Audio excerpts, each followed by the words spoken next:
Hello, hello, hello. Can you hear me? Hello, hello. आप सुनिए, mic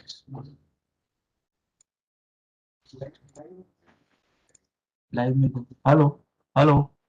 इसमें तो आ रही है, उसमें आ रही है, बाकी आप में आ रही है, यूट्यूब में आ रही है।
जैसे यहाँ वाली भी चली जाएगी ना, ठीक। समझ क्या यहाँ वाली आप अनम्यूट करेंगे तो यहाँ वाली जाएगी। एक टाइम पे एक चीज करेंगे ना, आप वीडियो बंद कर देंगे फिर आप अपनी आवाज करिए, नहीं तो क्लैश होगी कर आवाज।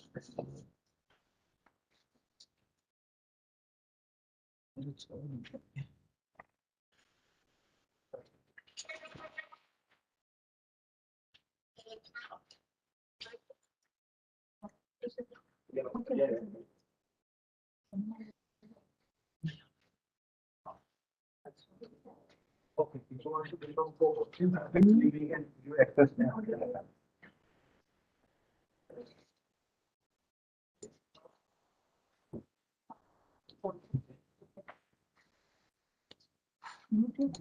क्या क्या क्या करता है तो विशाल नाम से उनको कौन सी बना दीजिए आप। उनको भी ठीक है।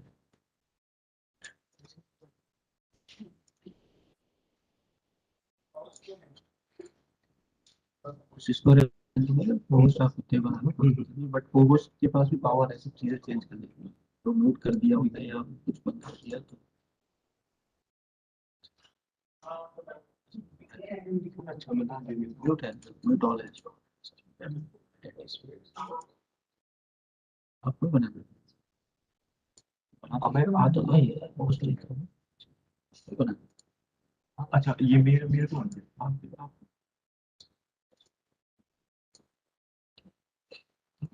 चार तीन पॉज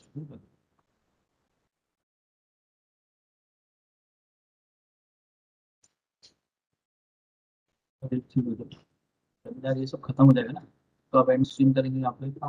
दूसरा आप स्टोरी लीव करेंगे यहाँ से, ठीक है। हाँ ये meeting for all.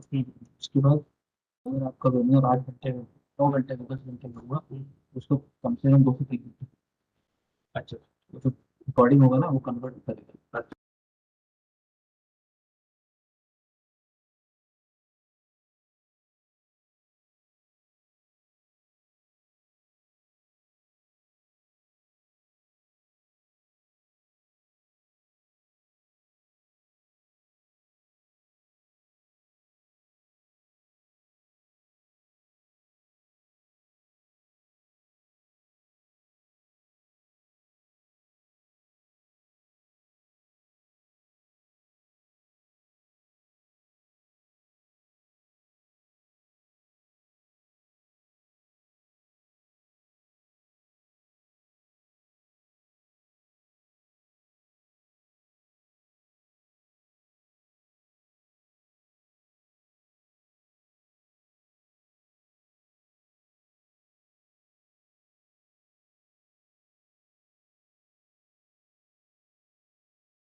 Hello, check 1, 2, 3.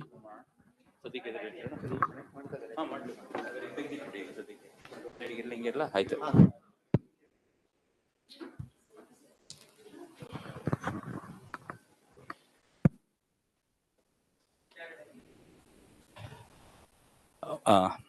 Good morning. Thank you for joining live on WebEx and YouTube. I welcome all of you to this national seminar on repair, retrofitting, and rehabilitation of dams. We will be joining, the dignitaries will be joining us shortly. In the meantime, we are trying to run a video on Water Resources Department, BIS. I just want you to continue watching the video, and we will start the program shortly. Thank you.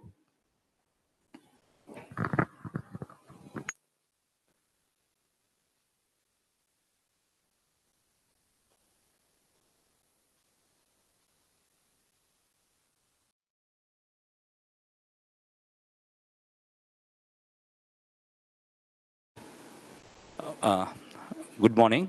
Thank you for joining live on WebEx and YouTube. I welcome all of you to this national seminar on repair, retrofitting, and rehabilitation of dams. We will be joining, the dignitaries will be joining us shortly. In the meantime, we are trying to run.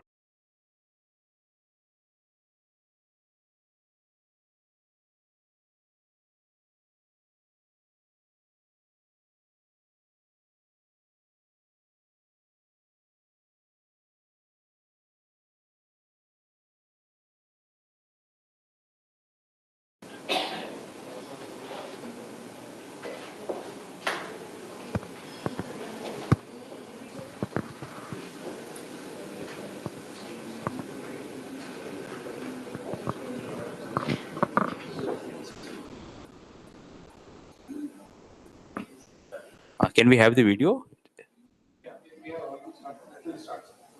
Yeah.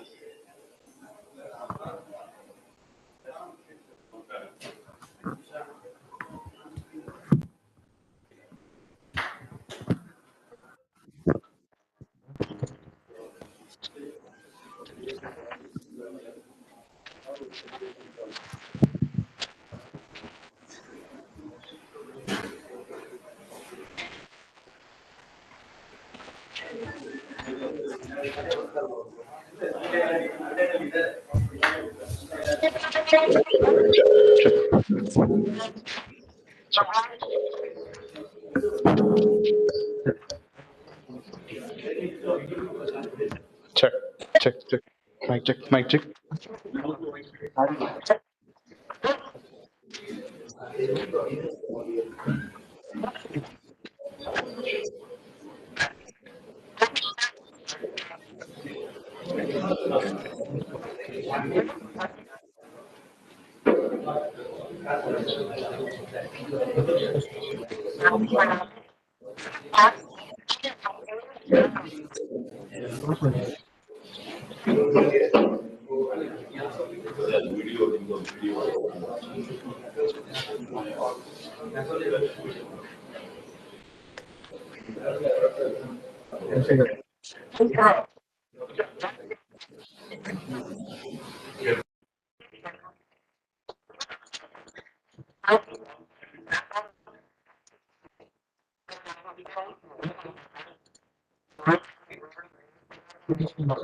चला जाए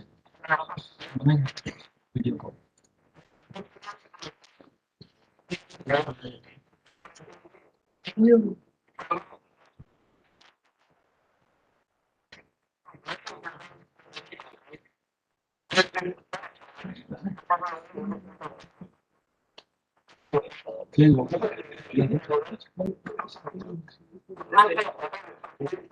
यही तो बात है दूसरा चीज नहीं आएगा स्टेज वाले कर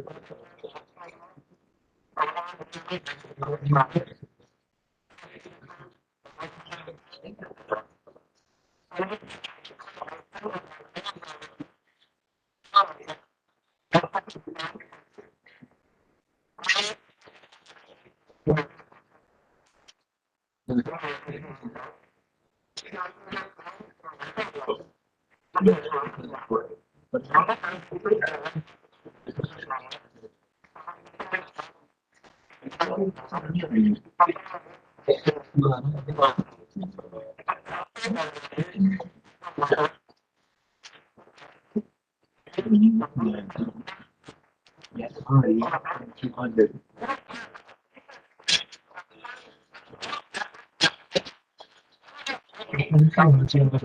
इसकी वीडियो के बाद एक्सपीरियंस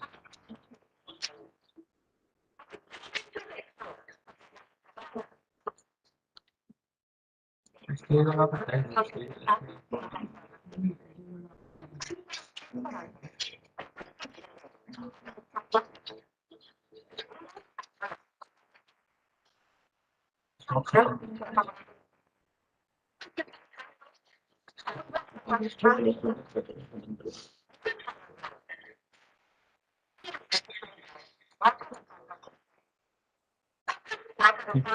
वीडियोस के लिए तो होस्ट वहाँ पे होस्ट ऊपर है आप वो हटा देना तो सुनना तो जो शेयरिंग नहीं हो जाएगा स्टेज बना हटा देना अपनी स्टेज बना एक सेकंड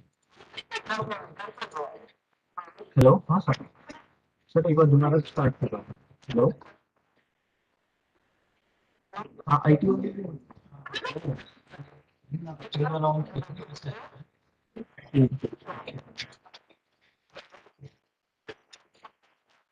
अब कंटिन्यू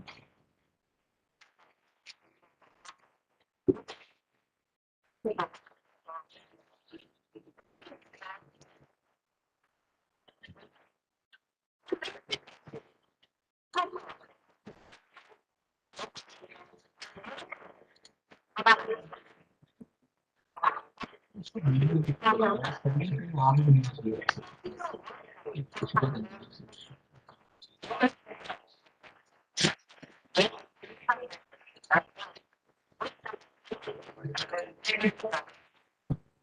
कुछ भी नहीं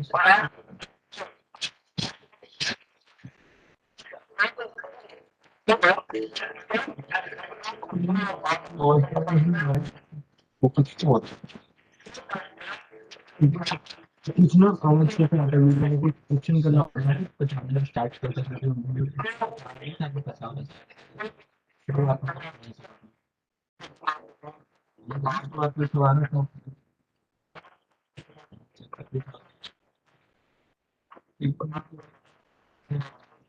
करना है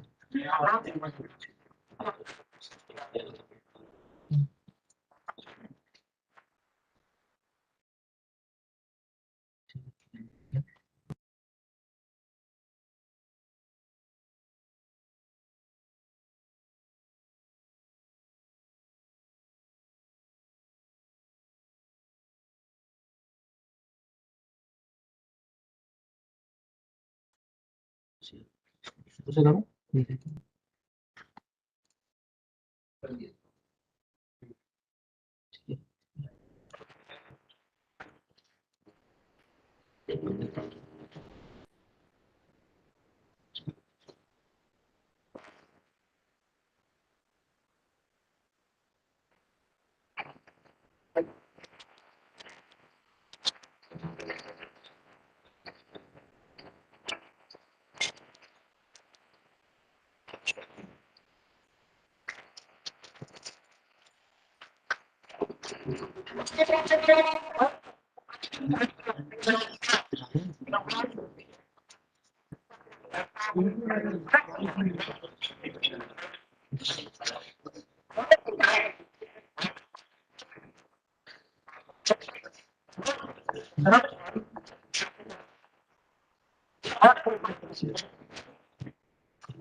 स्टार्ट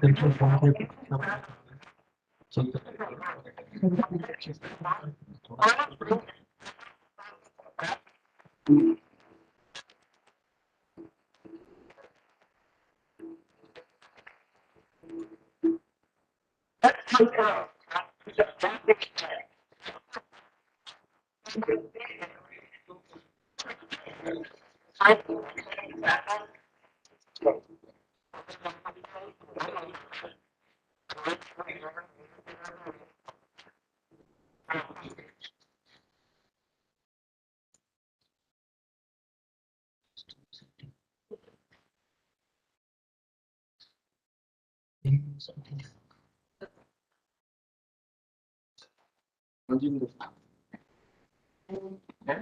यूट्यूब पे मत करो ना, वेबएक्स पे लॉगिन करो, वेबएक्स पे आ रहा है कि नहीं उसको चालू करो। नहीं आ रहा। हाँ, उसके बाद नहीं आ रहा। हाँ, वही देखेंगे। रिकॉर्डिंग भी हो गया है।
To have quality control. I congratulate BIS for striving hard in formulating the standards and covering almost all the aspects of the water resources. It is very important for any country to have its own standards, particularly in the field of water resources, depending upon local geography and other local conditions. Subject of water resources covers aspects like irrigation, drinking water, water for industrial use, planning and design of water resources projects, interstate issues, environmental issues, etc. Standards are needed for wholesome and organized development of any nation and also to resolve conflicts. There are 18 sectional committees in the Water Resources Division Council, WRDC in short. These committees are playing a vital role in this endeavor BIS. WRDC advises the new subject areas to be taken up for formulation of standards, keeping in view the national needs and priorities. It also advises on the matters relating to R&D needed in the establishment of the standards for their review. Let us hear from a senior BIS official on how standards are developed and the overall working of the technical committees. Water Resources Department has formulated over 450 standards. Hundreds of experts put their heads together in this extensive consultative process of standard formulation, which is based on transparency, consensus building among stakeholders. The areas of work under Water Resources Department can be broadly categorized into surface water resources, groundwater investigation and management, river training works, and planning and management of water resources projects. Surface water resources is a big focus area. Within that, we work on dams and its appurtenances, such as spillways, weirs, gates, etc. We also work on reservoirs, lakes, and canals, instrument structures, and geological investigations. Another important category pertains to river channel work, covering structures like embankments, groins, revetments, etc. Lastly, deal with standards on management of water resources projects. Here we develop standards such as progress report and completion report of river valley projects. We also formulate safety codes in construction, operation, and maintenance of river valley projects. Beyond this, we also work on subjects such as estimating unit rate for civil works, etc. Now that we know the functional aspects of how the technical committees operates, let's take a closer look at their areas of operation. Dams, barrages, and weirs are man-made barrier structures built across a stream or a river that stops and regulates the flow of water in controlled fashion. Indian standards ensure that dams built in India are safe, economical, and durable, and are fit and functional to serve the nation. Let's hear about this in detail from our expert. Let's talk about the Indian standards for dams and canals in our country.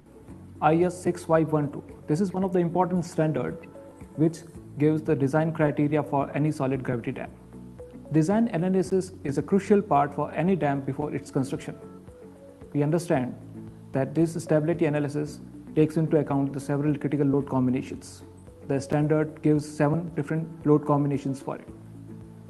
They are mainly the dead load, reservoir and tailwater loads, uplift pressure, earthquake forces, earth and silt pressure, ice pressure, wind pressure, wave pressure, and thermal loads. We have one more important standard, IS 11855. This is design and use of rubber seals for hydraulic gates. This standard gives the recommendations. The standard covers 6 different types of seals depending upon their shapes. They are namely angle-shaped seal, flat seal, music note seal, double caisson seals, double bulb seals, and corner seals. It also lays 6 important parameters to control the quality checks comprising of tensile and elongation test, shore hardness test, water absorption, weather impact test, and its materials. The standard also covers an important requirement of cladded seals. The cladded seals are fluorocarbon cladding is done to reduce frictional forces. The standard also gives the test requirements of adhesion test.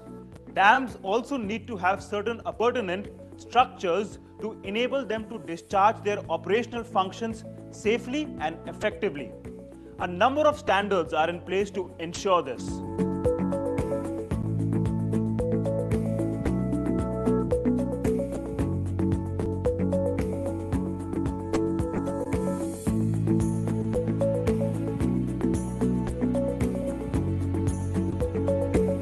For instance, this is a spillway. Spillways are passages for letting out waters safely when the reservoir overflows. IS 5186 and IS 6934 covers the design criteria for different types of spillways. Dam as a structure is not alone. We have more standards on appurtenant structures. IS 11527 is a standard that deals with the structural design of energy dissipators for those spillways. Energy dissipators are important structures to protect the erosion on the downstream part of any dam or spillways. The design of downstream protection works or energy dissipators below hydraulic structures occupy a vital place in the design and construction of dams, barrages, and outlets.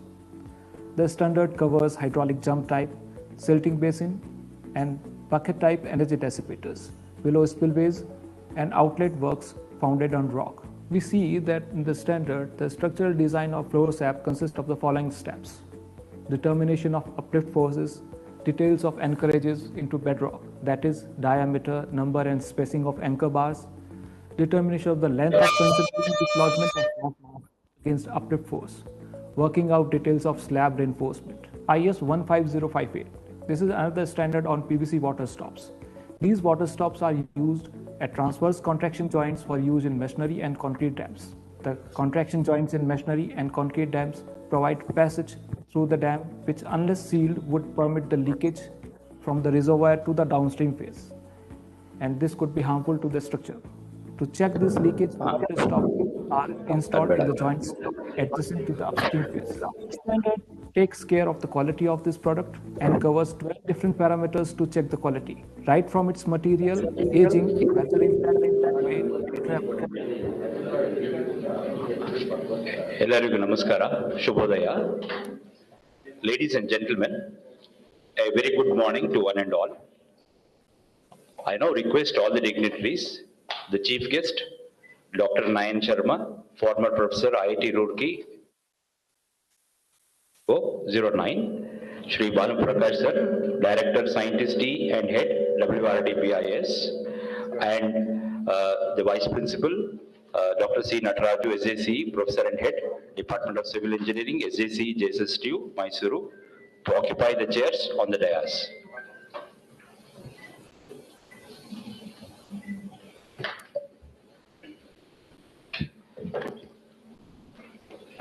Thank you, sirs.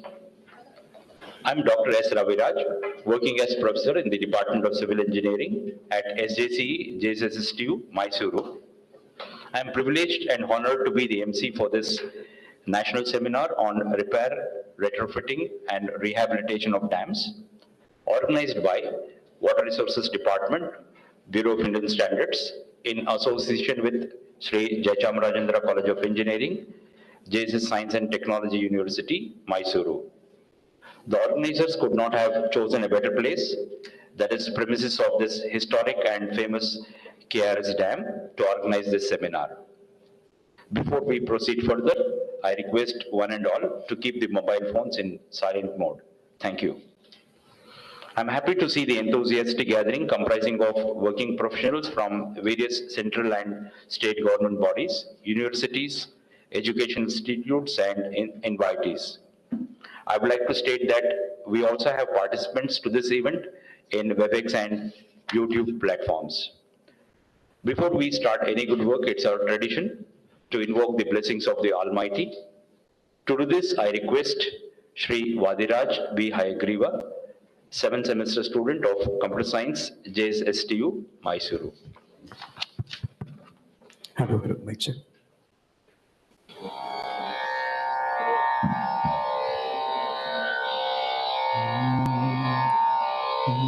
गजमुखने सिद्धिदायकने वंदिपे शरणु गजमुखने सिद्धिदायकने वंदिपे शरणु त्रिजगवंदितनाद देव देवगे शरणु सुजनरिगे विघ्नवनु परिहरिपे शरणु गजमुखने सिद्धिदायकने वंदिपे शरणु ಮಂದಮತಿಯನು ಬಿಡಿಸಿ ಚಂದ ಜ್ಞಾನವನಿತ್ತು ಮಂದಮತಿಯನು ಬಿಡಿಸಿ ಚಂದ ಜ್ಞಾನವನಿತ್ತು ಇಂದಿರೇಶನ ಪಾದ ವಂದಿಪದರದಿ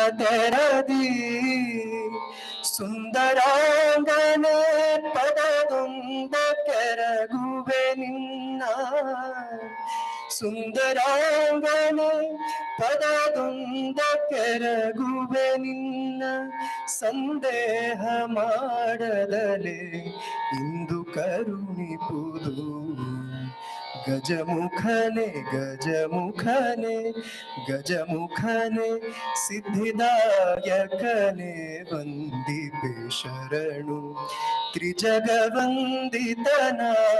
ದೇವ ದೇವಗೆ ಶರಣು ಸುಜನರಿಗೆ ವಿಘ್ನವನು ಪರಿಹರಿಪೆ ಶರಣು ಗಜಮುಖನೆ ಗಜಮುಖನೆ ಗಜಮುಖನೆ ಸಿದ್ಧಿದಾಯಕನೆ ವಂದಿಪೆ ಶರಣು. ಧನ್ಯವಾದ.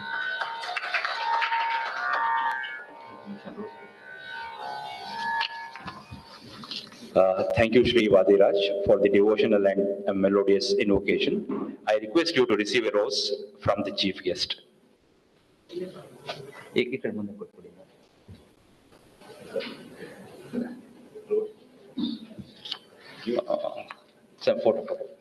Photo is good.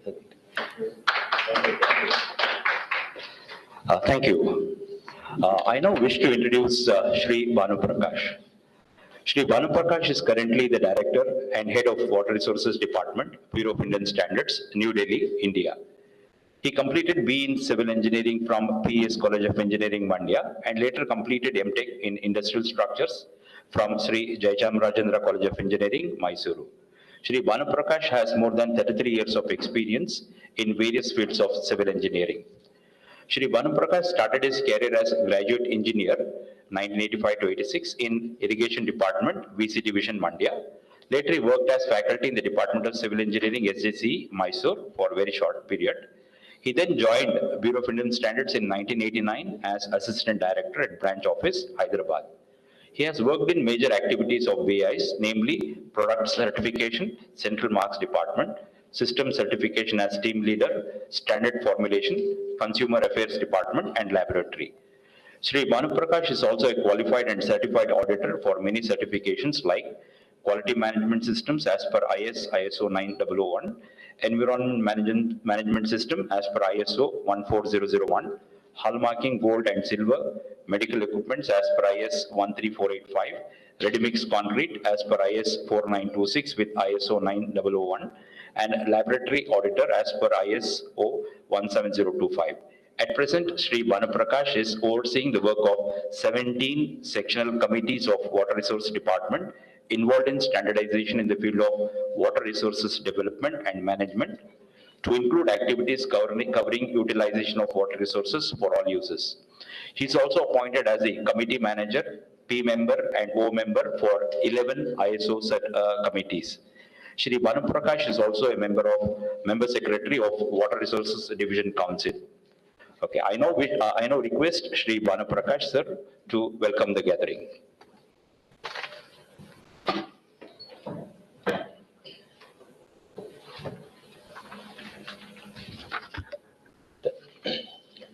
Thank you, Mr. Raviraj. Good morning, everybody.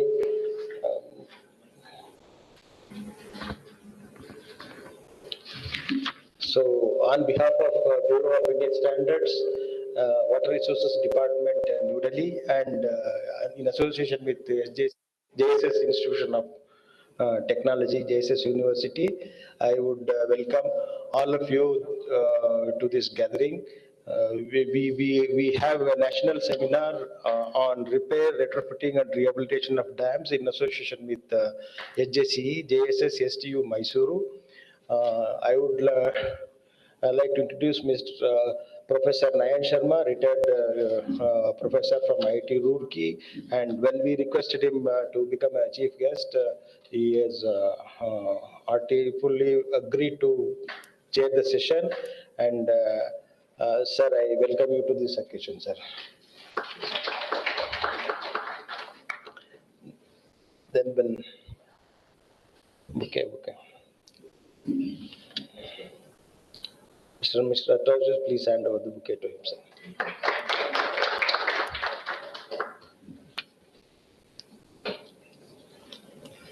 So when we requested Nataraju sir for association from Mysore side, so he has agreed to join us with the full cooperation, and I welcome Dr. Nataraju also to the occasion, sir.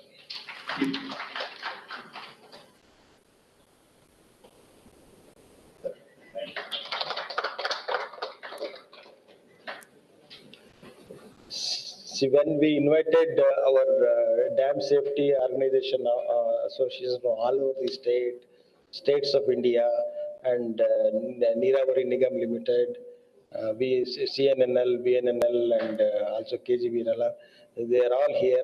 I welcome all of you to participate in this seminar and contribute to us for in the field of standardization. We need your experiences, and also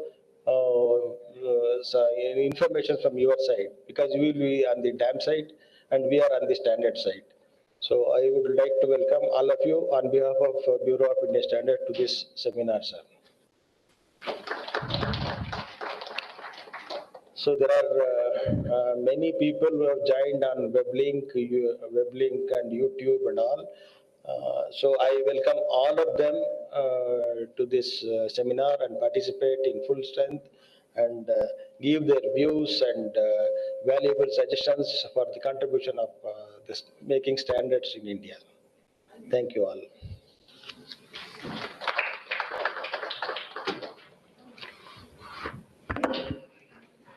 Thank you, sir. I too welcome you to this seminar. I now request the chief guest, okay, Dr. Sharma sir, to present a bouquet to Bhanuprakash sir.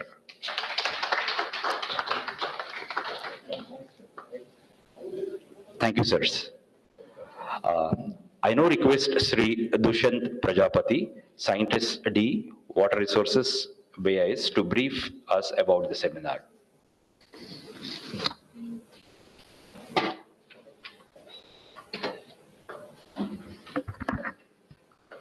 Thank you, sir. So first of all, a very warm welcome and a very good morning to all the dignitaries on the dais, our invitees for the seminar, the technical experts who have come here to present on retrofitting and rehabilitation of dams. My senior, Sri Sanjay Pansar, he is the Deputy Director General of BIS. Sri R. Bhanu Prakash, he is Head Water Resources Department. The participants from the different organizations who have joined us through physical presence or through online platforms. As we are all aware that there are more than 5,800 dams across the country, and number of dams are older than 100 years. And these old dams have already posed a alarming situation for us to retain and save them. It is rightly said that dams are built for once. The Dam Safety Act 2021 and the directives of the Government of India have already highlighted the need for the effective implementation of Indian standards without any fail and deviations. I just would like to say that Water Resource Department is presently running with the 17 different sectional committees to cover up different spheres and so that it covers the entire hydrologic cycle of water resources. WRD 9 is one of the sectional committees which is related to the framing of standards on dams and spillways. And in that standard, we have one of the important standards on the inspection and the maintenance of dams. This is 9296/2001, and this was much awaited for the revision purpose. Now, after this Act of 2000, Dam Safety Bill Act 2021, we are in a process that this standard goes for an exhaustive revision. The exhaustive revision covers the entire aspects. At present, this standard of 2001 version is very generic and a general terms, but we want it to be exhaustive as a manual so that it covers all the aspects of topographic survey, analysis of the existing structure of dam, its maintenance, emergency action plans, and other geological investigations, instrumentation aspects which needs to be taken care, so that the motto and the purpose of the standard, that a good and a successful practice is followed uniformly across all the DSOs, all the states of the country. I have, along with my email, I have already shared the program of work of WRD 9, which covers the list of 40 standards which have already been framed under this sectional committee, which mainly covers the design, construction and operation and maintenance of the dams and appurtenant structures. So once again, I welcome all the members, the presenters, to have a thorough debate and a good presentation so that we come up with some good ideas, so have a thorough discussion on this subject, so that this entire motto of the seminar to frame some guidelines, some good guidelines on this subject can proceed, and we come up with the new manual or the comprehensive standard on this subject at the earliest. Thank you very much.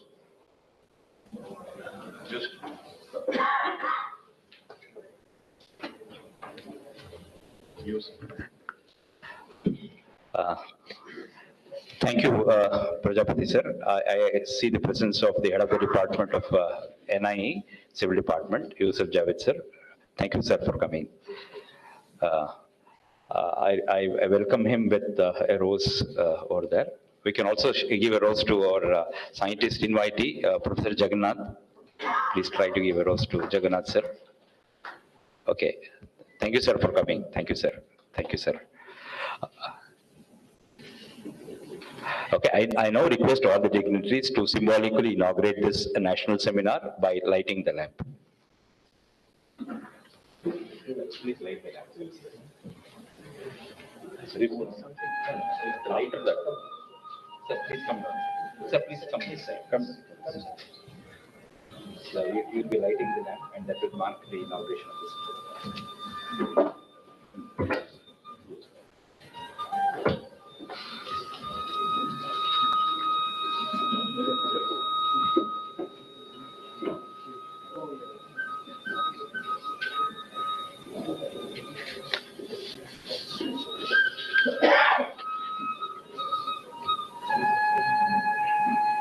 ನೀವು ನಿಂತ್ಕೊಬಿಡಿ ನೀವು ಆ ಕಡೆ ಒಂದಿಬ್ರು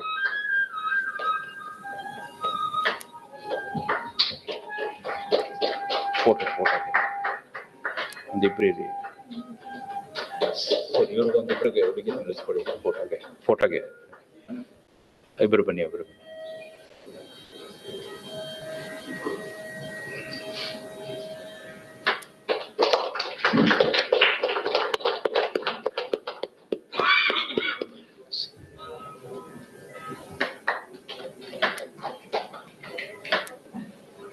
lamp ಈ ಕಡೆ ಕೊಟ್ಬಿಡಿ ಅದು ಇದು ಇಸ್ಕೊಬಿಡಿ ಶರತ್ lamp ಇಸ್ಕೊಬಿಡಿ ನೀವು ಫೋಟೋಗೆ ನಿಂತ್ಕೊಬಿಡಿ ಹಿಂಗೆ ಒಂದು ಸರ್ ಒಂದು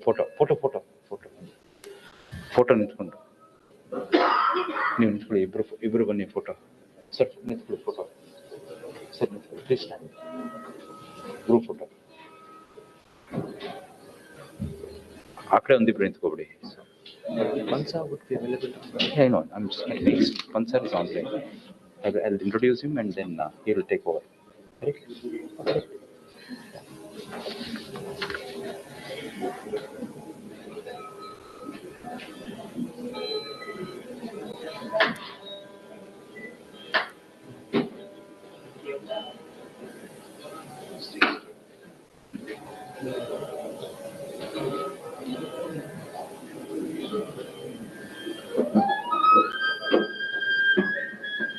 Thank you, sirs.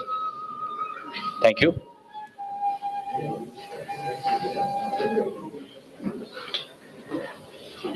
Okay, I now wish to introduce Shri Sanjay Pant. Shri Sanjay Pant completed BE in Civil Engineering with honors in 1987 from Malviya National Institute of Technology, Jaipur.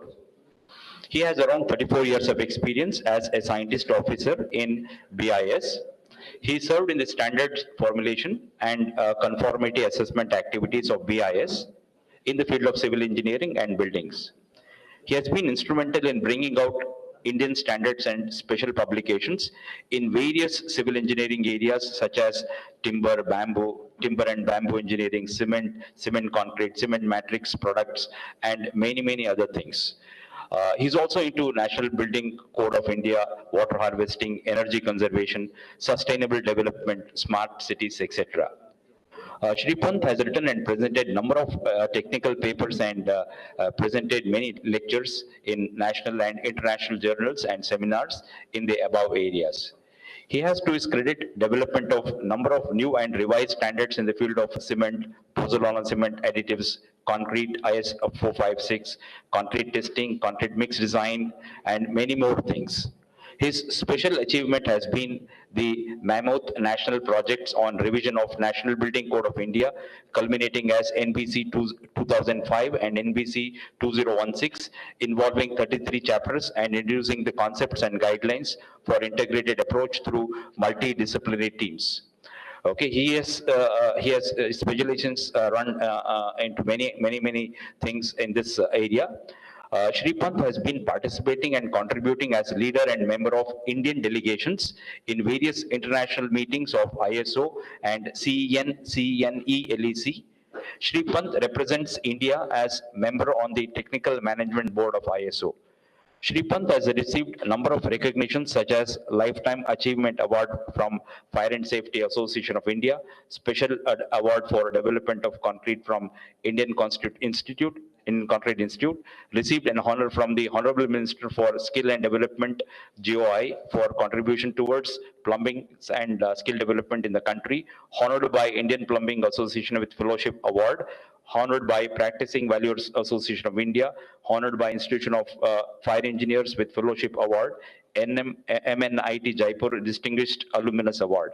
As a scientist officer of BIS, Shri Pant has worked in different departments, including Head of Civil Engineering Division, and is presently serving as Deputy Director General Standardization to BIS New Delhi. Okay, so Shri Pant could not make it offline here, so he's here online. Okay, I now request Shri Sanjay Pant to deliver the inaugural address. Thank you, sir. Thank you, Dr. Nataraju and Dr. Nayan Sharma, formerly Professor IIT Roorkee and chief guest of the occasion, Professor Ravi Raj, Professor Yusuf, Dr. Jagannath, other dignitaries, my own colleague Shri K. Bhanu Prakash, Director of Water Resources Department, BIS, Shri Dushyant Prajapati, my colleague, is Joint Director, Water Resources Department, BIS. Other dignitaries who are there, the participants who have joined physically, as well as more than 100 participants who have joined virtually. I welcome all of you. And BIS, as you know, is the national standards body of our country. We have around 22,000 Indian standards formulated in diverse areas. They are principally in the 15 divisions under which these standards have been formulated. Under water resources division, we have already more than 450 standards. And as it has been mentioned, we have already around 6,000 dams in the country. It is one thing to create an asset, but it is another important thing is to maintain and sustain those assets so that their potential is fully utilized in a continuous fashion. And this has been duly highlighted by the Dam Safety Act 2021. And this resolve by all of us to strengthen the provisions of the Dam Safety Act through creation of appropriate set of standards is very important. And I see this seminar as an opportunity to brainstorm as to what more is required to be done. And we have a lot of work to be done under the Dams and Spillways Sectional Committee, the Technical Committee, WRD 9 of BIS. And we should, based on today's deliberation, identify all the subjects with their brief scopes, and then we will make them as the agenda points for WRD 9 and immediately start working on the same. And in a time-bound manner, we would like to bring out those Indian standards and would dedicate it to all the water resources departments throughout the country to help them maintain the various assets, dams and spillways and other hydraulic structures. And therefore I see this seminar as a very important one, and I congratulate my own team led by Mr. Bhanu Prakash and our joint organizers, the JSS Science and Technology University, for joining hands with the BIS, and I wish the event all the success. Thank you so much.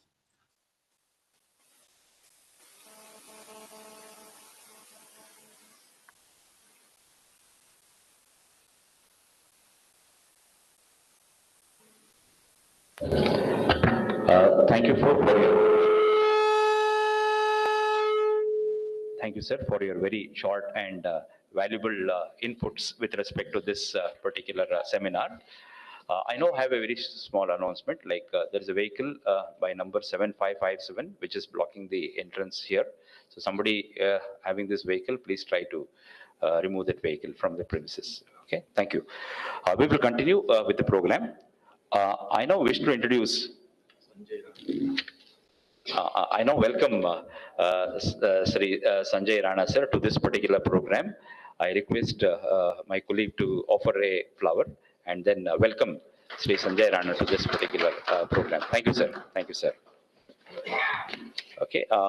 I now wish to introduce the chief guest of this particular program. I would like to introduce him very briefly because we are going to again introduce him in a very detailed way later. It's very delightful to introduce Professor Nayan Sharma, who was formerly professor at Indian Institute of Technology, Roorkee, and is currently member of drafting of new standards guidelines under dams and spillways, sectional committee, WRD 9, Bureau of Indian Standards, Government of India in personal capacity. Okay, he is, to summarize, he is an accomplished academician, researcher, and a consultant. Okay, so that's a very brief introduction of Sir, Chief Guest Dr. Nayan Sharma. I now request Dr. Nayan Sharma to address the gathering.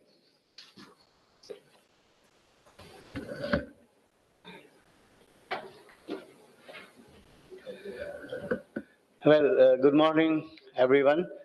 Uh, I was not prepared to give an address, but from my experience in dams and spillways of so many years, I'd like to share some of the issues. Like, it's very heartening that BIS has already a committee on dams and spillways, but of late, like in India, recently, last year, the Parliament has enacted Dam Safety Act. So it's a big responsibility. This act has come after 70 years. It took a long time. And now, by the way, India has a huge number of dams, 6,000, close to 6,000 dams. But what are the core issues? There are a lot of technology already well established for design of dams, even construction as well. But in recent years, we are facing a very serious threat from climate change. I don't have to tell. I think in Karnataka itself, if I'm not wrong, in last September, there was a big emergency. This KRS, where we are looking now, Kabani, and so many dams in Karnataka state itself. And then I will add few more. As far back as 1979, a dam in Gujarat, Machu 2 dam.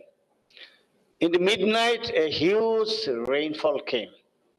The dam was designed for 5,000 cubic. The flood that got generated due to rain was 15,000 cubic, 3 times more. And it came in the midnight. The people, as you know, in 1979, I'm talking something like 50 years back. So like I myself also worked for 10 years before joining IIT Roorkee. I was a field engineer, like many of you. And I know pretty well that the people, the dam operators, at least in India, they sleep in midnight. I don't believe anybody will be awake. Though during my stay in the United States, in Denver, I could see the Americans are all awake. Only 3 Americans are running that dam, but they got everything ready. But that's not the case in Machu 2. So the huge flood, 15,000 cubic came. The spillway is designed for 5,000. So what happened? The right abutment was totally breached. And unofficially 10,000 people died in Morbi, which was in the news recently for another reason. But in 79, they died due to dam breach. It was a very serious issue. And after that, I'm giving another example. Like in when I was in IIT Roorkee, so the UP government approached me some 10 years back. On river Betwa, there are 2 dams. One dam is downstream, very close to Jhansi city, upstream, Matatila Dam. And another dam, Matatila, was built sometime in 70s of last century. And just 30, 40 kilometer upstream, there is a new dam was built in 80s, 1984 probably, Rajghat Dam. Well, what I'm trying to sensitize you. That's in 60s, the hydrology data was 40 or 50s. The dam was built in 1960 approximately. The spillway capacity was something like 5 lakh cusecs. Forgive me for talking in cusec. That's how I remember. And Rajghat Dam, which was built 50 kilometers upstream, the catchment area is less. But it was designed for a spillway of 15 lakh cusecs. See the dichotomy. A dam which is downstream should have been more spillway capacity. Matatila. So it was very serious because sometime in 80s, a flood came, or maybe in late 80s, and Matatila Dam narrowly escaped. Even today, probably it's like that because we couldn't do anything. What I'm trying to say, if a dam like Matatila breaches, downstream is Jhansi city. Its inhabitation maybe 30, 40 lakhs people. So if Morbi town, some 10,000 people died in 1979. What will happen to a place like Jhansi? It's a well-known place. So I'm trying to illustrate few cases. I don't want to go into detail because I have to deliver a regular talk maybe today afternoon. So these are very serious issues, not only for seniors like us, even the youngsters I see here, young civil engineers or young anybody, citizen, that we need to address these issues. And I really congratulate Bureau of Indian Standard that they have, for the first time, talking about retrofitting. This was not there. And Mr. Bhanu Prakash specifically, I'll take his name because he and Mr. Prajapati, we discussed in Manav Bhavan once. And the idea, probably originally I suggested to them, why not work on retrofitting 6,000 dams? Many of them are in distress. You can't say this dam is in distress, KRS is in distress. Forget about that. You can't do. If it breaches, if it breaks, there will be massive human disaster. So really, Bureau of Indian Standard really needs a lot of applause from all of us. And I came all the way from Delhi when I could have also been online, believe me. I had a lot of work at hand, to tell you honestly. I don't say I'm a very busy person as well, but I thought for a change, my other business can wait. Let me see if I can save some human lives from a dam break, because this is very laudable. And with this word, I believe this endeavor of BIS will succeed. And in my own modest, humble way, I'll strive my best to contribute. Thank you so much.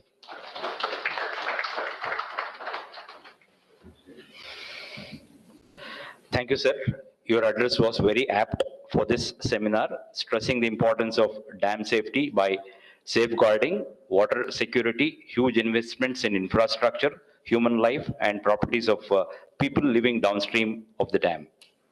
I now wish to introduce Dr. C. Nataraju, who is currently the Vice Principal of SJCE and Professor in Head of Civil Engineering. Okay, Civil Engineering, SJC JSSTU, Mysuru. He has completed B in Civil Engineering from SJCE and later ME and PhD in Water Resources from UVC Bangalore. Dr. Nataraj joined SJCE in 1997 as a faculty and in the Department of Civil Engineering, and has served the institution in various capacities.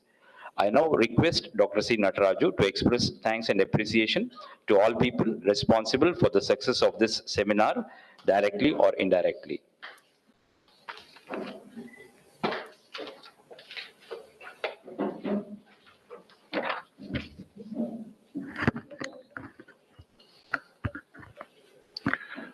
ಪ್ರಪ್ರಥಮವಾಗಿ ಸುತ್ತೂರು ಗುರು ಪರಂಪರೆಗೆ ನನ್ನ ಶಿರಸಾವಹಿಸಿ ಪರಮಪೂಜ್ಯ ಶ್ರೀ ಸುತ್ತೂರು ಜಗದ್ಗುರು ಶ್ರೀ ಶ್ರೀ ದೇಶಿಕೇಂದ್ರ ಮಹಾಸ್ವಾಮಿಗಳ ಪಾದಾರವಿಂದದಲ್ಲಿ ನಮಿಸಿ ಅವರ ಆಶೀರ್ವಾದ ಬೇಡುತ್ತಾ I, Dr. C. Natraju, Vice Principal SJC and also HOD of Civil Engineering, Department of Civil Engineering. I'm privileged to the vote of thanks to the all the persons are involved in directly or indirectly with the successful of our inauguration as well as the national seminar on repair, retrofitting and rehabilitation of the dams. First of all, I would like to place a record. Sri Sanjay Dutt, Deputy Director General, Standardization 2, BAS, New Delhi, instrumental in organizing and guiding the BAS for this seminar. From the BAS standards and also from the Sri Jayachamrajendra College of Engineering, JSS STU. I would like to thank for your advice as well as the successful inauguration of that this program, sir. Thank you, sir. Thank you for your guidance as well as the support from the BA, sir. Another key person, Professor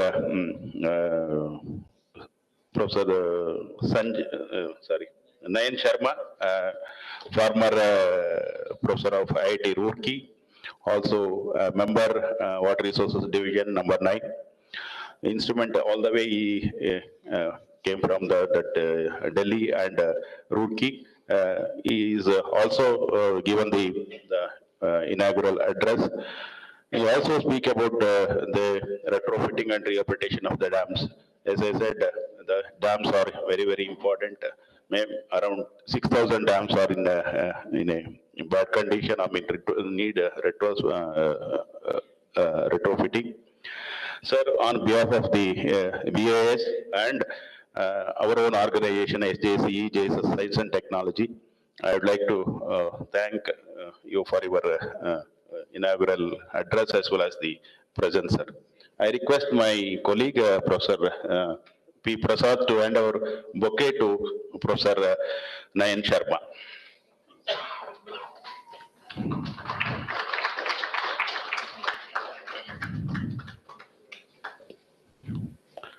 The next important person is Sri Banu Prakash, Director and Scientist E and Head Water Resources Division.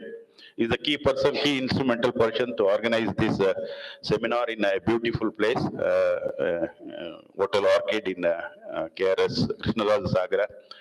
So, with his hard work and all cooperation with all departments of government departments of Karnataka, organized meticulously this program. And also he has welcomed all the dignitaries and all of you people in for the program as well as those who are in online. Sir, from the VAS as well as SJC, JSS Science and Technology, I sincerely thanks for your efforts for this national seminar. I request my colleague, Professor P. Prasad, to hand over a memento to Sri Banu Prakash.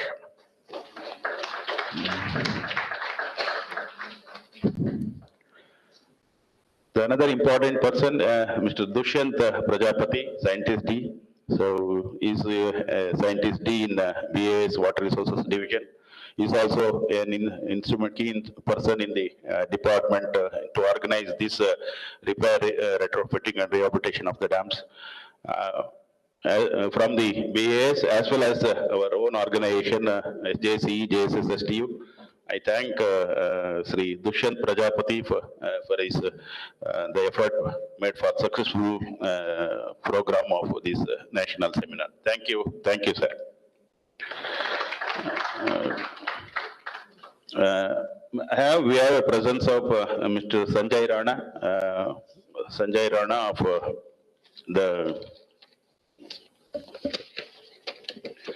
MD, Parasam, Overseas Private Limited, and also Chairman Aqua Foundation. Sir, thank you for your presence, sir, for your present in the national seminar. Next, we have Sri Krishnamurthy Kulkarni, Secretary, Water Resources Department. He's also, hoping that he is also joining the national seminar. On behalf of BAS and also from our SJC, JSS JU, I thank wholeheartedly for Sri Krishnamurthy Kulkarni, Secretary. And our own Professor A.N. Santosh Kumar, Honorable Vice Chancellor, JSS Science and Technology. In fact, he has made a chief guest for this program. However, with a sudden program from our own management and he is unable to attend the inaugural session. So I sincerely thank our own Professor N. Santosh Kumar for his support and for conducting this program. I also thank Professor Dhanraj, Registrar, JSS Science and Technology University, and my principal, Professor S.B. Kiwade, for his encouragement for this conducting this national seminar. I thank the officers, Engineer, Chief Engineer, Director from KERS, Sri K.G. Mahesh, Sri Madhava, Chief Engineer, Water Resources Department, Government of Karnataka. I just seen my good friend, Mr. Professor Inayatullah, my classmate, Director, Water Institute from UEC, Bangalore, and Professor Yusuf Javed, Professor at Head Department of Civil Engineering, NIE Mysuru, and Sri V. Jagannatha, farmer scientist. He has arrived, just now seen. Yeah, he's here only, farmer scientist, ISRO. For all of them for being attending the program, my sincere thanks to on behalf of BAS as well as from SJC Mysore. My sincere thanks to Mr. Vadiraj B. Ayagriva, our own student, yes, for his melodious invocation. Thank you, Mr. Vadiraj Ayagriva. I thank the authorities from the hotel management, then Abhinav, event management persons. I thank all the participants here who are actively, involving, keenly interested into joining this the national seminar. And all the officers from Government of Karnataka, all the organizations, Kaveri Niravari Nigam, all CWC, NHPC, TEHRI, BBMP, SJC, NL, professor from IITs, NITs, NIH, CWPR, also they have joined the in web, YouTube and web, online. I wholeheartedly thanks all the members, all the engineers who are participating with this in the national seminar. Thank you all for providing me an opportunity to thank, providing vote of thanks. Thanks one and all. Have a good day. ತುಂಬಾ ಚೆನ್ನಾಗಿದೆ ಇದು hospitality ನಮ್ಮ hotel ಒಂದು ದಿನದ ಕಾರ್ಯಕ್ರಮ ತುಂಬಾ ಚೆನ್ನಾಗಿ ನಡೀಲಿ ಅಂತ ಎಲ್ರಿಗೂ ವಂದಿಸಿ ನಾನು ಎರಡು ಮಾತು ಮುಗಿಸ್ತೇನೆ. ನಮಸ್ಕಾರ. ಜೈ ಹಿಂದ್, ಜೈ Karnataka. Thank you, Professor Nataraj. With this, we close the inaugural program. We now break for tea. Tea is arranged outside this venue. The first technical session will start in 10 minutes' time. Please try to finish off your tea and then come back to this venue as quickly as possible. Thanks one and all again.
Welcome to another chapter of BIS Talks.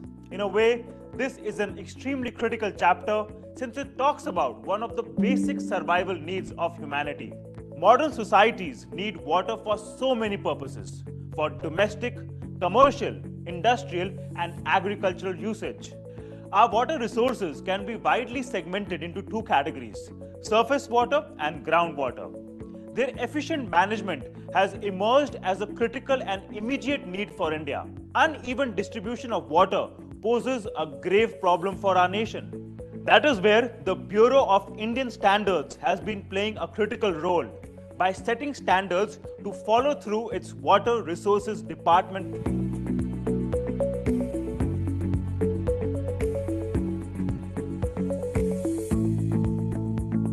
Let's first hear from Mr. R.K. Jain, who is also holding the post of Chairman CWC. He will acquaint us with the importance of setting standards in this domain. Standardization is very important for not only bringing uniformity in the procedures, but also to have quality control. I congratulate BIS for striving hard in formulating the standards and covering almost all the aspects of the water resources. It is very important for any country to have its own standards, particularly in the field of water resources, depending upon local geography and other local conditions. Subject of water resources covers aspects like irrigation, drinking water, water for industrial use, planning and design of water resources projects, interstate issues, environmental issues, etc. Standards are needed for wholesome and organized development of any nation and also to resolve conflicts. There are 18 sectional committees in the Water Resources Division Council, WRDC in short. These committees are playing a vital role in this endeavor BIS. WRDC advises the new subject areas to be taken up for formulation of standards, keeping in view the national needs and priorities. It also advises on the matters relating to R&D needed for the establishment of the standards or their revision. Let us hear from a senior BIS official on how standards are developed and the overall working of the technical committees. The Water Resources Department has formulated over 450 standards. Over hundreds of experts put their heads together in this extensive consultative process of standard formulation, which is based on transparency, consensus building among stakeholders. The areas of work under Water Resources Department can be broadly categorized into surface water resources, groundwater investigation and management, river training works, and planning and management of water resources projects. Surface water resources is a big focus area. Within that, we work on dams and its appurtenances such as spillways, weirs, gates, etc. We also work on reservoirs, lakes and canals, instrumentation of hydraulic structures and geological investigations. Another important category pertains to river training works covering structures like embankments, groins, revetments, etc. Lastly, we deal with standards on management of water resources projects. Here we developed standards such as progress report and completion report of river valley projects. We also formulate safety codes in construction, operation and maintenance of river valley projects.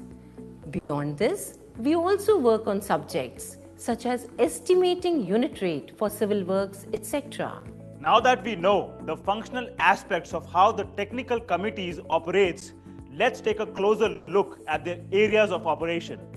Dams, barrages and weirs are man-made barrier structures built across a stream or a river that stops and regulates the flow of water in controlled fashion. Indian standards ensure that dams built in India are safe, economical and durable and are fit and functional to serve the nation. Let's hear about this in detail from our expert. Let's talk about the Indian standards for dams and canals in our country. IS 6512. This is one of the important standard which gives the design criteria for any solid gravity dam. Design analysis is a crucial part for any dam before its construction.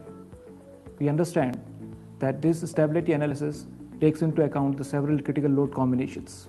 The standard gives 7 different load combinations for it.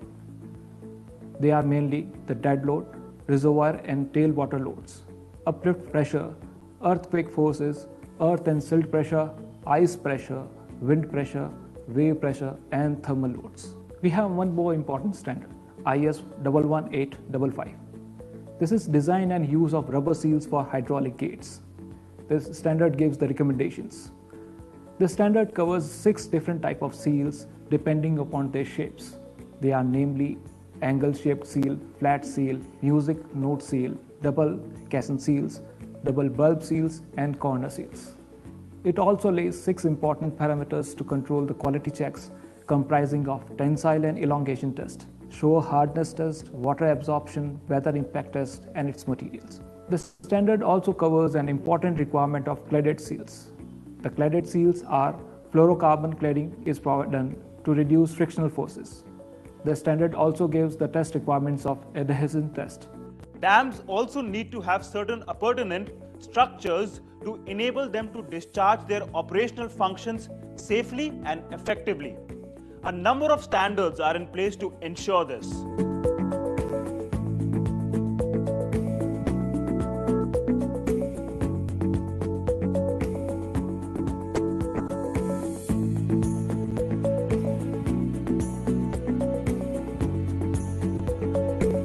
For instance, this is a spillway.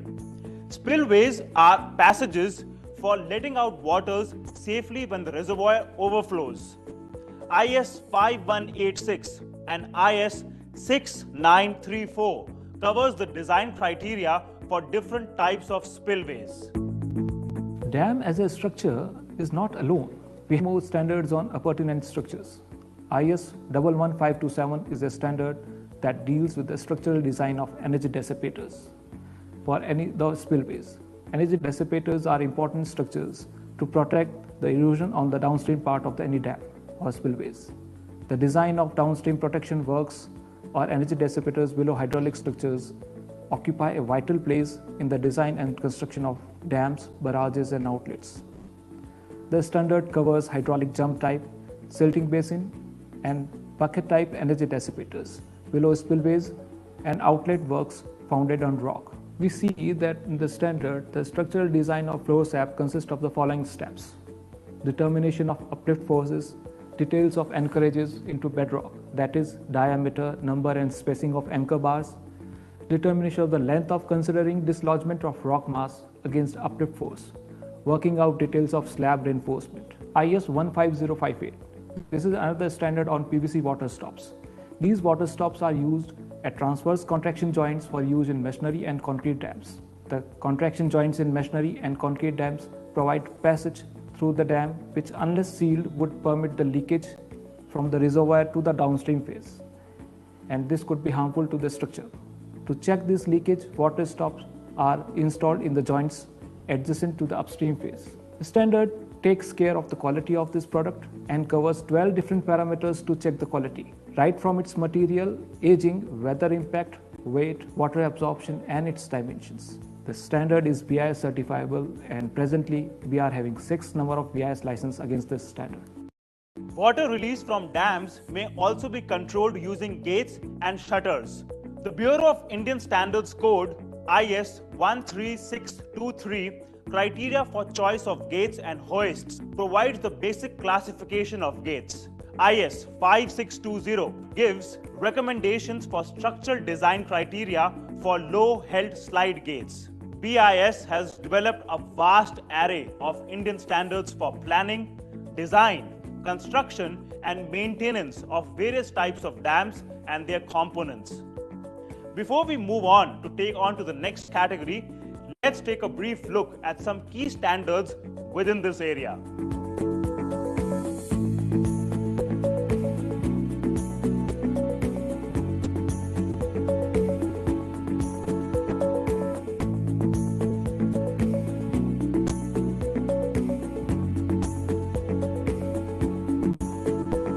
Now, for our next subcategory under surface water is reservoirs and lakes. A reservoir is a man-made lake that is created when a dam is built on a river. They are different from natural lakes. In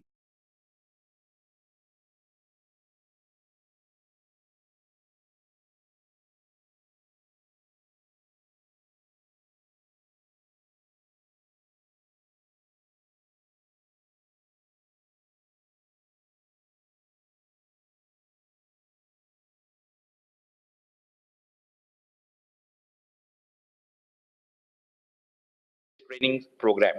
Let's give a warm welcome to Mr. Rizwan. Mr. Rizwan will be making presentation on structural safety and rehabilitation of dams. Sir, you have 25 minutes of time for your presentation. Thank you, sir. Over to you.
ಎಲ್ಲ ಅದೇ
services like seismic refraction, ground penetration radar, etc. Rana is invited regularly for training geophysicists on latest techniques by various departments and organizations. He's also invited as trainer for geophysics applications by companies located abroad and has conducted trainings in Singapore, Saudi Arabia, Bahrain, Kuwait, UAE, etc. Dr. Rana has been instrumental in bringing various technologies to India, including GPR, high resolution tomography, dam geophysics, passive seismic tomography, etc. His major contributions towards geophysics industry in the country are as under pioneered use of GPR in India, pioneered use of NDT in geophysical investigations of dam structures, successfully used integrated geophysical approach for investigations across flowing rivers, saving huge cost and time for investigations of hydropower projects, etc. He is a member of various committees for development of code practices and standards, including IRC for bridge foundations. Okay, has developed IRC guideline documents like geophysics investigations for bridges, covering site investigations for new bridges and geophysical evaluation techniques for existing bridges. He is an expert panel member of IND-STT, okay, which is an apex body for promoting use of trenchless technology. Presently, Dr. Sanjay Rana is managing director of PARSAN Parsan Overseas Private Limited, okay, a geophysical company, and chairman of Aqua Foundations, a non-profit organization working in the field of water and environment. Dr. Rana pioneered use of dam geophysics in India in 1998. He has extensive experience of geophysical investigations of dams, concrete masonry, and earthen, having completed geophysical investigations of more than 100 dams. Okay, he is also the principal author of the document guidelines of on geophysical investigations of dams. Here I introduce Sanjay Rana to all of you. Okay, I request him to take over and make the presentation on dam health checkup and monitoring using advanced tools of geophysics, Indian experience. The floor is yours, sir. You have about 20 minutes. Thank you so much, sir, for a very, very generous introduction. And 20 minutes it is. I'm putting my timer here, so I'll finish it in 20 minutes. How do I? Okay, all right. Okay, fine. So this presentation is, actually this presentation should be the first step in any dam related talk. So somehow it has happened that it has become the first one, because when we talk about any project, we talk about investigations in the beginning of a project. And here we are going to talk about investigation of the dam health check. This is, I represent Parsan, which is basically a geophysical company. We have offices in India, Saudi Arabia, Bahrain, and just in November, we got another office registered in Singapore. So we are an Indian multinational working in more than 14 countries around the world. Next, please. Next, please. This is not required now because such a generous introduction has been made about me. So anyway, I'm just a geophysicist, and that's what I know how to do. And University of Roorkee, as I was talking with Professor Nayan, always a pleasure to meet anyone from there. So I passed out from there in 90, and since then I'm working only in the field of geophysics. And this doesn't work, sorry. All right, so in the meantime, you can check the battery or whatever.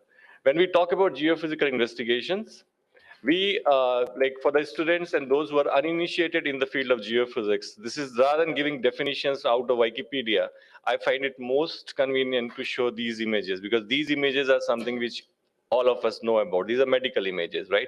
So you see X-ray, you see ultrasound, you see MRI, and what we are going to do in this, what we are trying to do while creating these images of the human body is that we are sending different kind of rays and waves inside the human body and trying to see what is inside. That is exactly what we are trying to do, right?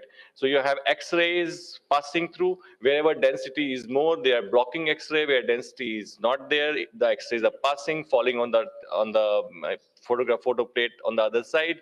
MRI, magnetic resonance imaging, etc., etc. So these are the basic principles of physics which are being utilized to find out what's inside the human body.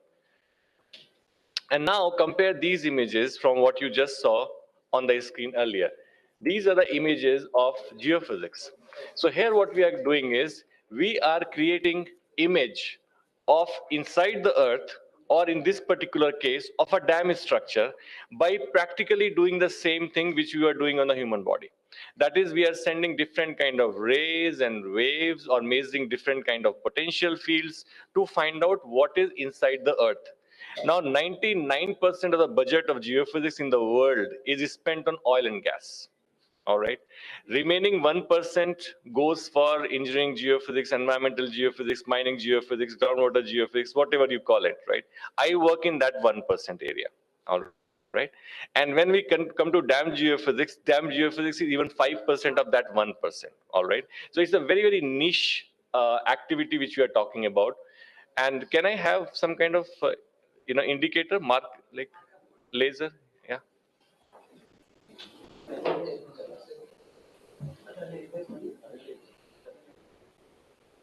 Thank you. So what you see here, for example, this is a concrete dam, all right? Now in concrete dam, there can be weaknesses in terms of, fracturing or development of a network of fractures. So for example, here are the weak zones in a concrete dam, which have been developed using seismic tomography.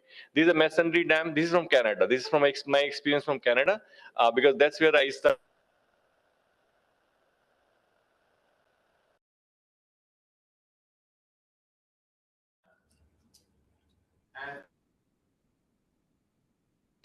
Here again, masonry dam, 470 meters from Kerala, and seismic tomography has been done between the gallery and the dam top, and now you know the weak zones in the dam where they are. So anyway, right now I'm not going in detail of these methods. Idea of showing this is that just the way we are creating image of what is inside the human body, in geophysics, we are trying to create the same images of what is inside the earth or what is inside a structure, without doing the drilling or without digging or trenching, etc., etc. That's basically a brief introduction to geophysics. Next, please.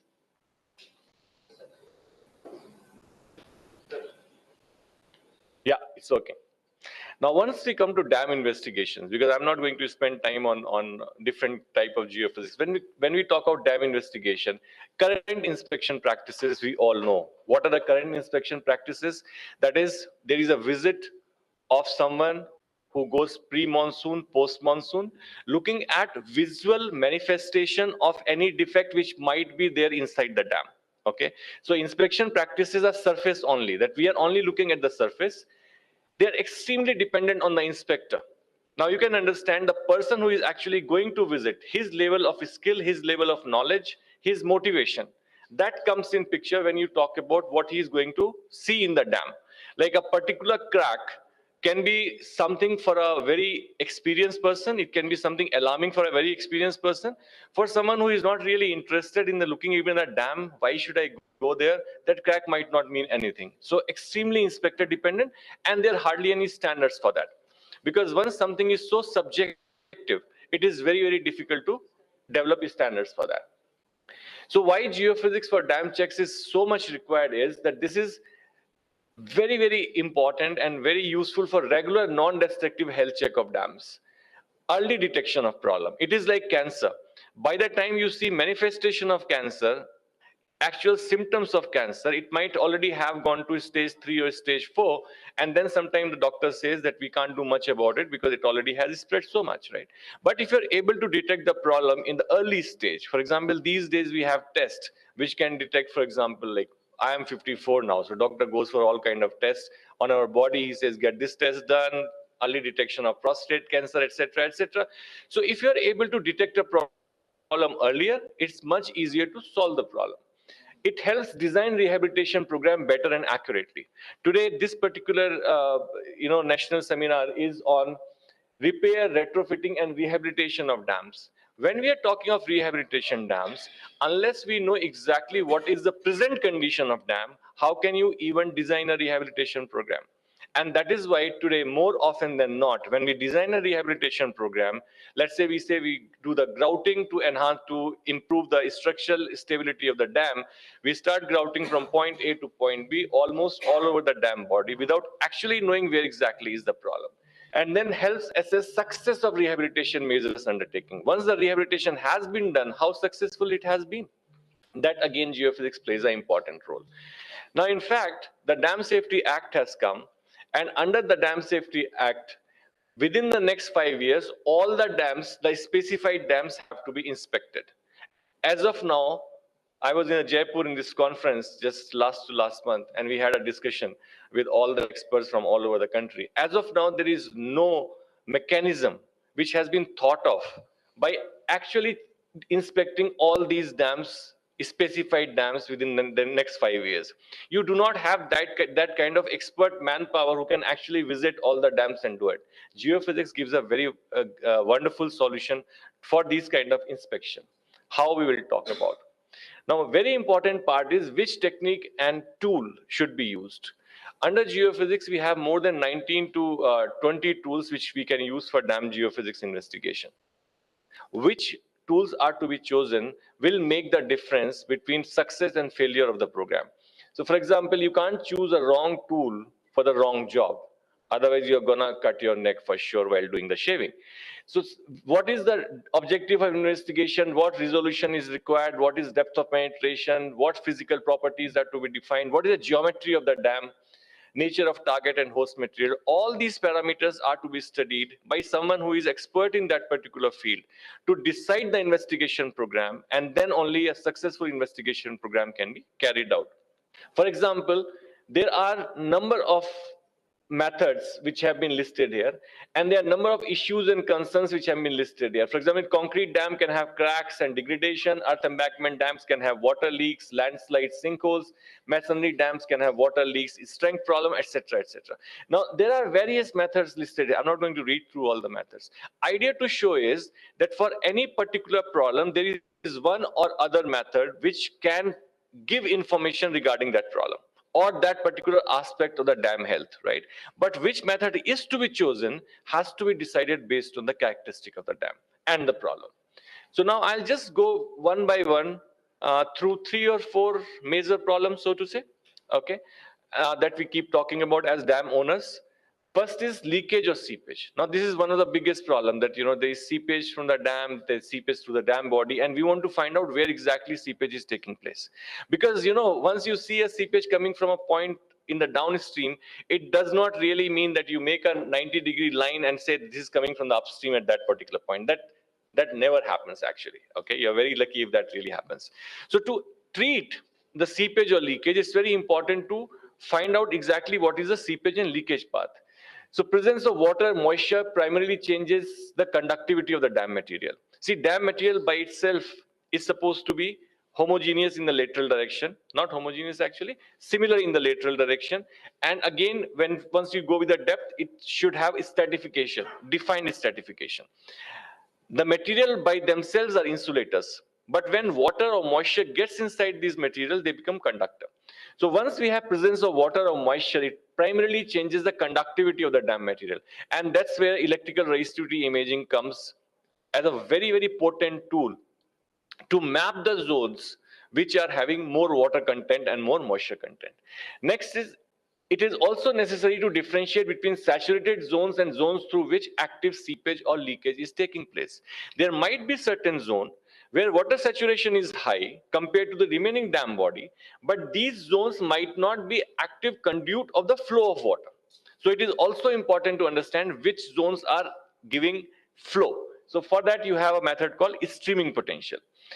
Then dam crests can have embedded man-made objects, pipes, cables, etc., and their location must be known to interpret electrical and SP data, and for that you have a tool of GPR, ground penetrating radar, all right? So since it is just a 20-minute presentation, I'm not going in details of the tools or theory of the tools. Idea is to show you what is available as a technology, what can be adopted as a technology, so that we can go forward in our mission to make our dams safe. See, today the option of making new dams is almost over. Sites are not available, environmentalism is at its peak, so making new dams is very, very challenging. So even if we made a dam for 50 years or 100 years life, now we have to do the retrofitting, rehabilitation, etc., to make it serve as long as it can. We cannot let this monument die. It's as simple as that, because we can't keep making new dams. So there is no question of decommissioning as far as India is concerned. Because water security needs dam. We can't make new, so we have to take care of what is existing. As simple as that. Okay. So idea is to tell what technologies are available to us for doing that. So what we do is ERI, for example, we put the electrodes all along the dam body. These are and we send current, we measure potential. Theory is, I'm not going in the theory. Look at what we get out of it. So this is, for example, a dam in Karnataka. It is 2.7 kilometers long dam. I did this in 2001. So what I'm discussing is not something new, right? I've been doing it since 1998. Kota Barrage was the first dam which I investigated. After that, more than 100 we have done. But this image is from 2001. It's pretty old. So now you see this dam has been investigated. You see a very, very low resistivity zone here. And then a low resistivity zone here, a low resistivity zone here. What does it mean is that in this particular area, the water presence or the moisture presence is much higher compared to the neighboring areas. Ideally, it should be stratified, one resistivity up to this depth, another resistivity up to this depth if dam is in normal condition. Lateral changes will take place only when there is a seepage or leakage phenomena happening. Now, these are the zones there. And then you do SP, streaming potential. Streaming potential is sensitive to the flow. Now, across this zone, there is a major SP development taking place. What interpretation of these two images together is that this is one zone where there is more water presence, that is zone of saturation. And through this SP development is high, which means through this particular zone, active seepage is taking place. And this seepage was being recorded in the downstream, but at a much different chainage. Entering a different place, taking a path, and then coming in the downstream. These two zones again are having more water content, but as of now, they are not contributing anything to the seepage. But if left unattended, maybe after 5 years, 7 years, these zones again will become conduit of seepage. So this is the beauty of these investigations, that you are able to detect the problem in a much earlier stage. And now once you are going for rehabilitation, you know where to focus. You don't need to really start grouting the entire 2.7 kilometers of dam, because grout will not go if it is not allowed to go, because there's no reason for the grout to go. It will only go in the defective areas. So this is one good example of that. Second problem is detailed analysis of dam section. We sometimes talk about how is the dam from inside, very detailed, because surface methods detect dam condition along the entire length. Now, detailed information across anomalous zones of a dam section is required. For example, you have found this zone here. It is the L section. So this entire thing you have done on the dam body from the top. Now you want to see across this section how the dam looks like. So what will you do for that? Very detailed. For that, you have seismic tomography, which can be done between cross phase or between boreholes, possible between downstream and upstream phase, possible between dam top and gallery. And this is a very high resolution method. And look at how it is done. So this is a gallery. We have put our geophones on the gallery top. And here is a person hitting this hammer on the dam top. And ultimately, the data is being recorded. Okay. And once you do this is the kind of section you get. Now, this is around 470 meters of dam. This is the gallery. This is a dam top. And once you have done this seismic tomography, you are able to see now the weak zones. These low velocity zones are in green, basically. So across the entire length of the dam, in 1 day of field work, this entire field work takes 1 day. In 1 day of field work and 1 day of processing, maybe 2 days of time, you have a complete information about where the weak zones are in your dam. So now, rather than trying to do drilling and grouting every 5 meters or 3 meters across the entire length of the dam, you don't need to do that. You know exactly where to focus your rehabilitation. Imagine the kind of savings we can have in terms of time and money and resources when we do this. This is the procedure how we do it. So it's all rope work. We go on the downstream, put our sensors there. Again, on the upstream and downstream, we do the hammering and do this tomography. For doing this, you don't need to empty the reservoir. It can be done within the reservoir with full water up to the top. No need to empty the reservoir for this. And look at the result. This is spillway section. You have this low velocity zone here. And these are converted to density. So now you know the density of the dam was, let's say, 2.7, 2.8 in the good condition, where because of leaching, the material has been leached out, density has gone to 1.7, 1.8. This is that particular area. Similarly, you have the shoulder section. This is a bad zone, low resistivity zone, and now you can see the density of the low resistivity zone. various such examples. This is a spillway portion. It has been done right throughout the length of the dam, and now you know where the bad zones are. So once you do this investigation, you are able to pinpoint the areas of your weakness. Then we sometimes want to know what is the dam strength in terms of P wave and S wave velocity. So for that, we have seismic refraction tomography. We have MASW of REMI. This gives P wave velocity. This gives S wave velocity. Once you have P wave and S wave velocity, you're all civil engineers, we can find out the dynamic modeling. We can find out the Poisson's ratio, bulk modulus, shear modulus, and Young modulus. And once you have these parameters, we are basically characterizing the entire strength parameters of a dam. And seismic refraction results also can be used for determining the phreatic line. Phreatic line is very, very important in the dam because it again tells you about the stability of the dam. So this can be done using seismic refraction. Here again, images of doing seismic refraction on a particular dam. This is the kind of results you get. Now this is a bedrock, and here you can see the defect of bedrock is very clear in refraction. Here again, you can see how the bedrock is going down. This is refraction microtremor. This is a dam in Maharashtra, and you can see this is a bedrock here. And this is a very, very weak zone because of constant leaching of material because of flow of water across this zone. This dam actually, once you're on the downstream, you can see the fountains coming out. It had become an unfortunate tourist attraction. A dam should not become a tourist attraction because water is coming out from the downstream. But this actually became a tourist attraction because of that. Okay. So the next question is when these investigations should be done. So if you are waiting for a sign, this is it. Fact is that they should be done. I will tell you when you need. It is desirable to have a baseline data of dam soon after completion of dam. Like doctors tell us, when we are 40 years old, they say you must get a ECG done because that will be a baseline ECG with which your future ECGs will be compared, right? Similarly, when a dam is constructed, ideally you should have these investigations to know what is the condition of a dam when it is constructed new. For older dams, since the technology did not exist hundreds of years back, the time is now. So it should be done now for practically all the dams. Before designing the rehabilitation program, it is absolutely mandatory. After rehabilitation plan, to check the efficacy of rehabilitation. Changes in physical properties are much easier to interpret. So ideally, you should be doing it at an interval. Like reservoir sedimentation studies today are being done every 10 years and even 5 years for important reservoirs. Similarly, these kind of checks can be done at a repeated interval. This is the Indian experience. I'm not going to read through it. This presentation can be made available to you. So number of dams have been done. I was at KRS also. Almost, our team spent around 2 months doing the investigation at KRS.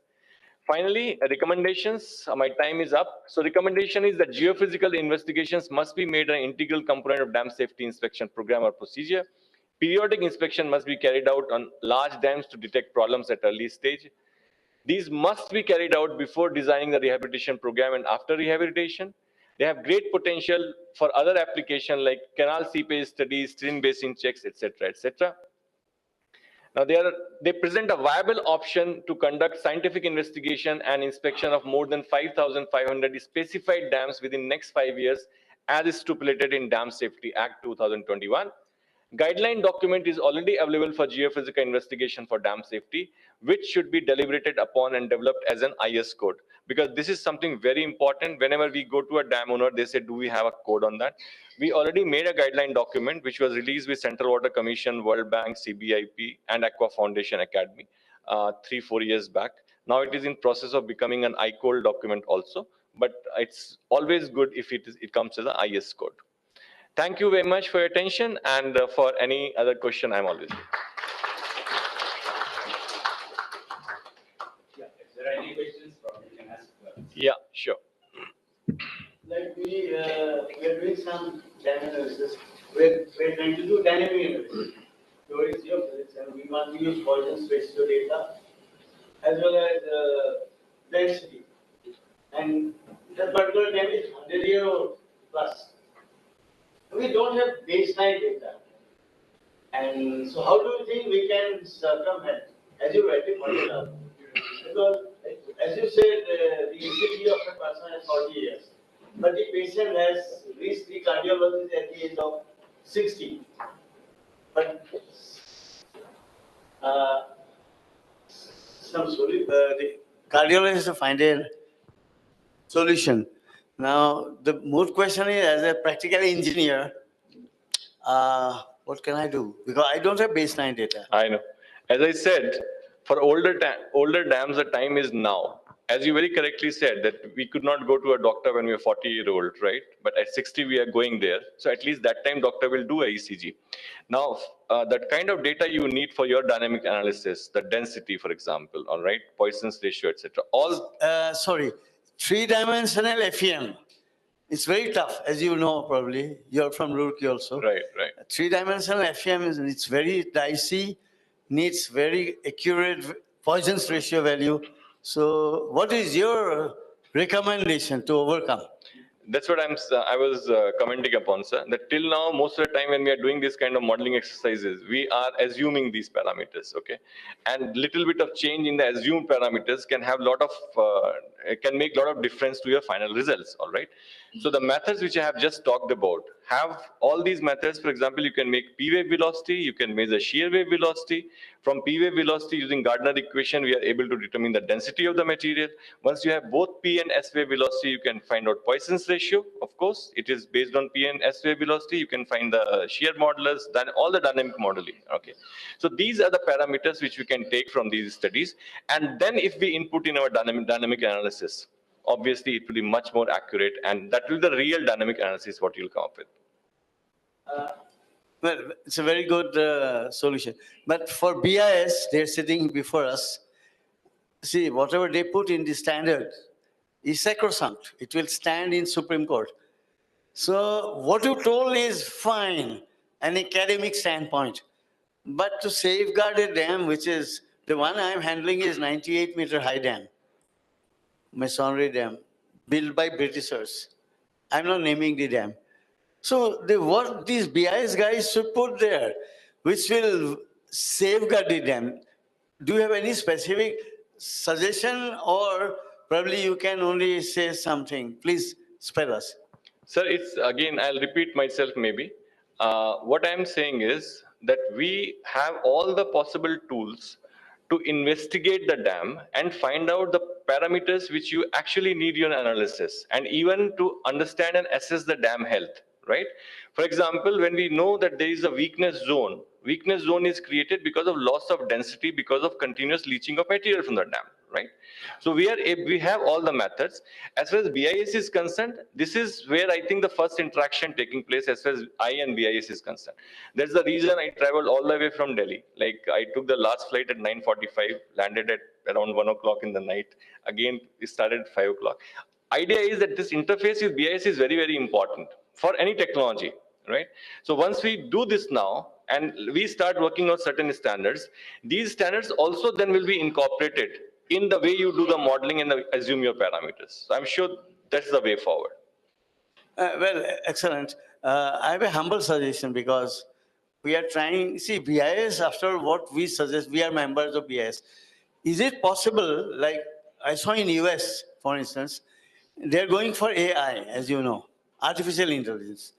So since you are a person, your company's name is Person also, if you have a lot of access to data, so is it possible, would you like to recommend that some of these like engineering students are over here also, can they develop some expert system or AI knowledge base with lot of if then, if then format rules, if this then this. So how do you react? Can this be done as an R&D by professors sitting here? I'm always open to very close industry academia partnership. In fact, when we were studying the dam, KRS dam, we had around 12 to 14 students who were working with us at that particular time. They were made part of our team, and they practically learned all the aspects of it. We are very, very absolutely open to share the knowledge, expertise, whatever is available with us, with the professors, their students, their researchers, to take it forward. Because although like I come from an industry background, but by mentally I'm very much a researcher only, right? That is where I spend 90% of my time, not doing business, but rather generating different time application areas for technology. So I'm very much open to that. Sure. Thank you. I have a quick response to you. Sure, sir. Many thanks for a very very focused presentation with very simple comparisons. My response is not a question. Dam safety 2021 is going to become historical.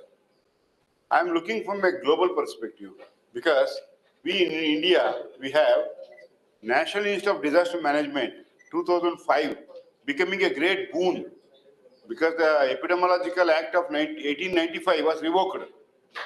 We could manage the pandemic effectively. So I want to cut short and tell one thing.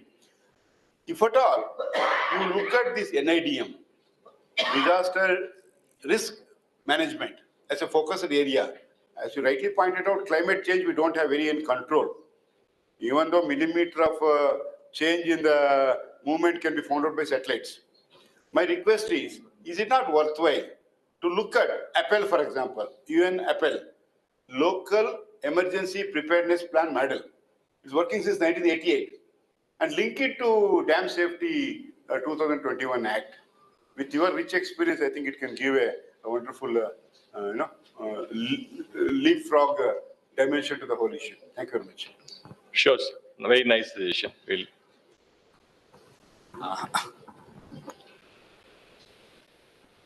Is that all? Thank you so much. Thank you. Please be seated, sir. Ladies and gentlemen, I want all of you to just join hands and give him a big round of applause.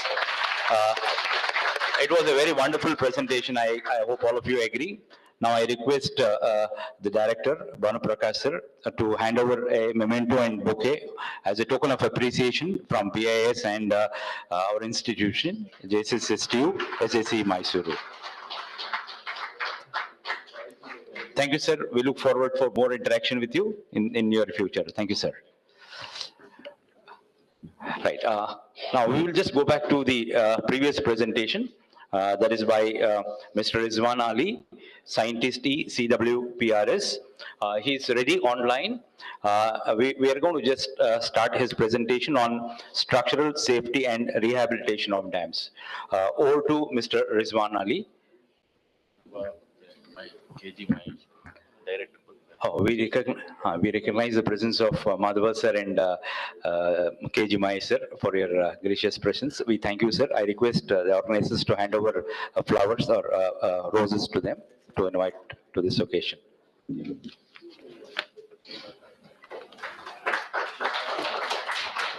Thank you, sirs, for gracing the occasion.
Nameplate.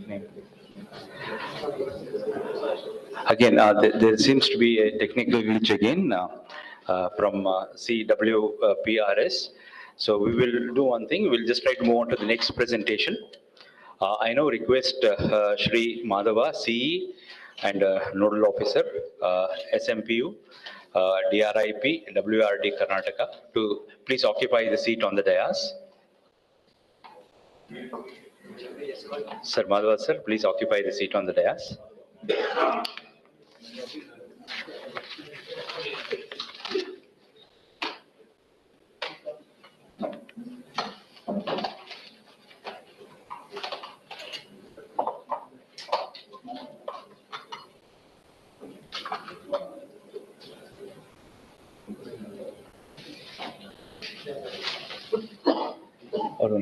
ಬುಕ್ಕೆ ಕೊಡಿ ಇದು Madhava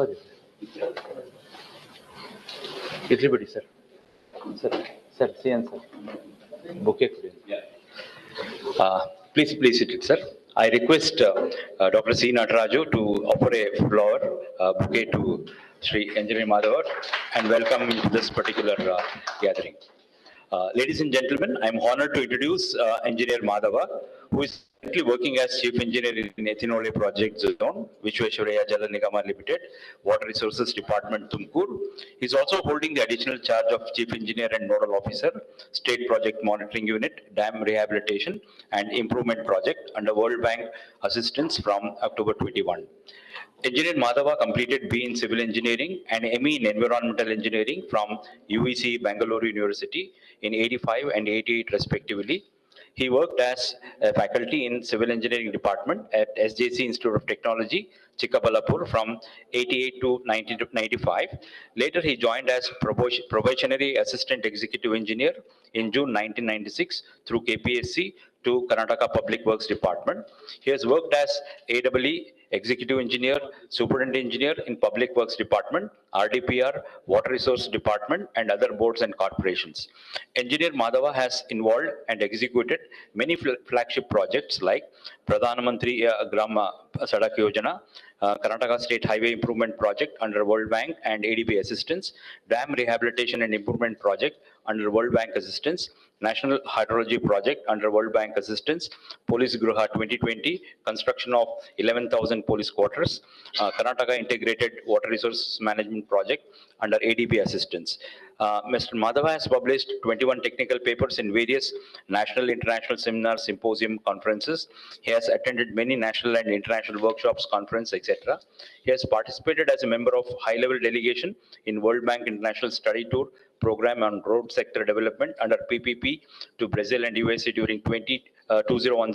He has participated in international training and capacity building programs on dam safety and reservoir management at Spain, Switzerland, and Netherlands during 2017. He was involved in the presentation of Tungabhadra River Basin planning and modeling, water budgeting, and carried out impact of climate change on Tungabhadra River Basin with IISc Bangalore. He has established Advanced Center for Integrated Water Resource Center in Water Resources Department under ADB assistance. He is a member of many professional bodies like ISTE, IRC, IWWA, Institution of Engineers, and IPHE. He is a recipient of the prestigious Sri S.D. Balekundri Award in 2016 for outstanding engineering services in Water Resource Department, Government of Karnataka. Minister of Jal Shakti, Government of India has honored him with excellent contribution to the source of dam rehabilitation and improvement project in July 2018. He was awarded the Aqua Foundation Dam Safety Excellence Award under the category of Professional Excellence in 2018. Institution of Engineers, Karnataka State Center, Bangalore has conferred him Eminent Engineers Award and also Lifetime Achievement Award. Let's give a warm welcome to Engineer Madhava once again. Engineer Madhava will be making the first part of the presentation right now on dam safety, governance, and DRIP projects, Karnataka, in this session. He will also be speaking later in the afternoon. Sir, you have about 45 minutes time to make your presentation, sir. Thank you.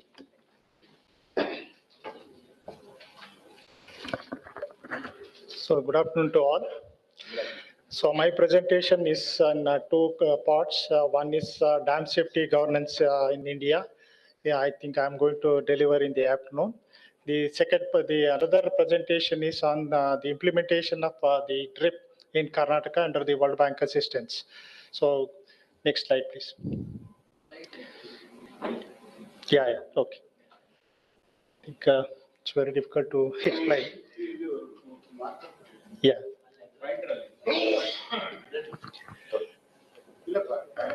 Yeah. ಸ್ವಲ್ಪ tilt ಮಾಡಿದ್ರೆ I think it is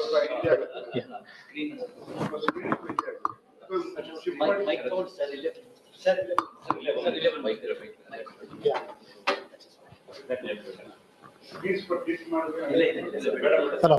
Yeah. So this is before going into the actual project component. So dams in Karnataka, the broad scenario. So here you can see there are 231 dams in Karnataka. So this is medium and major dams. So as per the National Register of Large Dams. So in that, I think the minor irrigation department constitute about 135 dams and major is 75. The power corporation is around 15. Urban water supply is around 3, and also Bangalore water supply 2. These are all the 231 dams. So age of the dam in Karnataka is concerned. So about 25 years old. So this is about 25 years old. Around 6 dams comes under this. And about 50 years, there are about 69 dams. And 75 years old is around 31. And 100 year, about 25 dams. So the objective of our the DRIP project, you are all well aware that DRIP one successfully completed by Government of India. Karnataka was one of the state participated in the DRIP project. So this the main objective was to improve the safety and operational performance of the selected existing dams. So these are all the 3 components. One is structural and non-structural measures. And second one is the institutional strengthening. This is one area where we got a lot of support from this project. The project management, it is only during the execution, the project management we have done by through SPMU. So this is the milestone of this DRIP in Karnataka. So even though the project was started in 2009, Karnataka was entered in 2014. This was ours was the last state to join this DRIP project.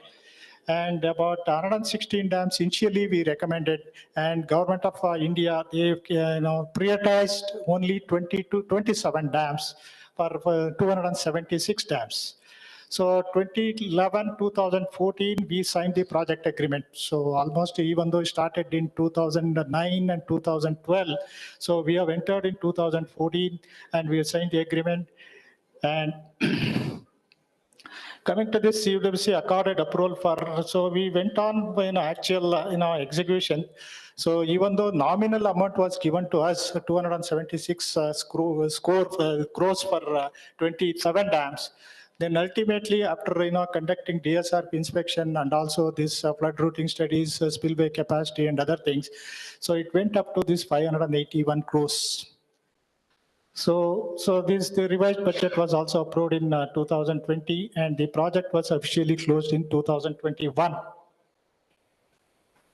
This is the geographical location, 22 dams we have taken almost geographically entire state, I think we have covered. So in Karnataka, there are 4 nigams. All these dams are, the DRIP project is implemented through these 4 nigams. They are the actually dam owners. So geographically, you can see all these dams located even in the CNNL, Krishna Bhagya Jal Nigam, and Karnataka Niravari Nigam, and also Visheshwara Jal Nigam.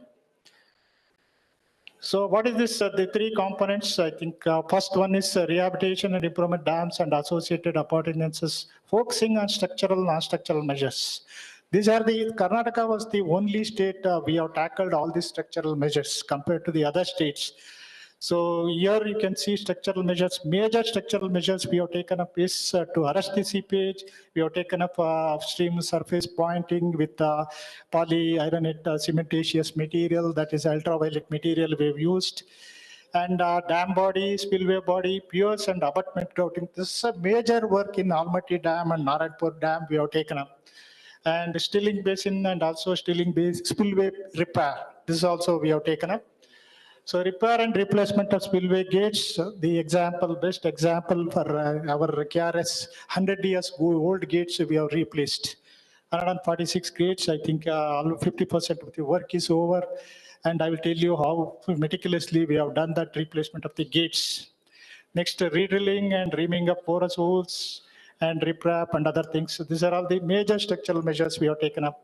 The second component, non-structural measures. This is one of the major component, I think, in the DRIP. So we have attempted revision of reservation operation manual. Earlier, we had this reservoir operation manual. We have updated for the latest standards and also the guidelines. And the second component is we prepared this inundation maps, dam break analysis, and emergency plan action as per the revised guidelines. This is the best component derived out of this DRIP 1. And revision of design flood studies and flood routing studies. So this is another area where we have concentrated in the DRIP 1. So setting up a flood warning and a real-time inflow forecasting system, carry out risk analysis, and another important component, instrumentation, where we have attempted in the DRIP 1. And this another, the gift of this DRIP 1 is Dharma. So this is a dam health and rehabilitation monitoring application software. This is one developed by this DRIP 1.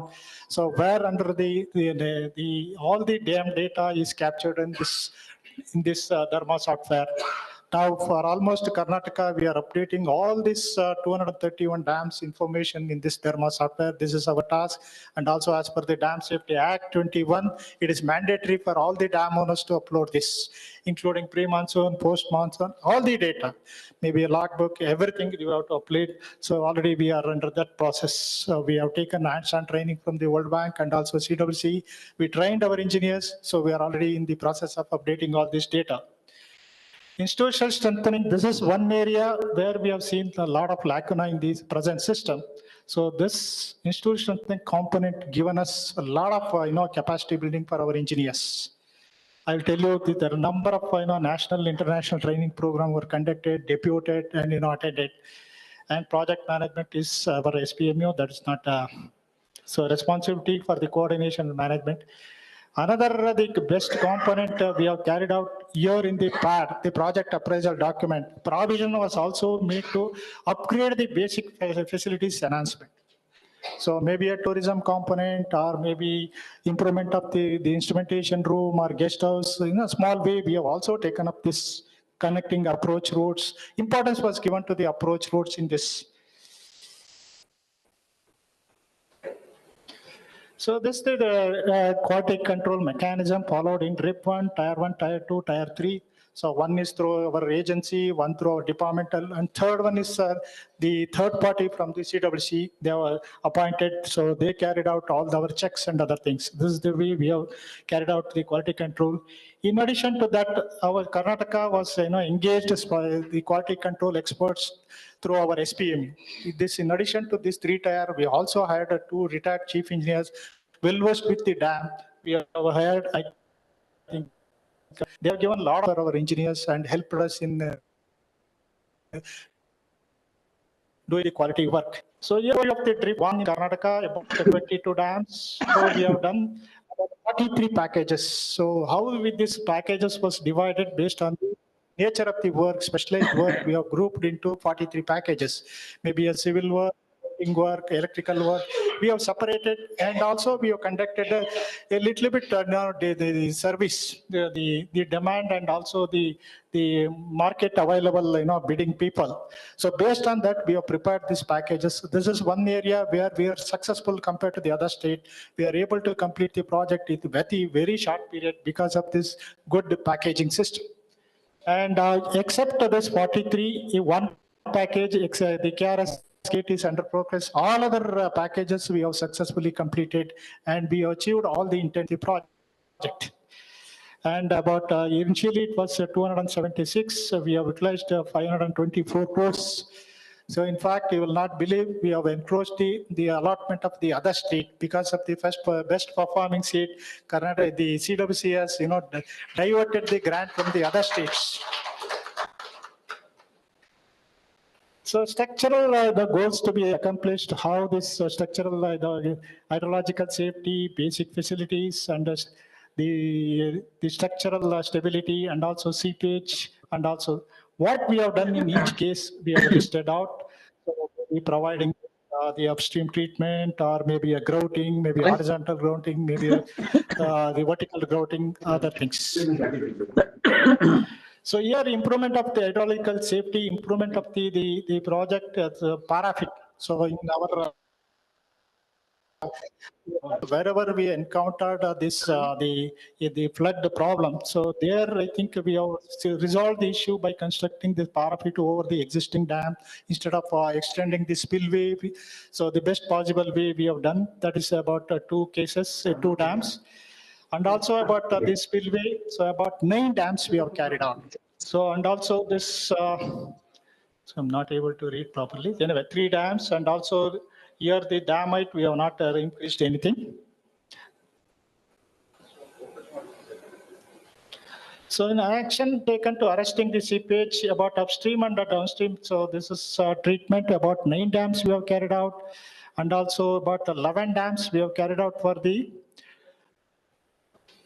so grouting of the embankment foundation. So this is about the giant treatment. So especially in the concrete dam, so I think we have carried out about in 5 dams. And the grouting of the concrete and masonry dam foundation about 6 dams. These are all specialized nature. I think after the construction of our major dams, we have carried out this to arrest the seepage, and also the stability we have increased. This is about the structural this thing. Repair to the abutment, and also upstream, downstream embankment, slow protection of the drainage, about 8 dams, improvement to the stilling basin. This is one area we have faced a lot of problem in the drip 1. About 11 dams we have taken this stilling basin. Because of over the time, because the hydrological design studies showing lot of improvement or enhancement in the flow. Because of that, the revision of all the stilling basin we have done in our major dams. So these are all the provision, basic facilities, instrumentation. About 10 dams we have done the public facilities, standby generator in 2 cases, gallery lighting about 2 cases, safety equipments, approach road about 5 dams, external lighting about 4 locations, instrumentation about 16 dams we have completed, surveillance equipments about 8 dams. So this is about the Krishnaraja Dam. This is one of the major dam we have taken up the major rehabilitation program. So here you see DSRP was inspected in 2014, and also review study, this PMF was carried out. Original design flood about 9,911 cubic, and revised design flood was I think 17 lakh, I think cubics, 17,000 cubics. This is one, you just see the increase in the revised design flood because of the latest guidelines. So we are getting almost double the value of the original design flood. The beauty of the KRS, even with this increase,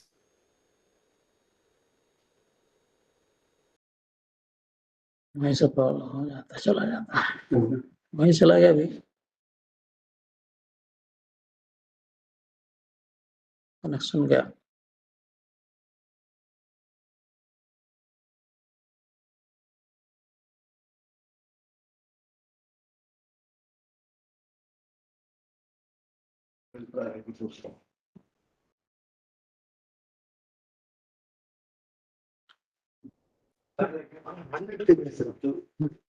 manual is also updated and published in 2019 in the CWC website, and also in Karnataka website, and also we have conducted a stakeholder meeting. And emergency action plan was also published in 2020, and a big the stakeholder consultation was conducted recently in Mysore, inviting all the stakeholders. That is the basic component of the basic requirement of the World Bank project. So what is the drip intervention approach for this dam? So being a heritage structure, retaining of originality in architecture, aesthetics, and monumental ambience to be the uppermost concern. This is the one criteria we have to consider. Second one, all out efforts to made to enhance the safety and integrity of the heritage structure utilizing the state-of-art technology. Because it's a very sentimental, oriented dam. So anything, if something, if you start with the dam, so utmost care we have to take, because so much of, the sentiment is attached to this dam by the villagers or maybe the surrounding people or even the public. So this care has dam to serve and inspire the future generation to adapt aesthetic values for the engineering works. So major rehabilitation work we have taken after 100 years. So getting into this, rehabilitation was very, very tough for us. All out effort we have made. So synchronize all these things with the existing dam. So these are all the major rehabilitation work. You can see the grouting and also pointing. You can see the core samples we have extracted from the KRS dam. So for grouting drilling, we have extracted this. Even after 100 years, you can see the Sirki mortar, whatever it is used, it is almost binding with the rock. So even now it has not lost its strength. So that is the strength, I think, even today. But there are some locations, especially in the Ghat portion, there was sweating was there. So this is the only drawback in this KRS dam is there is no drainage gallery. So because of that, there is no indication for the seepage. So in view of this, so we have taken up both the horizontal grouting and also vertical grouting and also pointing. So this is Almaty Dam, another major dam we have taken up. So here also the revised the design flood is 47,000 cubic. So substantially 1.5 times is there, not much compared to the our KRS. For all the dams we have revised this. So here I think grouting of the body upstream treatment, reaming and redrilling of the porous walls and foundation walls, and also providing the treatment to the spillway PS. So this is the PU grouting we have carried out. So in our the Almaty Dam, that is the first of its kind in the entire country, I think I can say at the time. Rectification for the existing riprap. So the upstream riprap was washed away during the flood time. So now we have carried out this riprap, constructing a template, and it is now in order. Treatment to eroded damaged portion of the stilling basin. So this is one area still we are facing the problem. So after the construction of the dam, so there is something technical error. I don't know. So still we are conducting this the physical modeling again, and we are determining the exact cause for this the spillway problem. So there are about 4 packages we have done, and we have successfully completed. So for this also we have conducted prepared operation manual updated, and also emergency plan was also prepared, and also stakeholder consultation was conducted. So this is the riprap. Earlier it was washed away in the upstream phase. So we have done. So the major area of the Almaty Dam. So you see the vertical grouting we have done. So maybe 1 row or 2 rows depending on the water permeability test we have conducted this. So here this is the spillway basin. This is about upstream treatment. This is about spillway portion concrete. So this is another Amarja. I will not go into the much details. So here for all these things, DSRP is a basis for our preparation of the PST. Without DSRP, it is not allowed. Whatever DSRP gives the recommendation, that will going to be the PST.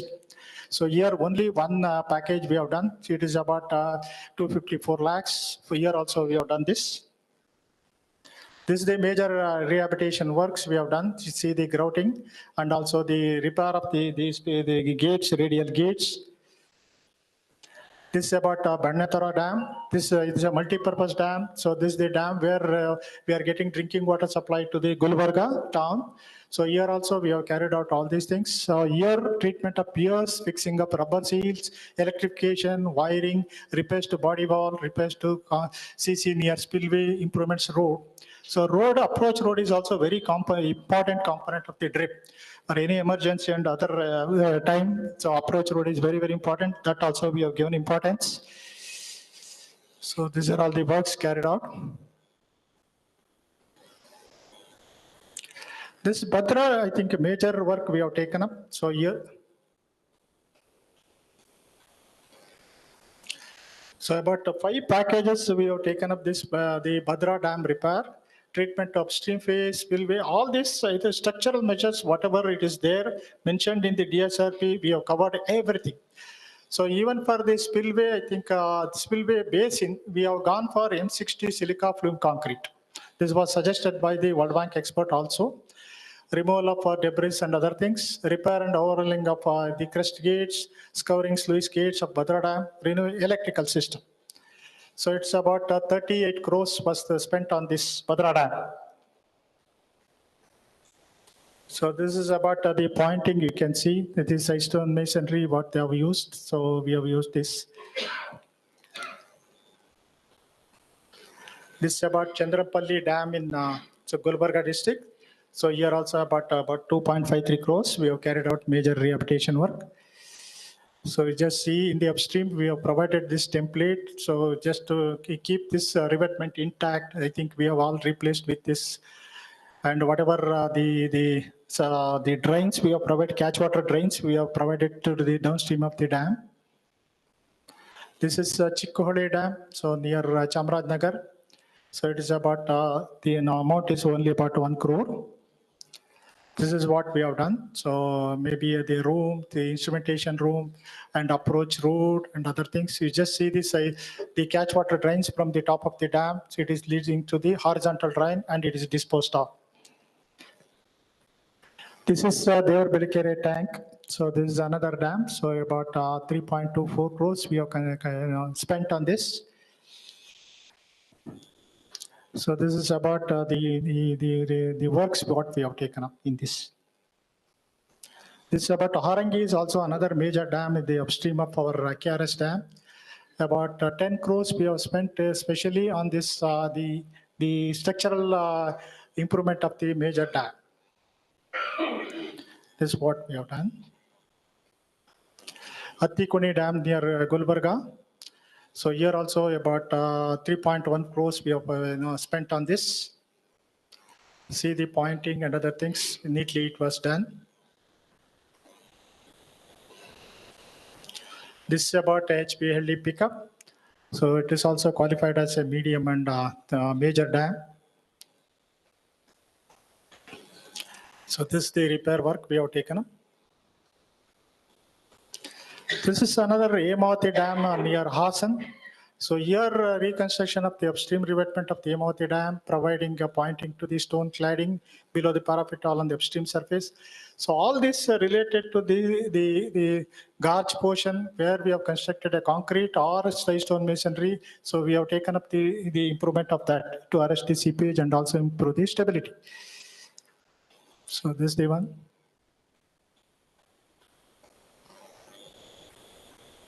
Yeah. This is about Kabini Dam. So here also we have carried out all these works. This is Kabini Dam, about one package, about 10 crores we have spent. So here also we have taken up the major structural rehabilitation works. So you just see the concreting and also the pointing work we have done. This is about Karanja Dam in Gulbarga district. So whatever gates and other things we have carried out. Lower Mullamari near Gulbarga.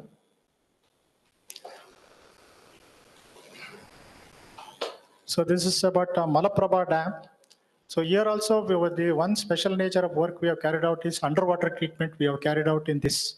So in all these dams we have carried out the repair up to the MDDL. But below the MDDL we have not carried out. But here we have carried out the underwater treatment also in this. See the revetment, the pointing in the upstream we have carried out with T joint. This is Malgatta Dam near Tumkur. See the nicely we have prepared, done all the revetment, and we have brought the bond into a shape with the uniform road width, the entire length. Sectioning where it was done. It was 1,000 years old dam. This is Maskinala Dam in Gulbarga. So this is approach road and also this drains, turfing also we have done. So another major dam we have carried out is Narayanpur Dam. So here I think major work we have taken in the providing apron concrete below the flip bucket. So this work was also inspected by the secretary of the Ministry of Jal Shakti, Mr. Amarjit Singh personally inspected this work. So this is a major work we have carried out because we made provision sufficiently in this. Treatment to second stage honeycombed concrete and honeycombed pier regions, and treatment to the upstream phase of masonry project above MDDL. So this is the major works we have done. About 119 crores we have spent on this. See the concreting we have done. Huge concreting we have done. This is Upper Mullamari in Gulbarga. So stilling basin and also revetment and also approach road, all those things we have carried out. This is Vataivala Dam in Hassan district. So what is this outcome of the dam rehabilitation and improvement project? So this is a pioneer program in India with respect to dams, which is an important asset to the country under the guidance and immense effort of Ministry of Economical Affairs and Central Water Commission. It is a successfully implemented project. Major rehabilitation works with the advanced and new technologies were introduced in the state. The scheme comprehensively addressed hydrological and structural operation of these dams.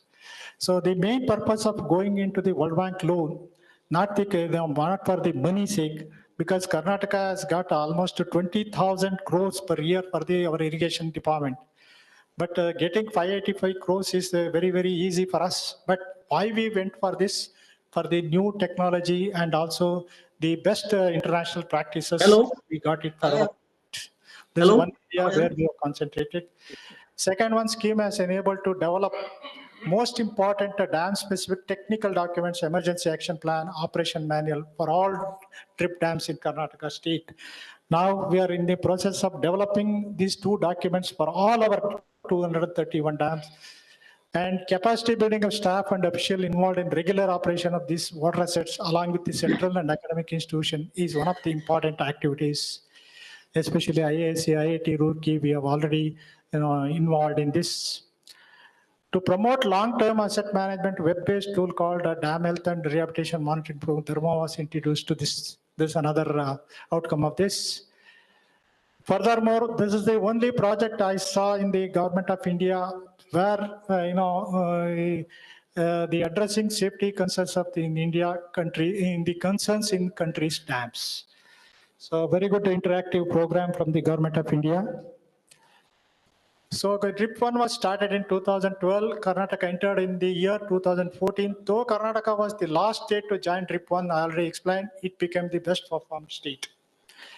Karnataka has achieved all the intended objectives of the DRIP project. In-house expertise was developed in preparation of revised design flood studies, flood routing, preparation of emergency, all these things. Now in the capacity, in in-house capacity, we have through KERS, I think we are able to revise the design flood studies and flood routing, even emergency action plan. You will not imagine, so each activity carries lakhs of rupees for the consultancy we have saved to our state, and we are in a capable position to deliver these goods. For this one dam, so we requested for this IISc and other institutions, they were charging almost 80 lakhs per dam. So now in-house expertise we have developed by taking hands-on training from the World Bank and also the CPMU. So we are in a position to develop for our own dams through our KERS. So we have strengthened the Karnataka Engineering Research Station for capacity building. It is a 75 years old institution where we got all the infrastructure. Now for our dam purpose capacity building, we have strengthened this, and also we are going to strengthen even in the DRIP 2 also. So about 618 engineers have participated in national international training program of dam related aspects. This is the capacity building we have done. And for execution, the outstanding work, we have received 4 awards from the Government of India and also the World Bank, one for the Almaty Dam, one for Narayanpur, and also Narayanpur Dam. There's another, the CBIP has given the Best Performing State Award. So this is a stakeholder component, one of the component where we have conducted in the biggest stakeholder consultation we have carried out in Mysore by attending almost 1,500 people. This is what the World Bank want. So because the dissemination of the emergency action plan component to the public is very, very important, because this will going to be a public document for all the other departments. By inviting all the 28 departments in the state, in the department, in the district, we conducted this stakeholder consultation program. Coming to this DRIP 2 program, so GYA contemplated for the World Bank 2 after the success of the DRIP 1. So it is about called as DRIP 2 and 3. Government of Karnataka accorded administrative approval for the rehabilitation and improvement of 58 dams amounting to 1,500 crores. The project cost DRIP to phase 2 is 750 crores and for phase 2 is 750 crores. And the duration is about 10 years and 2 phases, each of 6 years duration with 2 years slab. But we are aiming to take up all the 58 dams in the phase 2 itself. The rate at which we are doing, probably we will utilize the 1,500 crores within the first DRIP 2 itself. That is the stage we are already reaching. So what is the fund sharing pattern? State will contribute about 70% and World Bank about 30%. Sorry, World Bank is about 70%, state is 30%. It's in the form of loan. So here in this project, it is routed through the CPMU. So CWC, Ministry of Jal Shakti, GY is the coordinating agency. And we also already signed the agreement in May 2022, awarded about 114 crores tenders and balance 150 crores is under process. So here again, they have given a component wise how much money, 750 crores, where it will be utilized. You just see 86% of the amount will go to the rehabilitation program, about 645.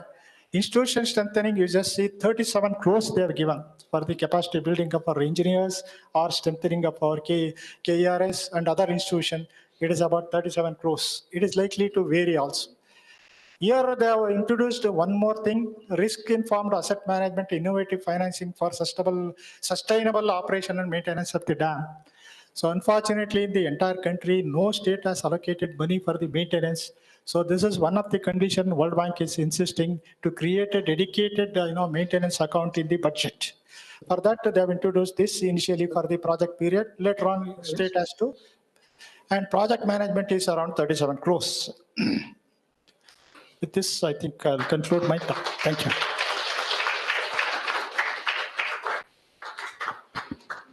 Sir, thank you for your wonderful presentation. Please be seated on the dais. You have taken us through all the dams, please be seated, that we have in Karnataka, and then the kind of works that you and the government are doing. So it's a real eye opener for all of us, sir. Anyway, if there are quick questions, one or two, we can take one or two very quick questions. It should not be very elaborate. I'm Jagannath. I interacted with you when you were at Karnataka Police Corporation. Yeah. I took some people for your visit. You have done a wonderful work. So my quick question is this. The design flow and the revised design flow, it varies for most of the dams. What is the criteria considered for that, number one? Second is Karnataka State Action Plan on Climate Change, 2013 and 2021 are two documents. On these, if you could kindly comment, that would be nice. Thank you.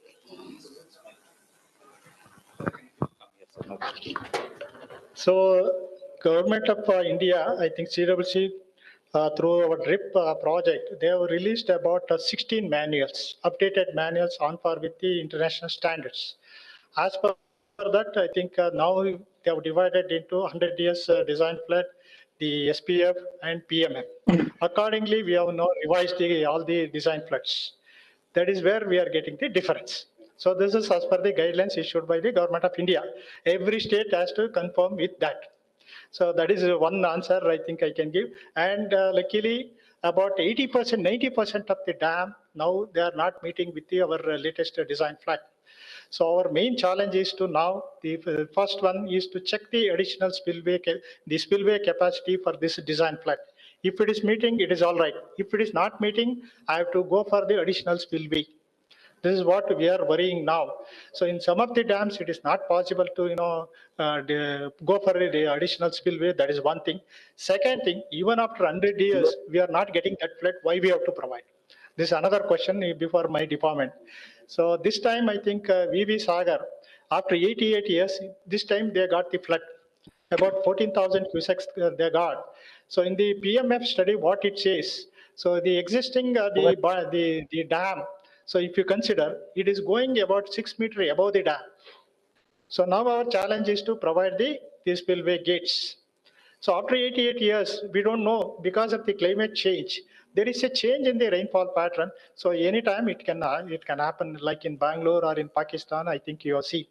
So this will likely to come. So we have to safeguard our high asset, infrastructure. So we have to go for this additional spillway. So anyway, we are also, doing permutation combination by doing the design, the flood routing, by operating the gate. So KRS, one example, even if it is safe, 2 hours it will go into the afflux will be created in the upstream. For the entire 2 hours is required to down within the freeboard. So what is the loss which will going to occur? Submergence problem. So the same thing happened in our VV Sagar this time. So they all asked for the compensation because of the afflux.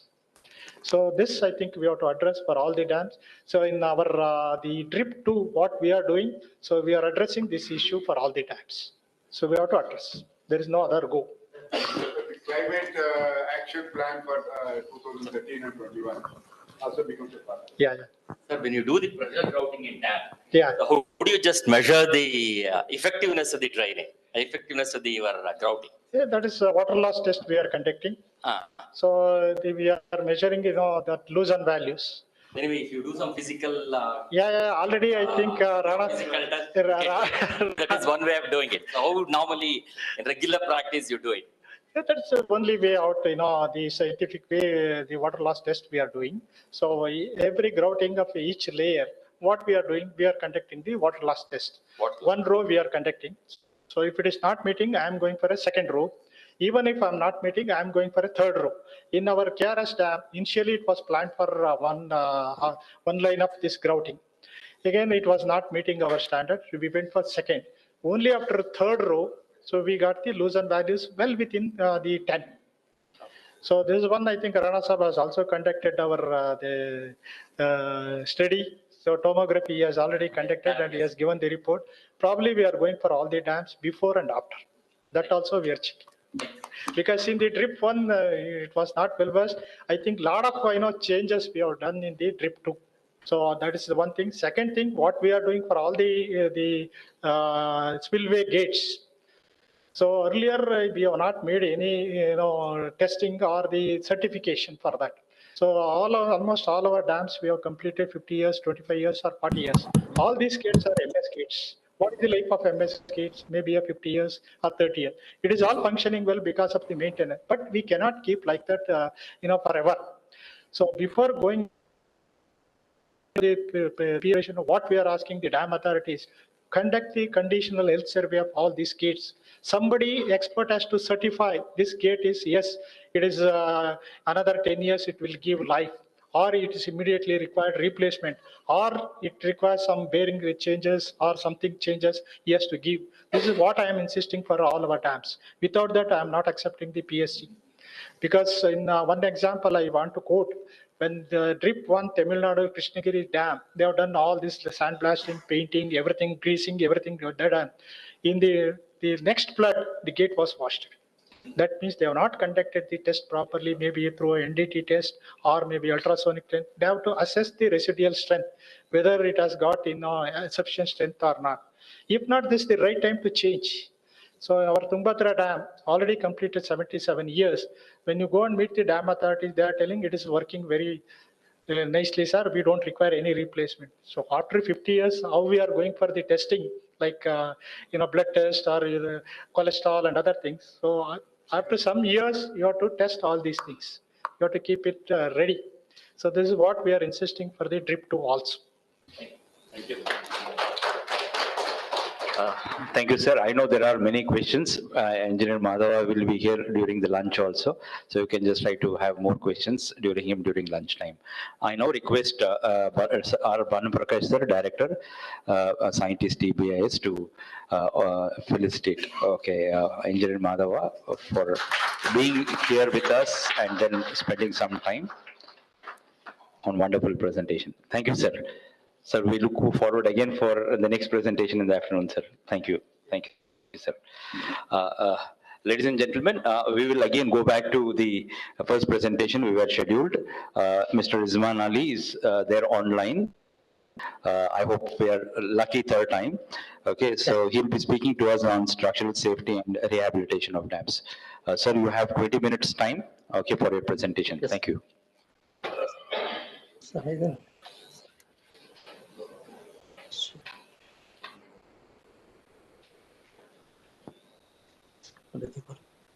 So, slide. Full screen. Full screen. Slide. Full screen. View full screen. पहले क्यों हो रहा है? उसको पहले क्यों नहीं हो रहा है? स्लाइड हाँ play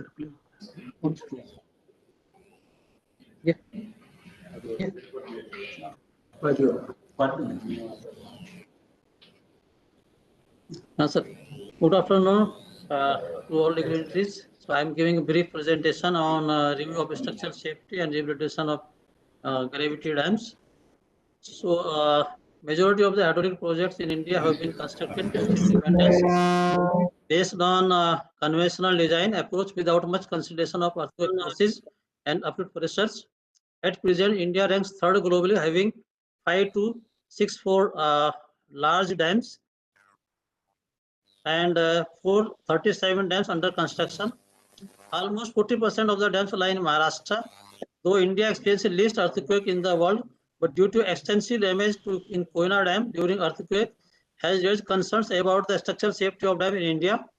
At present, most of the major dams in India are more than 40 years old, which have earlier been designed without consideration of earthquake, or very small has been considered, which resulted under design as per latest design practices mentioned in the IS codes.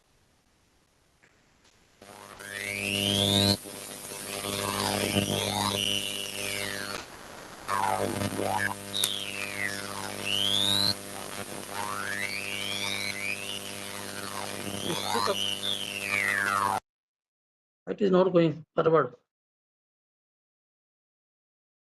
Hello?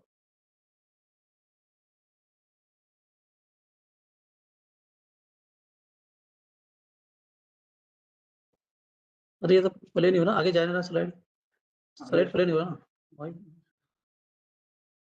नहीं जाना next. So main causes of gravity dam failure as lack of shear strength and discontinued foundation, excessive uplift in the foundation, inadequate or non-existent drainage, lack of dam stability, excess of differential deformation of the foundation, piping and erosion in the foundation caused by high permeability, flaw in the design, lack of supervision during construction, no monitoring or warning system, that is systems were out of order. Human error during site investigation, design, construction, and operation, inadequate foundation investigations, incomplete data on available material, frequent strong earthquake, decay due to aging effect, incorrect operation of floodgates, insufficient monitoring and data analysis, lack of preventive measure or repair works, accidental damage may create apprehension about safety of the structure. So symptoms of distress are cracking, spalling, concrete disintegration, heavy seepage. So like you can see the seepage through the dam bodies, such a huge seepage is taking place. Then leaching, you can see a lot of leaching at the downstream face of the dam in Massengi dams. Similarly, you can see the cracking of the Koyna dam post earthquake and strengthening of the known overflow portion. In the second phase, they have carried out the strengthening of the spillway also post this Latur earthquake.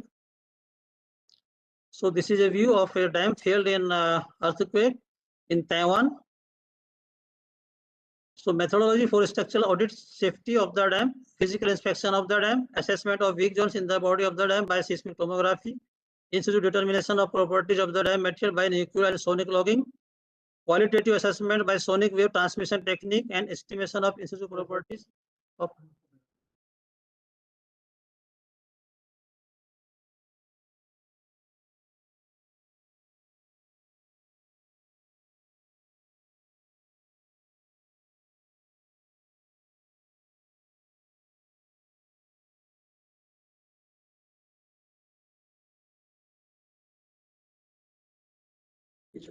back to the.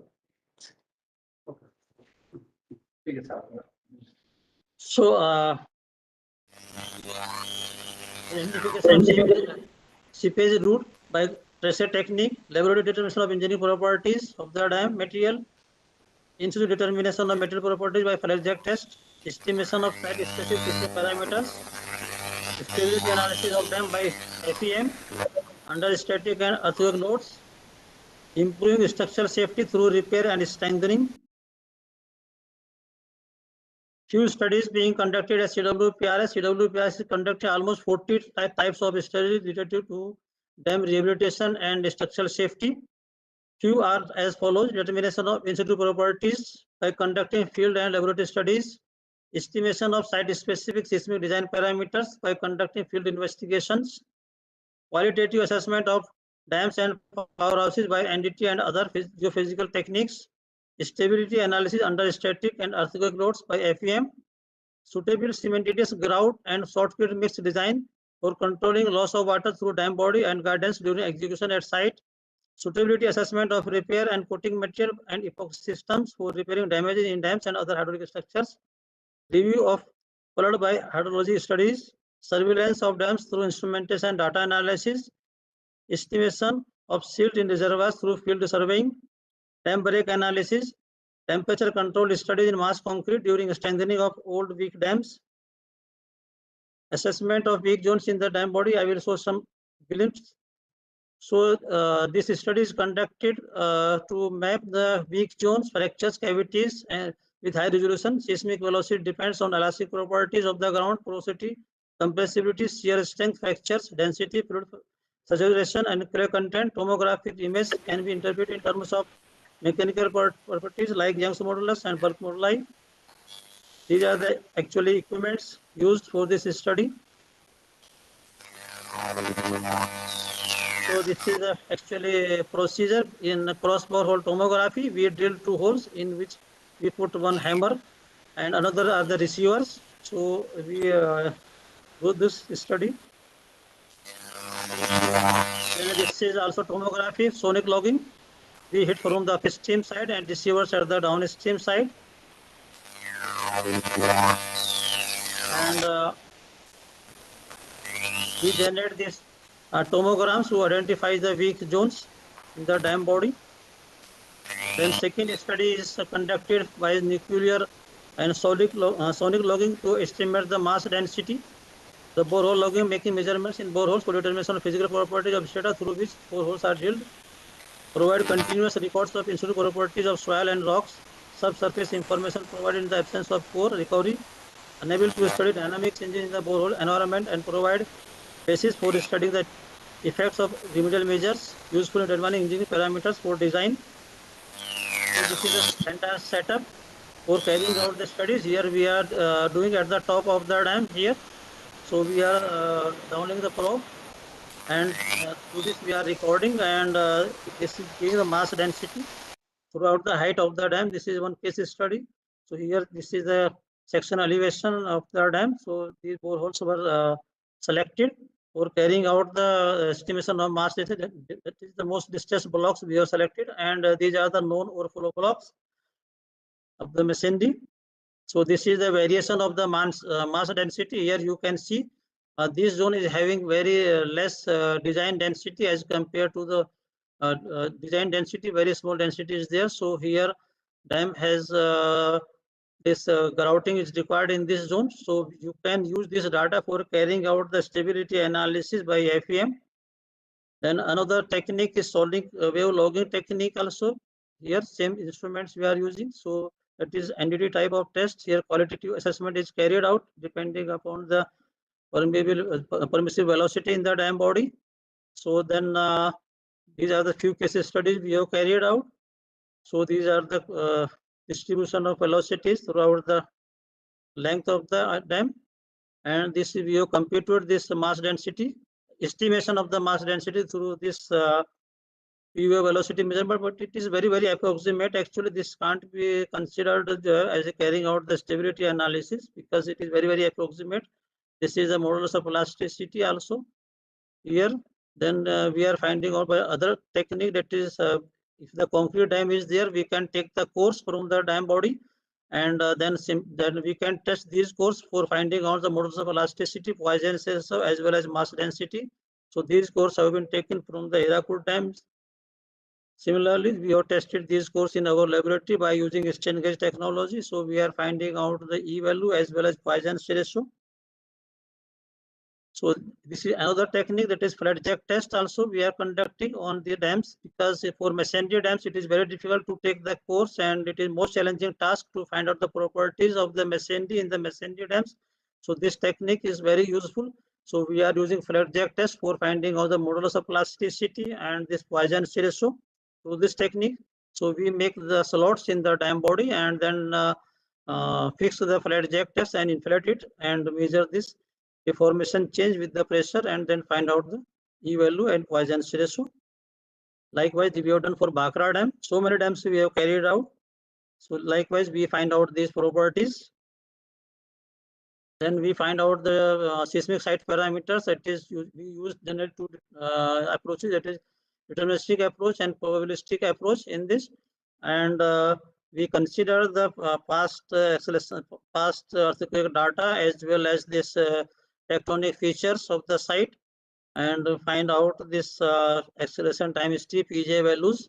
So these are the past this thing earthquake data, and previous slide is the this fault data at this at the project site. So all these are considered in carrying out the study, and then we compute this response spectra under this 2 probability of accidents as well as 10 probability of accidents, that is under MCE and this TB conditions.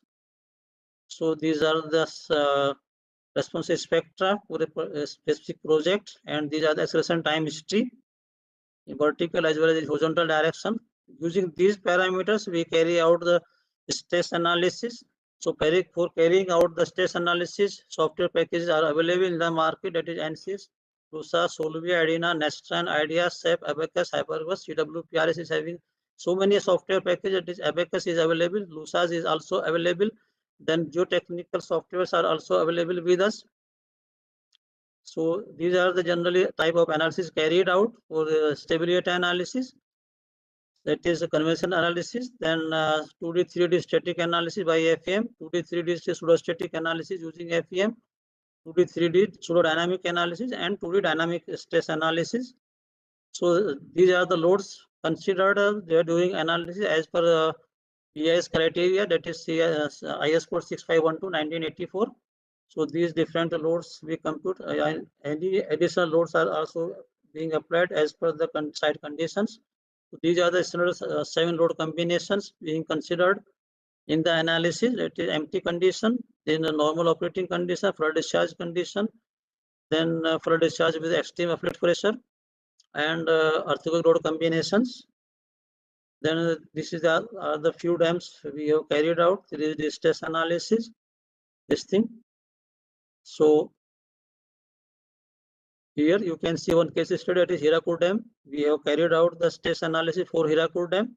So first we find out all the properties, in situ properties, because due to continuous leaching and continuous this seepage, the properties have reduced. So we have taken the course from the dam body, and then we found out the properties. This dam is lying in seismic zone 3. So for this, we have carried out this 3D stress analysis by FEM.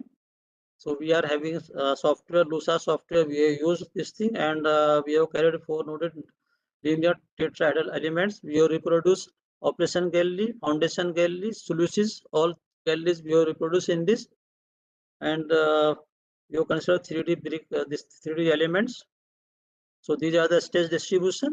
They are on the steam phase near the solutions. So very high tension is coming near the solutions because this dam has become very weak. So earlier also during 90s, this treatment, epoxy treatment was carried out, but still now concrete has fallen here.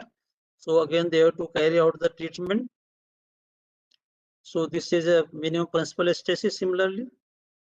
And these are the displacements under different load combinations. So these are the tabular form, this is stress distribution. Peak values of the stresses here, you can see. So then we have carried out dynamic analysis for another 100-year-old dam. It is near to Pune only. It lies in zone 3 using Chopra's approach. So this was the unbuttressed section. This is the buttressed section because here cracks were developed just after the construction. It was under section. So now during this Killari earthquake, again they have carried out the stress analysis. We have carried out, and these properties were found out by taking 90 centimeter dia course from the dam body and find out these properties. So this is the FEM model here with buttress, without buttress, and this is the input acceleration time history here, and this is the stress distribution. You can see there is sudden change in the stresses after buttressing. So we have tested more buttresses. So this is the findings here. So they have added more buttresses here along the full length of the dam at deeper reaches. Now this dam is under safe conditions. Similarly, then other part is repair and rehabilitation. For gravity dams, distress is seldom attributed to a single factor, and before knowledge of possible cause of distress, so diagnose, repair, material and technique is essential. Economically viable options for to impart effective functionality, durability and safety to the existing structures. So these steps are followed. So for foundation, we carry out curtain grouting from the drainage gallery. Curtain ground near the heel of the dam, it is under empty condition. Then upstream racking pointing to the upstream face. Then grinding, shotcreting and prouding. Then skin treatment also. Dam body treatment is grouting of the dam body portion. So these are the various steps involved in carrying out the grouting. So we conduct a lot of studies to carry out the suitable grout mix design, because grouting is not so simple. There is no IS code for carrying out dam body grouting. So first time in India, we have carried out so many trials for finding out suitable grout mix for so many dams here. So how much, because grouting is having 3 purposes. That it should be develop the impervious in the dam body, it should enhance the strength of the dam, and it should improve the mass density of the dam. So for achieving all these things, a lot of studies are conducted at CWPRS. So this is a particular case of Timgar Dam where seepage was around 3000 liters per second. So this dam completely empties. So we have carried out grouting from all directions to improve the strength, because its strength has reached up to 50%. And E value is also very small. Density has also reduced nearly 15%. So to enhance these parameters, this was a challenge for us. So we have carried out these 2 studies for this. That is investigation. We have carried out so many, and for TT purpose, we have carried out grout mixed design as well as shotcrete mixed design for carrying out upstream treatment, because all repair material has failed here. This thing because of poor bond strength, because it is having this very poor this strength on the piston face. So bonding was not proper or material failed. So we have adopted this conventional approaches. Then we have done this shotcrete mixed design, and the treatment has been carried out. So then dam body shotcreting has been carried out, and we have conducted a lot of studies in the laboratories. So these studies, these treatment have been carried out so many dams in India. Now these are the laboratory studies for the shotcrete mixed design. We have conducted so many tests in our laboratory to find out suitable shotcrete mixed design. So then we have taken course from this tested test panels to see its bond strength as well as this imperviousness and strength. Now this is the shortcut process going on in the upstream phase of the Tamgar Dam. So we have fixed some anchor bars as well as wire mesh, and then grout mix, this shortcut mix design was done by us. So around in 2 layers they have done the treatment, that is 50 mm by 50 mm, 50 mm thick they have done the treatment. So now this is effect of this treatment has been that almost 95% seepage has reduced in this dam, and this strength has also improved a lot, and density has also increased more than 5% average density, but at few places around 20% density has also increased in this. So this is the view of the dam. Before treatment, you can see so many water jets were emerging from this dam body, and this is the after treatment. So no leakage, visible leakage is there on the downstream face of the dam. This thing. So now, recently this dam safety panel has visited, that is CWC, and this DRIP authority has visited. So now they want to implement Tamgar pattern on in the entire country. So these are other dams treated through this grout mix using grout design as per CWPRS. This is Domi here that a lot of leakage was there, so these glacis were damaged every year. So after this grouting treatment under CWPRS guidance using this grout mix design, completely the seepage has stood to the dam body. This is Surya Dam also. Here also both treatment has been carried out, that is shortcut as well as this grout mix design. This is another dam, Varasgaon Dam also. Here a lot of leakage was there in this. Now you can see completely the surface has dried after carrying out the grouting as per CWPRS guidance. So Government of India is taking a lot of initiative to this treat the dams and improve the safety of the dams. Government of India is implementing World Bank funded dam rehabilitation project in 3 phases. Under DRIP phase 1, nearly 200 dams are being rehabilitated in 7 states at the cost of around 3,500 crore. Under DRIP 2 and 3, more than 730 dams have been identified at a cost of around 10,200 crores. 18 Indian states are participating in DRIP 2 and 3. Dam Safety Act 2021 has been implemented towards surveillance and safety assessment of the dams. So concluding remarks, all as new projects may not be constructed in future due to dense population and cost involved, old projects should be rehabilitated to enhance functioning life of the project. Review of structural safety of old and distressed hydraulic structures should be carried out before taking strengthening measures. In situ material properties and site-specific seismic parameters should be used for analysis to get a real picture.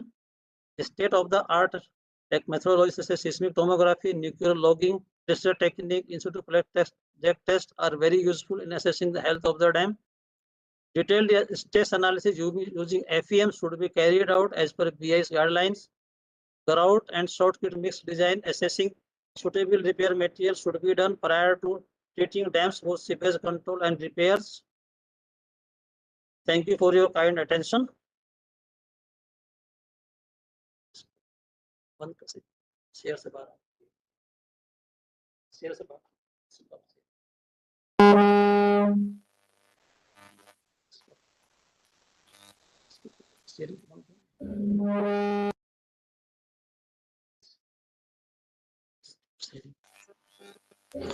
Okay, thank you, sir. अरे gas को बंद नहीं करना है, stop sharing करने का.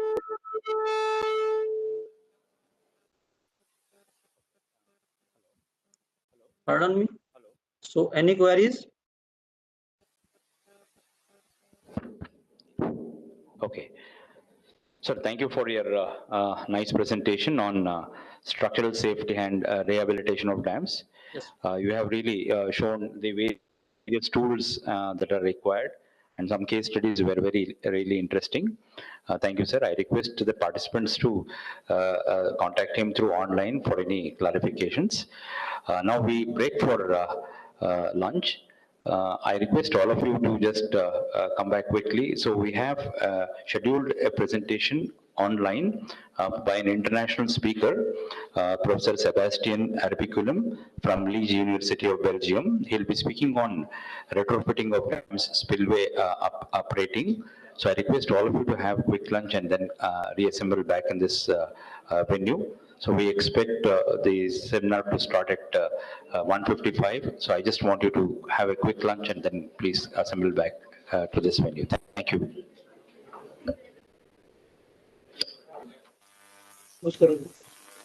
आप लोग अटेंड कर लेंगे, देख लेंगे अटेंड करके। अच्छा हो गया लंच के बाद। हाँ लंच के बाद वो माइक का इश्यू है।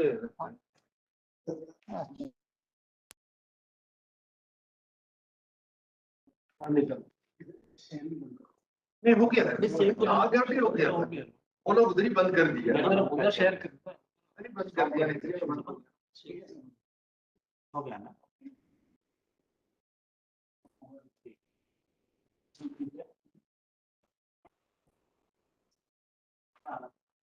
And anybody answer that question? So many times for them they will come not what the safety level. नहीं वो लोग तमिलनाडु के ऊपर ने क्वेश्चन मार्क कर रहा है, कर्नाटक क्वेश्चन मार्क डालने में कितना टाइम होता है? Yes, please. इसके लिए 10 करोड़ के इसके लिए 5 करोड़ सर इसमें हम लोग गए ना सर बेनीचोरा है कारंजा है अपर बोले हम लोग 3 टाइम हम लोग जाके उसमें कुछ नहीं कर सकते बोल के आए कुछ भी हमारे पास नहीं आएगा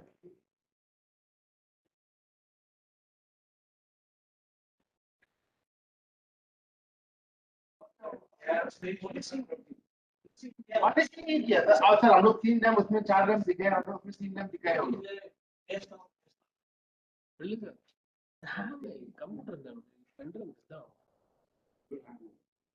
പെൻഡ്രൈവ് ഇതാണെന്ന് തോന്നുന്നു കറക്റ്റ് ആയിരിക്കും അല്ലെങ്കിൽ പെൻഡ്രൈവ് വൈറസ് ഉണ്ടോ ഇതിലൊന്നാം വേറെ പ്രത്യേകിച്ചൊന്നും ഇല്ലല്ലോ ഇതില് ഹാങ് ആയി സർ മൗസ് എടുത്തു എന്തായാലും പരിപാടി നടന്നില്ലേ അതന്നെ വലിയ കാര്യം ഇത്രയും കോംപ്ലിക്കേറ്റ് ആവശ്യമില്ല അത് ലാസ്റ്റ് എനിക്ക് നോക്കിയപ്പോ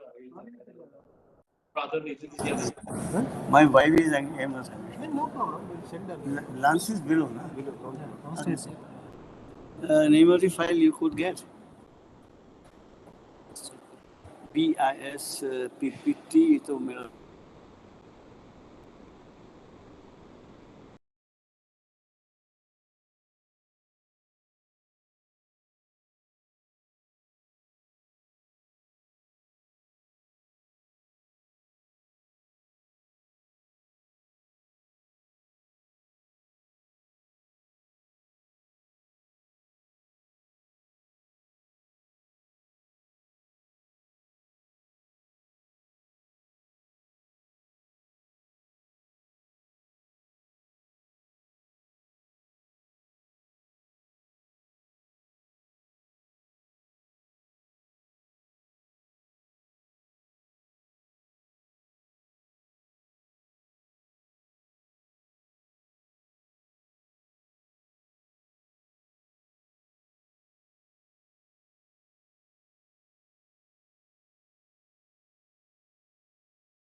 So we can start at 2:30 IST.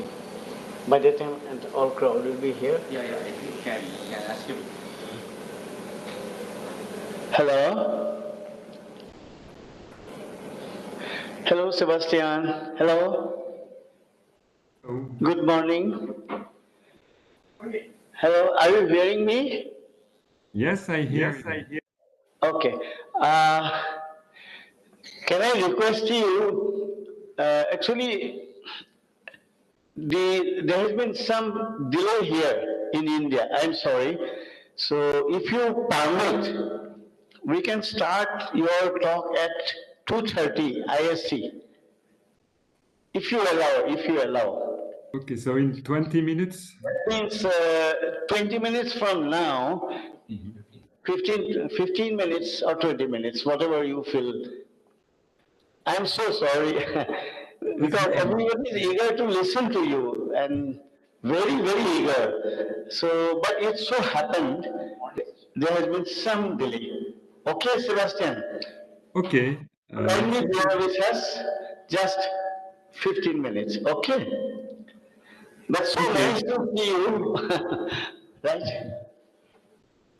Now you can tell him.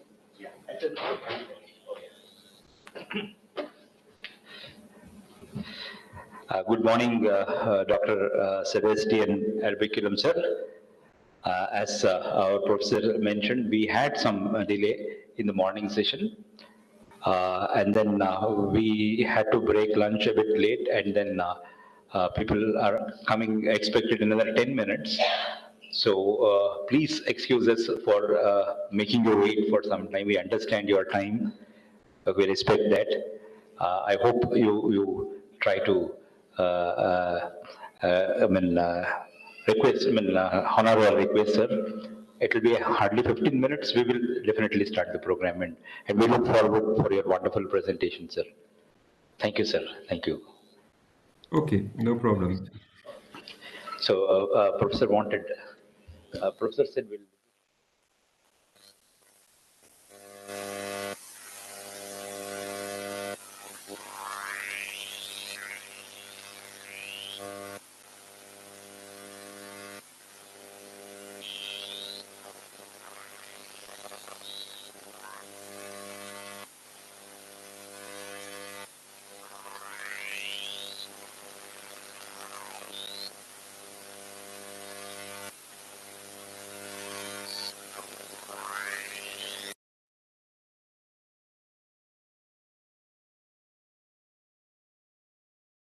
As our professor mentioned, we had some delay in the morning session.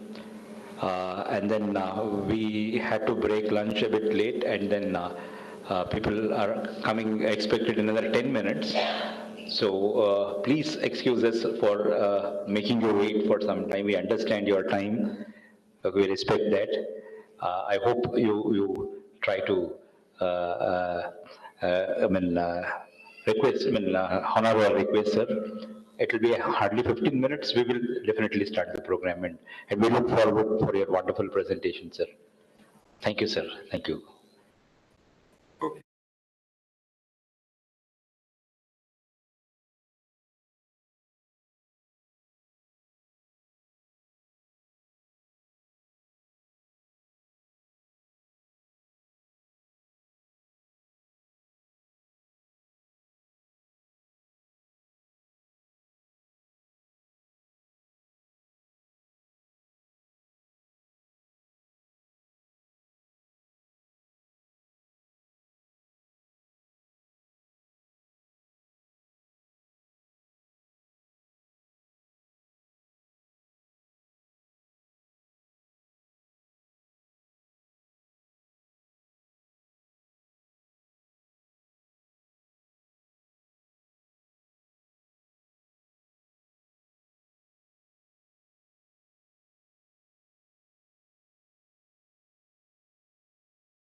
I request Dr. Sebastian Arpiculum to come online. Thank you, sir.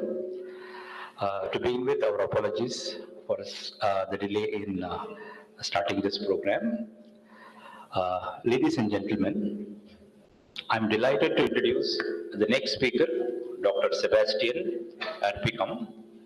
After receiving a master's degree in civil engineering in 2000 from the University of Leeds, he joined the Applied Hydrodynamics and Hydraulic Constructions Research Unit, working as a research and teaching assistant. He served as a core member of the team that developed the new academic modeling system, WOLF. His research on optimization techniques and hydraulic numerical modeling earned him an advanced studies in engineering degree in 2001 and PhD in 2006. In 2006, Dr. Sebastian became the head of research and modeling activities in the Engineering Hydraulics Laboratory at University of Leeds. Starting from a strong international background in the use of physical scale hydraulic modeling as a problem-solving tool, he expanded the laboratory capability through the development of composite modeling techniques, that is, coupling physical and numerical modeling. In association with three of his colleagues, he founded the Hydraulics in Environmental and Civil Engineering Research Group, which currently continues the development of the WOLF modeling system and develops the engineering hydraulics laboratory activities. Dr. Sebastian advanced to associate lecturer in 2008 and became an assistant professor in 2015. In the framework of his activities, he is strongly involved in the IAHR Hydraulic Structures Committee, where he was the chairman during 2019 to 2021. He is also active in the ICOLD Committee on Hydraulics for Dams, representing Belgium. Since 2008, Dr. Sebastian has been one of the key pioneers in researching, understanding, and publishing information related to the development and implementation of the innovative piano key weir concept and its application to several dam rehabilitation projects in France and other countries. His other research topics include operation of Ogi crested spillways above design head and thin nappe oscillation phenomenon associated with overflow crests, hydropower and its interaction with fish migration or energy storage or other domains of activity. Dr. Sebastian was the recipient of ASCE EWRI Hydraulic Structures Medal in 2020. Ladies and gentlemen, let's give a warm welcome to Engineer Dr. Sebastian Arbicilo. Dr. Sebastian will be making the presentation on retrofitting of dams, spillway upgrading. Sir, you have 20 minutes to make your presentation. Thank you, sir. Thank you. Thank you very much for the introduction and for the invitation to deliver this presentation today about my experience in spillway operating. So I hope you can see my screen.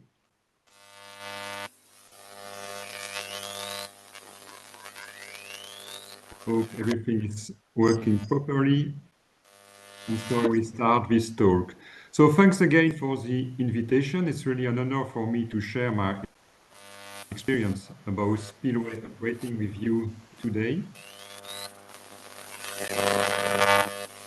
So first, a few words about my experience and my career, just to let you know what I will speak about. So I'm Associate Professor at Liège University, as already mentioned, and I'm in charge of Hydraulic Engineering Laboratory, where I've been involved in more than 50 projects related to hydraulic structures over the last 20 years. And these projects were mainly related to spillway design or optimization. Besides, I'm also involved in ICOLD and in IHR, And so my experience is, I would say, a mix between academic research and practice. So my talk today about spillway operating will be mainly focused on the European context, so the one I know more, I know the best. And I think there are some similarities with what you experience in India. So in Europe, we face mainly aging hydraulic structures. So our dams, our large dams in particular, are quite old since they've been built mainly in the first half of the last centuries. And we more or less stopped building new dams during the 60s in Europe, and most of our dams today are close to 100 years old. We also experience on the catchments of these dams urbanization with catchment ceilings, increasing runoff, and so increasing discharges incoming into the reservoirs. We also experience an evolution of the hydrological methods. So we change the methods we use today to evaluate extreme events, and we also change our safety requirements. And all these evolutions are going to safer structure, so higher discharge or higher floods to be considered.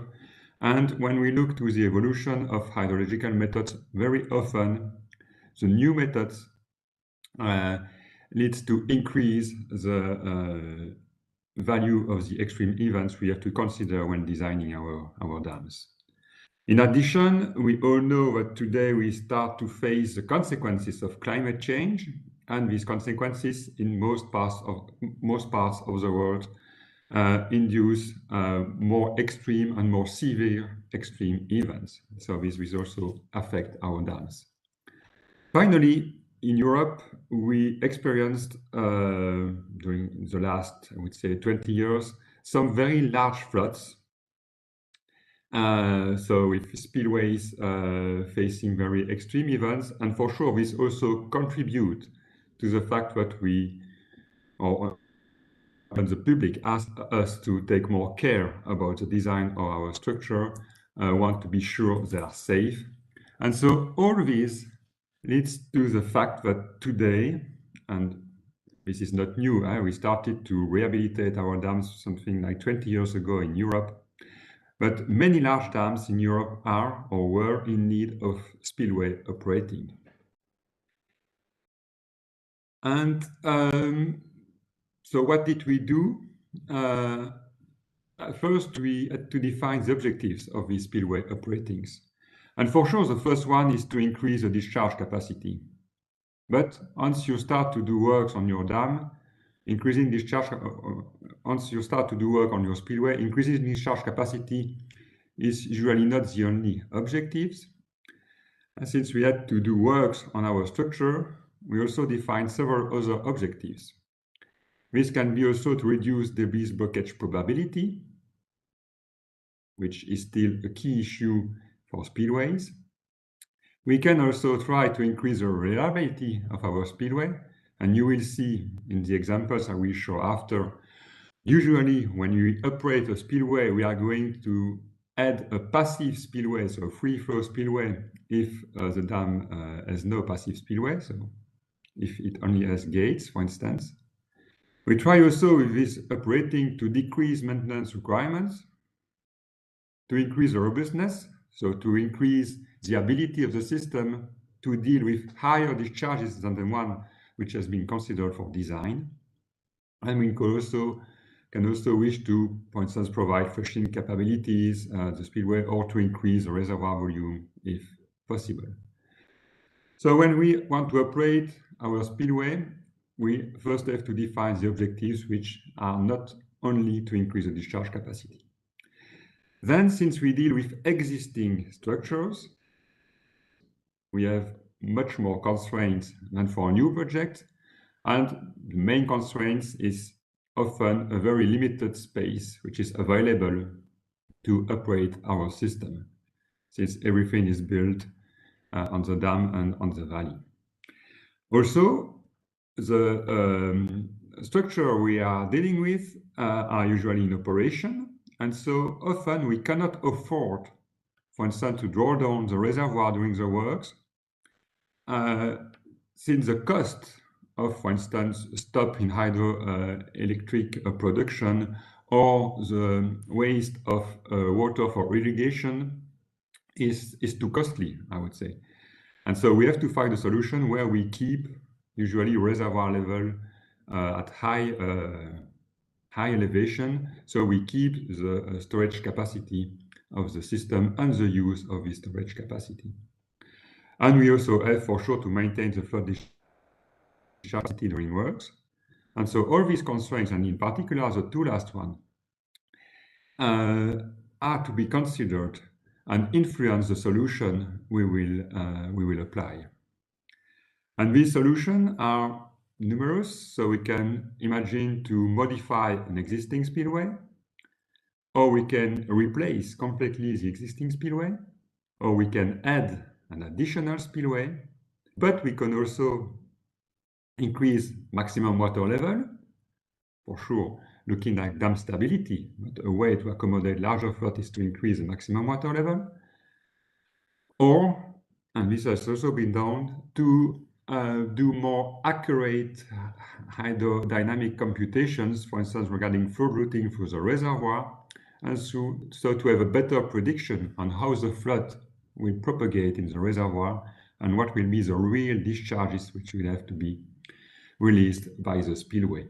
And so not only consider maximum discharge capacity, but consider the whole propagation of a flood hydrograph during design.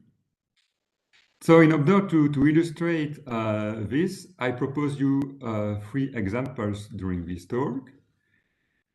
So from my experience mainly in France with a French electricity production company EDF, or the SHEM, which is part of the NG group also in France. So the first dam I will present you is this Raviège Dam. It is 40-meter high, concrete hollow dam built in 1957 for electricity production. Electricity production is still the main objective of this dam. And you can see on this dam, this is an old picture, spillway is made of 2 gates, 2 radial gates here on the dam crest, and the smooth spillway and the flip bucket, and we have also 2 bottom outlets on this dam. The discharge capacity of these 2 gates was 1,000 cubic meters per second, and an update in the hydrological studies, considering also new methods to estimate extreme events, produce a new design flood with a peak discharge of 1,720 cubic meters per second. So almost double this discharge capacity is needed on this dam to ensure safe operation a long time. So the dam has been operated, the spillway has been operated in 2014 with a mix of different solutions. An additional spillway has been added on the dam crest. It was a piano key weir, I will show you later. But the maximum water level has also been increased, and reservoir flood routing has been considered to assess the flood propagation, and the existing gates, which have been maintained, their opening has been increased by modifying the jacks. Existing deck opening has been increased mainly to enable floating debris to go through the gates. And so the objective of this rehabilitation were 4. First, for sure, to increase the discharge capacity. Also to reduce the debris blockage probability, mainly with this increased opening of the gates. To increase the reliability, that's why the additional spillway is a passive spillway, free flow spillway, no operation of the spillway to enable flood evacuation. And also to increase the robustness, since with a passive spillway and with a bridge which has been placed very high above this passive spillway crest, the system will operate at free surface flow for higher reservoir level than what would have been possible before. And for sure, this has to be done accommodating the limited space available. I will show a picture later, and also without emptying the reservoir during construction. And so rehabilitated or operated spillway is here on the picture. So you can see the two gated bays which has been maintained. What is not visible is that today these two gates can open higher than before to have a more important free space between the gates and the flow during floods. And you have here on the left banks of the dam, so the right of the picture, a piano key weir which has been added to the dam crest.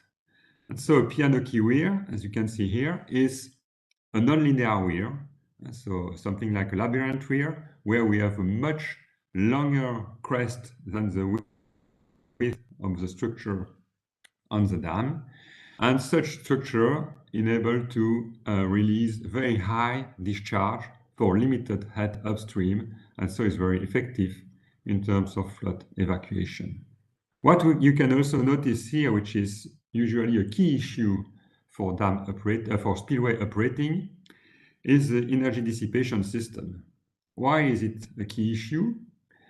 Because when we want to add discharge capacity to an existing dam, usually the space we still have to build this additional discharge capacity, this additional structure to release this additional flood, is on the banks, usually.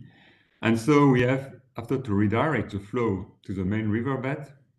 And for instance, here we had to design this quite complex sweep bucket to redirect the flow to the main river during floods, since the additional spillway is not at the best location, I would say, on the site.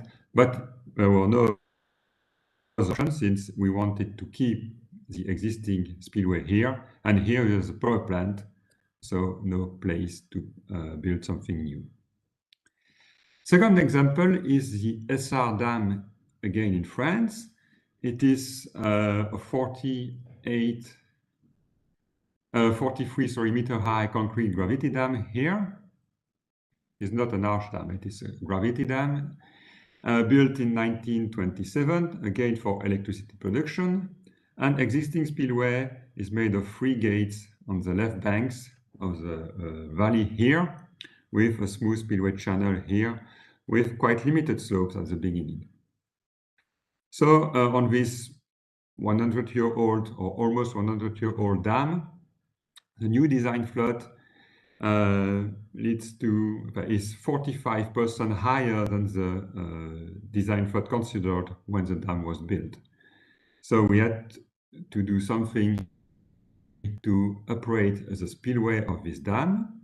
And again, the solution was made of different different parts. Mainly we modified the existing spillway. So initially it was a broad crest with 3 gates. Now it is an energy crest with 3 gates. And the gates has been changed. So before it was 3 radial gates, and today it is 2 radial gates plus 1 flat gate, why 1 flat gate, in order to enable debris flushing. We also had to modify the spillway channel. Why? Because it appeared during the scale model studies that the discharge capacity of the existing spillway is not controlled at higher discharge, is not controlled by the gates, but in fact by the spillway channel, in particular because of 2 limited slopes. So we had to modify also the steeper channel to be sure to control the discharge at the spillway crest. And so the objectives were again 4. Again, first, for sure, to increase the discharge capacity, but a dam operator also wanted to enable debris flushing, so that's why we have 1 flat gate. To increase reliability, so it is now an automatic spillway, and to increase the robustness, so this is part of the reason to use a flap gate, because when the flap gate is opened, you have no obstacle above the free surface as the flap gate opens by tilting on the bottom of the spillway. And so you have a free passive weir once the flap gate is open. And again, for sure, very limited available space. It was clear on this picture, except that we could build something on the dams, but the soil conditions were not good downstream, so we only had these options. It's not visible here, but the valley banks are very steep. And also it was decided not to draw down the reservoir level during construction, mainly because it costed too much if we stop electricity production. And so operating was done in 2019. So you can see here the operated spillway with the flap gate on the left bank, so to enable flushing debris and to have a free weir, passive weir on the flap gate is open, and the two new rail gates here, automatic, and so you can see the counterweight here to also facilitate the gate opening. We can see, it's not very clear, the new crest below the gates there. So last example is the Record Dam in France. So again, a concrete gravity dam built in 1924 for irrigation, already upgraded in 1956. So the dam has been heightened at this period. And the existing capacity of the rail gates was 1,000 cubic meters per second, and the new design flood after new hydrological studies is 70 to 80% more. So what was the solution for operating this spillway? Works has been ended in 2016. Was to replace the 4 gates by a piano key weir and to increase the maximum water level in the reservoir, again to fulfill several objectives the same as before. So the new spillway looks like that today with this very long piano key weir, and I have a small video, if it works, small video of this spillway in operation during a flood. It is one of the most important floods faced by a piano key weir today. It is one for which we have data, and these floods prove that this concept of piano key weir operates as foreseen during design.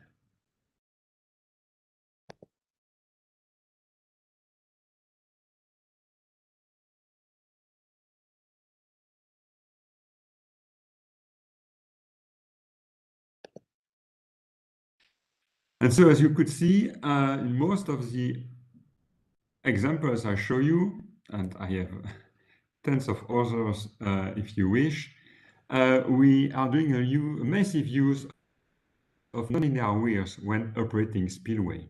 Why? Because when we speak about spillway operating, we have almost always constraint about space available for operating, and nonlinear weirs, and in particular piano key weir, are very effective solution in this respect. So here you can see that from the invention of piano key weir early this century, the number of piano key weir increased very rapidly. So today we have more than 40 in operation, because they are really a good solution, in particular for spillway operating. They have a high hydraulic efficiency. I will come back to this in a few seconds. They only require reduced footprint, so it's possible to place this nonlinear weir with a very long discharging crest on the top of gravity dam. They are very flexible, so you can imagine a lot of different geometries to fulfill a lot of different objectives. They are also self-stable, which is very good from a construction and design point of view. But passive weir, so almost no risk of malfunctioning, there is no mechanical equipment, no need for a man operator, and low maintenance and low risk with floating debris. So just here to highlight the hydraulic efficiency of nonlinear weirs, you can see here with the continuous line the discharge capacity of a classical OG crest with the discharge on the vertical axis and the head on the x-axis here. And with the dashed line here, you have the discharge curve of your nonlinear weir. And so this line shows you what we call the discharge increase ratio. So it is the ratio between your linear weir discharge, your nonlinear weir discharge and your linear weir discharge. So basically, if you consider the width of the opening needed on your dam crest to build your system, it is basically the ratio between the discharge coefficient of both structures. And you can see that at small head, piano key weir or nonlinear weir can increase your discharge capacity up to a ratio of 3 to 4. For sure, with this discharge increase ratio decrease, which increase in head, but it remains always higher than 1. And at the limit for very, very high lead, it will tend to 1, but never go below 1. So this means that compared to linear weir, placing such nonlinear structures give you extra discharge at constant head upstream. And so it's a very good solution for spillway operating in limited space environment. So it's already time to conclude. And so I wanted to say that spillways operating is really an up-to-date issue worldwide. And solutions are numerous and they vary depending on the objectives. And often it is not only to increase the discharge capacity, but the solutions also vary depending on the existing dam constraints, because we really speak here to rehabilitate or to modify an existing structure in operation. In this respect, innovations such as, for instance, the piano key weir are of great interest to help us solving the issue. And to end my talk, I would like to tell you that the ICODE Committee C, the Committee on Hydraulics for Dams, is preparing a new bulletin on hydraulic and structural design of few spillways and operating of spillways. So one of the chapters of this new bulletin is devoted to spillway operating. And so I encourage you to take part to the work of this Committee C, first to help us to write this chapter if you have information to share. And in a few months, this bulletin should be available to you if needed for your own application. I thank you very much for your attention.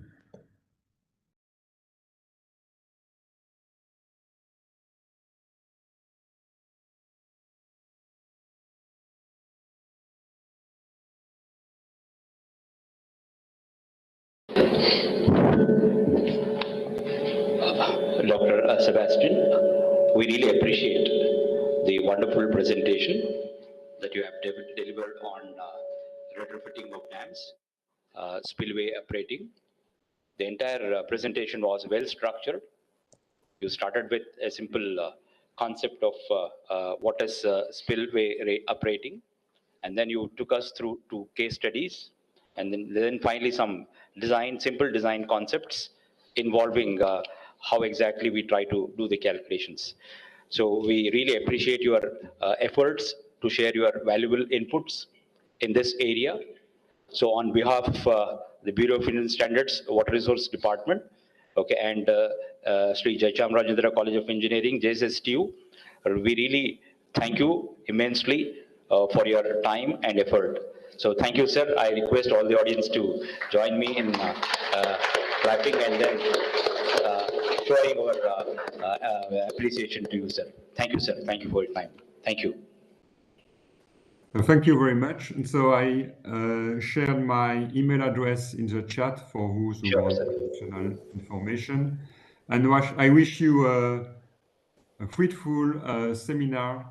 And so I'm sorry, but now I have to go to deliver lecture Yes, sir, to the students. But, your inputs thanks a will lot be for the taken up invitation. in further discussions in BIS, sir.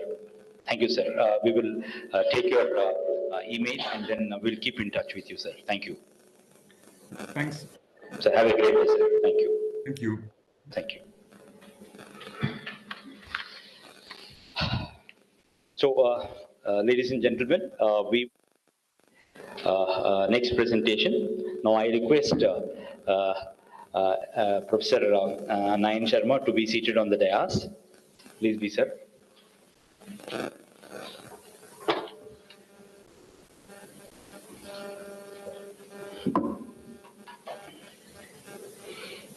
Okay.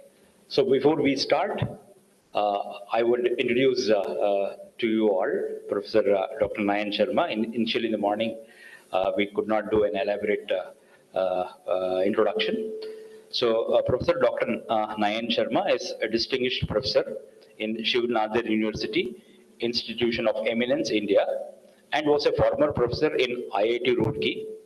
As a civil engineer, his specialization covers water management, river engineering, dam engineering, hydraulic structures, irrigation science. He has guided 174 masters and 22 PhD theses in IIT Roorkee. He has 232 publications and has been member of 66 national and international technical committees.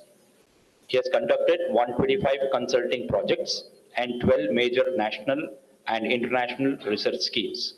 He has 4 books published by Springer, including one by INCID.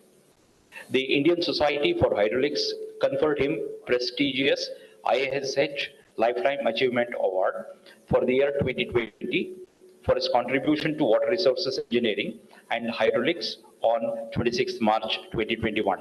In 2016, the Indian Society for Hydraulics conferred him Jal Vigyan Puraskar and S.N. Gupta Memorial Awards.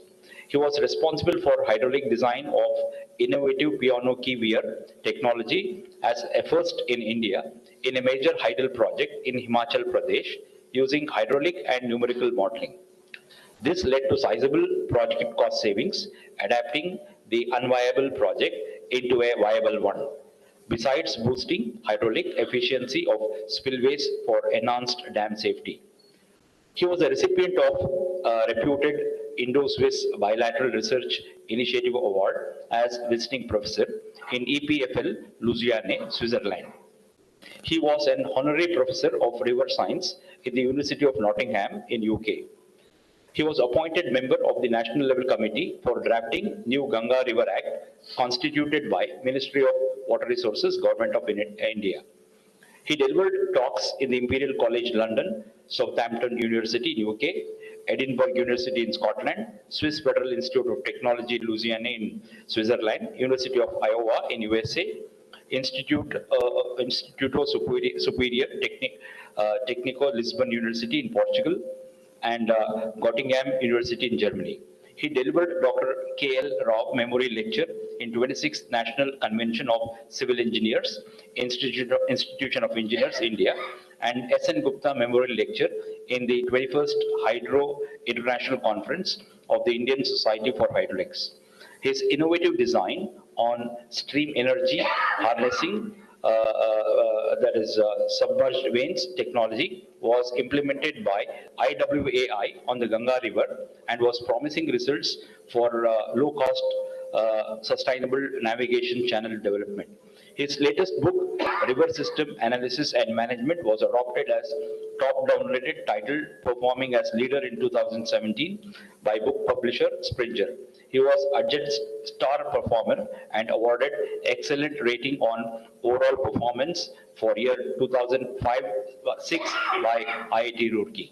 So here I present Professor Nayan Sharma to you all. So he will be making the presentation on retrofitting of augment spillway capacity and flood storage for dam on rising climate changes challenges. You're welcome, sir. Sir, you have 40 minutes time for your presentation, sir. Thank you.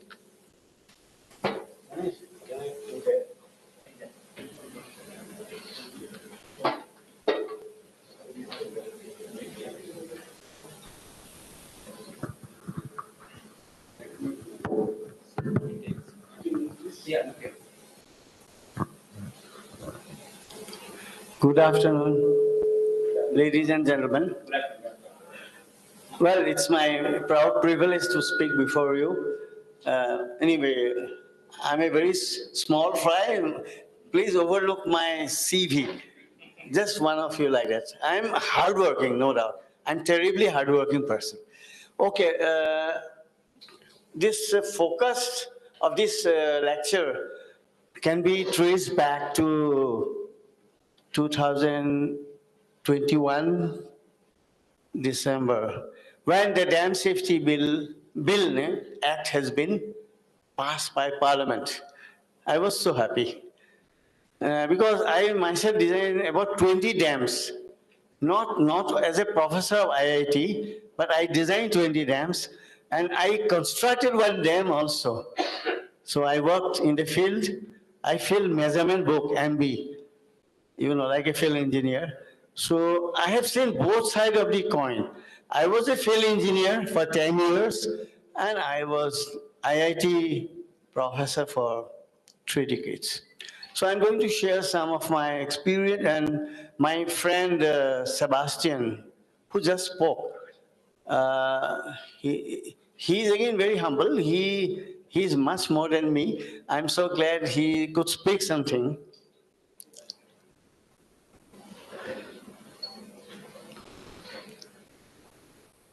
Can you do it?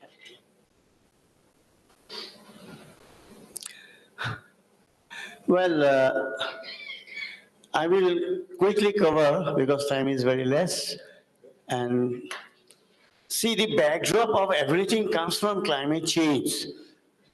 Probably every one of you know that the climate change has become very real. Like 30 years back, people used to dispute there is no climate change. Like in Germany, I delivered a talk. Some Germans said, no climate change. It's all academic people are cooking up. But truly, it's really happening. I think I saw in last September, in your own state, Karnataka, had a very severe time.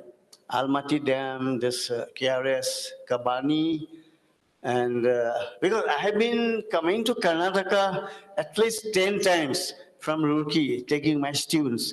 So I'm really impressed with chief engineers, very gallant effort. But some humble suggestions I will put forward. Well, I will not go through this, but since I can see there are a lot of students and very senior professors, you please go to internet, just go to IPCC, Intergovernmental Panel on Climate Change. I've been working on climate change also, and you will find the bottom line. More droughts and more floods and droughts by La Nina and El Nino episodes are predicted. Very quickly, with limited time, I want to tell you what is La Nina or El Nino. Very simple way. Friends, when you go to a Pacific Ocean, Eastern Pacific, there is an imaginary line along the equator, which is called Nino region. Now, you might be wondering what it has to do with El Nino. El Nino means drought for us. La Nina means very severe rain. For India, only for India. In US, just reverse. In America, La Nina means drought, El Nino means more rain. So what basically the climate scientists do, I'm not one of them, they take average sea surface temperature in equator, and they have this temperature for 100 years record. And then on a particular, they get the average. Average is very simple. Number of data divided by number of, total summation divided by number of data. And then they find in a particular year, is the average temperature more than this average or less?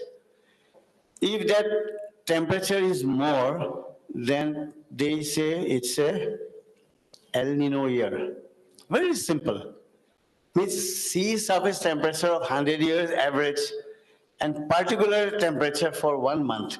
If it is more, El Nino. El Nino means warming of the sea. So warming means more evaporation, and the net result there is going to be drought for India, Pakistan and Bangladesh.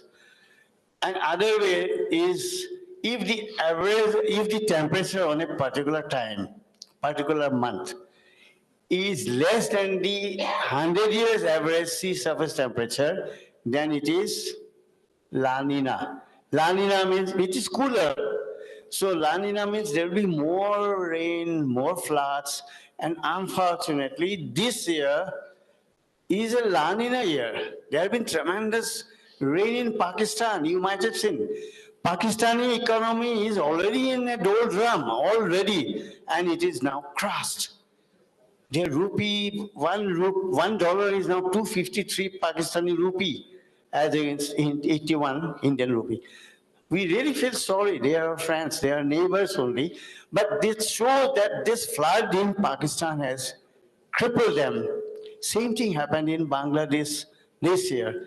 And same thing happened in north of India, but to some extent in south also. So La Nina is not very good news for us this year. Well, friends, I'd like to introduce one new concept which I myself learned this year only, IOD. We must learn something new every day. My motto is that. So today, listening to me, you will learn one new word, Indian Ocean Dipole.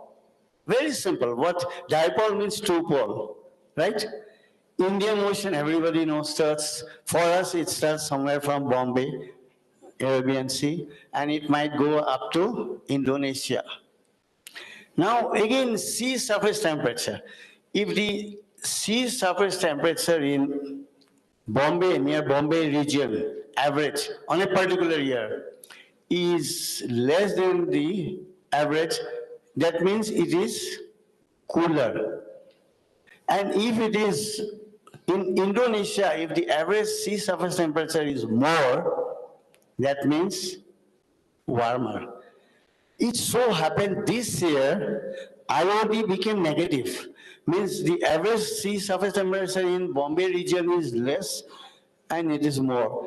So when it happens IOD negative, there is going to be tremendous rain in entire South Asia. And I think if one part your Karnataka has experienced in September, even in many other places, like so I'm giving only example. Same thing happened in North India also. So we should now henceforth be careful about Nino, La Nina, El Nino, and IOD. This is simply available in Google. You don't have to read any book. And the sad part is, I have carefully gone through the recent report that this is going to be repeated very soon in near future. So our chief engineer has to be careful, and it's a tough job. In his place, I will also don't know ready-made answer, but we have to, being engineers, we have to find solution. We are not physicists. I remember somebody told in Roorkee, when I was a student, a physicist will do something for 100 years later, but an engineer has to do for 1 hour later. There is no time. Well, friends, already you have heard a very interesting talk by Professor Sebastian Epicum from University of Leeds. He's a master on piano keyboard. Well, during my stay in Switzerland, I was introduced to Dr. Lamperier, the French engineer, who is the inventor of this, and he gave some $30,000 to IIT Roorkee, and we could do some work. And that culminated in first piano keyboard in Himachal. Well, two issues are very important, as I have written here. The first is like spillway operating, what he called. We will call it spillway need to be redesigned. Like I could see, it's a very tough job for Karnataka. In some cases, from 385 cumac, it has jumped to 6,000 cumac. In his shoes, I don't know, I will get nervous. I'm not frightening him. It's a very tough job for engineers. So that means we need to upgrade our spillway. Not easy. And Dr. Lamperier, who has built 100 dams, mind it, he is a billionaire, French billionaire, and he has developed this technique as an answer to problems we are discussing. The other one is, I have read in newspaper, Economic Times and others, that hydro dams in like Almaty and others, Lingam, Mukki, they have problem of storage. So what is the answer? Some answer is available. I will skip many things because probably I leave this presentation to the organizers. There can be 4 kinds of piano key. One is overhang on board. See, like I talked to the structural professors from Mysore, we rightly said, there has to be some interface between structural engineering, hydraulic engineering, and maybe geotechnical, like Dr. Rana said. We have to synthesize. Synthesis means put everything good and come out with a good answer. You cannot say only geophysics is important or only civil structural design or hydraulic. We have to work unison together. From that angle, more from structural standpoint, we can have overhang on both type A. We can have overhang only on upper side. Then we can have overhang on the downstream side, and we may have some piano key where without any overhang. Well, I will skip this unless you do research or you do a lot of practical application. And you know, right now I am designing one dam for Maharashtra government, 104-year-old dam near Nagpur, and that's why I have to be very careful. But unless you are not doing applied kind of work, you can skip. Otherwise or you can send mail to me. I am always accessible to anyone. Well, some quick insight I will give you. Already I told about climate change. It's a real thing, and we have 2 things together. And in India, we have now on paper 5,800 dams. Out of that, 231 are in Karnataka. 4,000 are in Maharashtra. It's a very serious challenge for them because Bombay state came under British first, maybe second. So a lot of dams are built. Only one I am taking care. Well, let's try to understand some of the benefits. In fact, my friend Sebastian told, but the Belgian people are French speaking. So when they speak English, really it's very difficult to understand, to be very honest. I myself was in Lausanne in Switzerland. They don't speak English, only French. So many times in the beginning, we hardly could understand what they are saying. They speak English, but it sounded like some other language. So I was anticipating that Sebastian's English may not have gone very deep to your, that's why I'm taking advantage being another friend like you. So it does many things. It increases the spillway capacity. I did it in India for one state. I'll show you. Because if spillway capacity is not adequately increased, the hydrodynamic pressures will be tremendous. And if it is in an earthquake zone, then things are very serious. Friends, I must tell you, earlier we believed plate tectonics theory.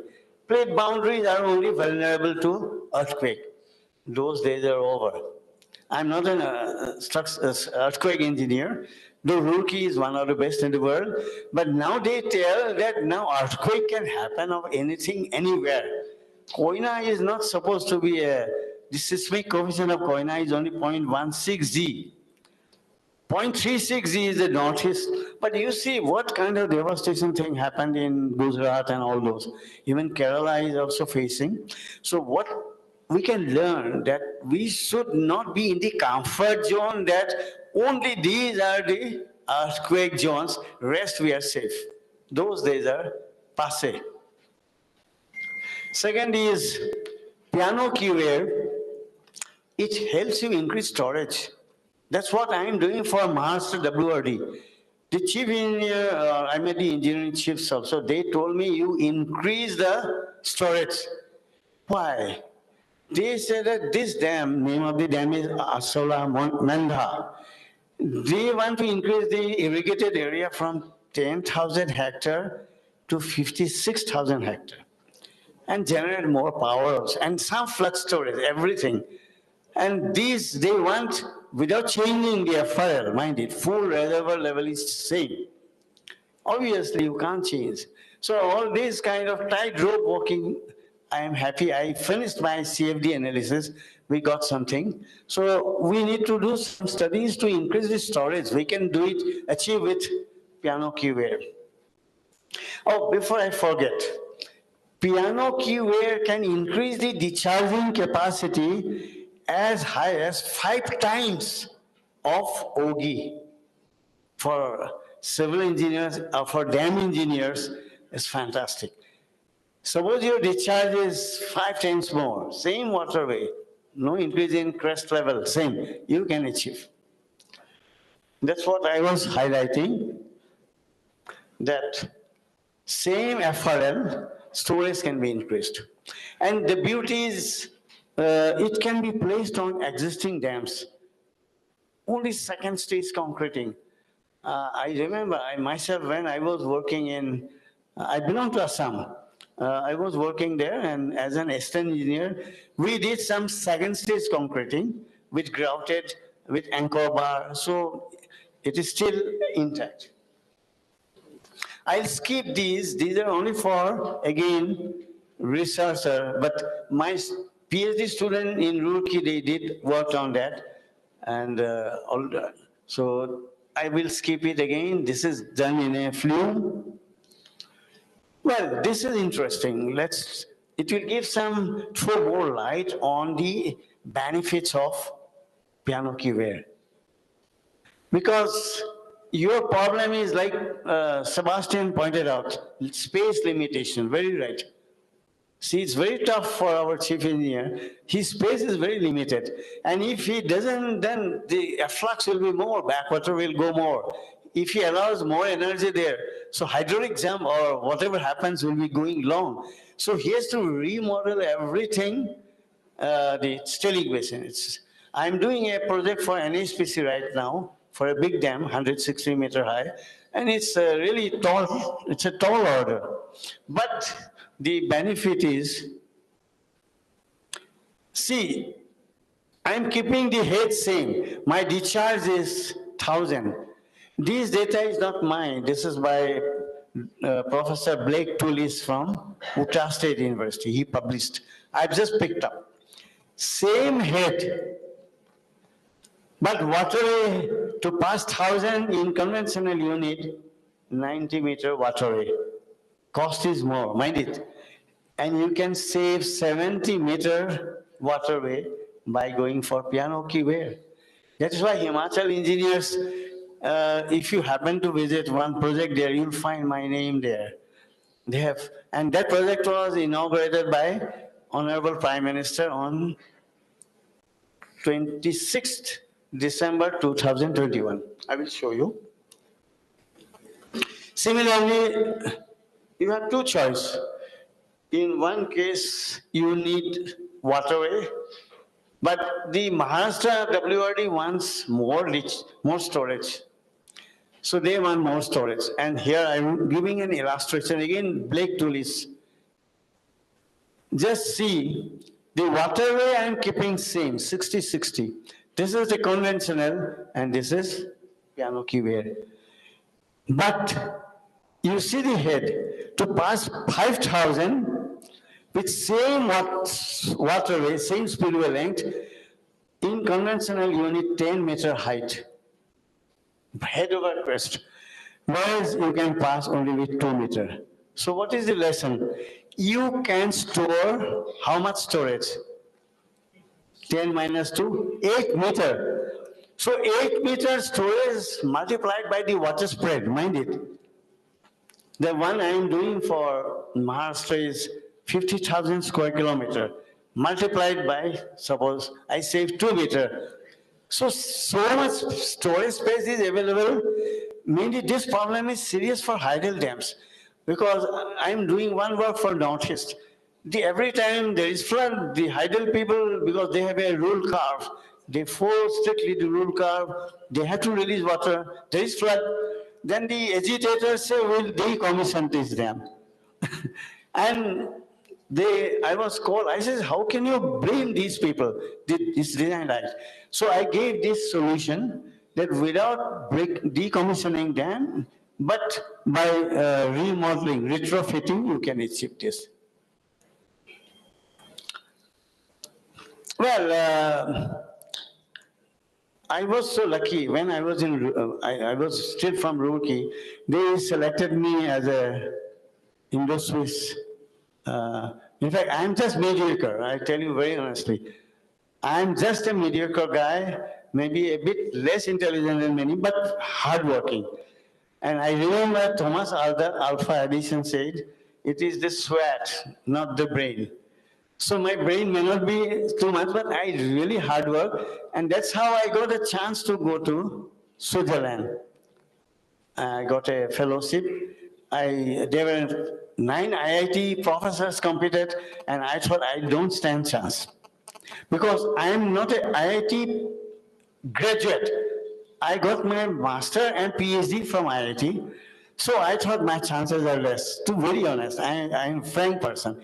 And there are 6 professors who are also IITians from, but somehow I'm so lucky because I could work with experts like Sebastian and then Lemperrier.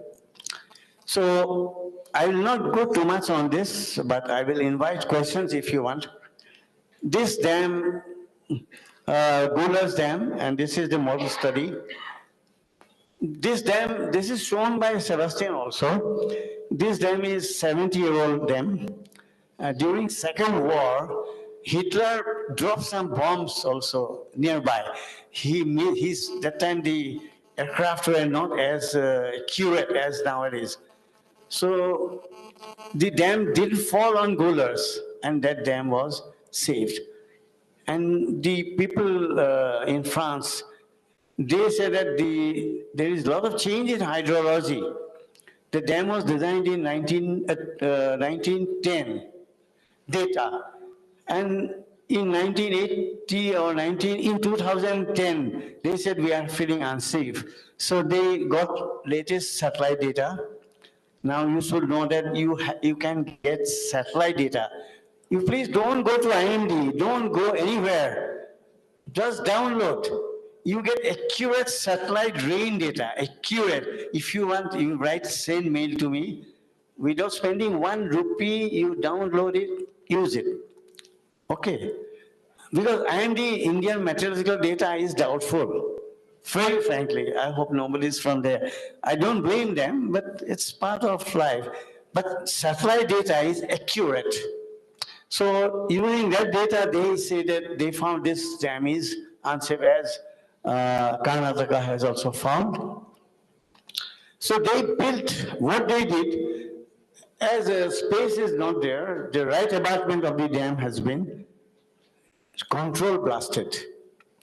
And then they built, this is the upstream view, this is the piano keyway. And you can see in 2010, the water is flowing here. And this the old dam is much beyond also. It's not required. It's why?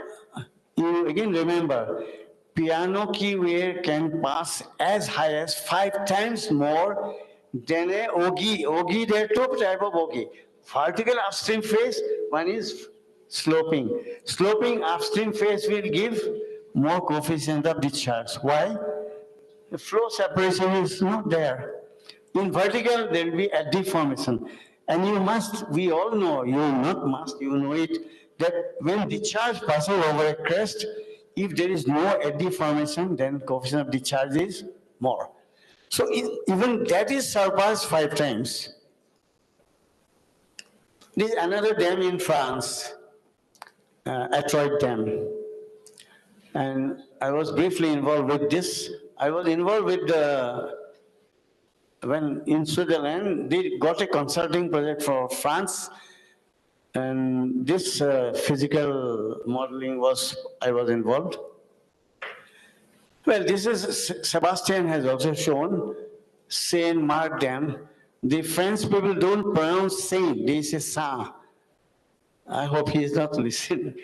It is Saint-Marc Dam. So this dam, you can see here, this is the old dam, 65-year-old dam, so nicely built. But this they have dismantled, second stage concreting, and they put the PKW, piano key wear. And this is not required. Earlier, everything together were not passing the flood. Now alone, this is passing. But one point I must remind you, piano key wear is ungated. So there has to be some combination. I will show you in Vietnam they have done, where I was also briefly involved. Well, this is the Vietnam. It's a recent work on Song Con River. It's a major tributary of Mekong River. Mekong is as big as Brahmaputra, bigger than Ganga. And here you will see something very interesting. Same thing I did in Himachal.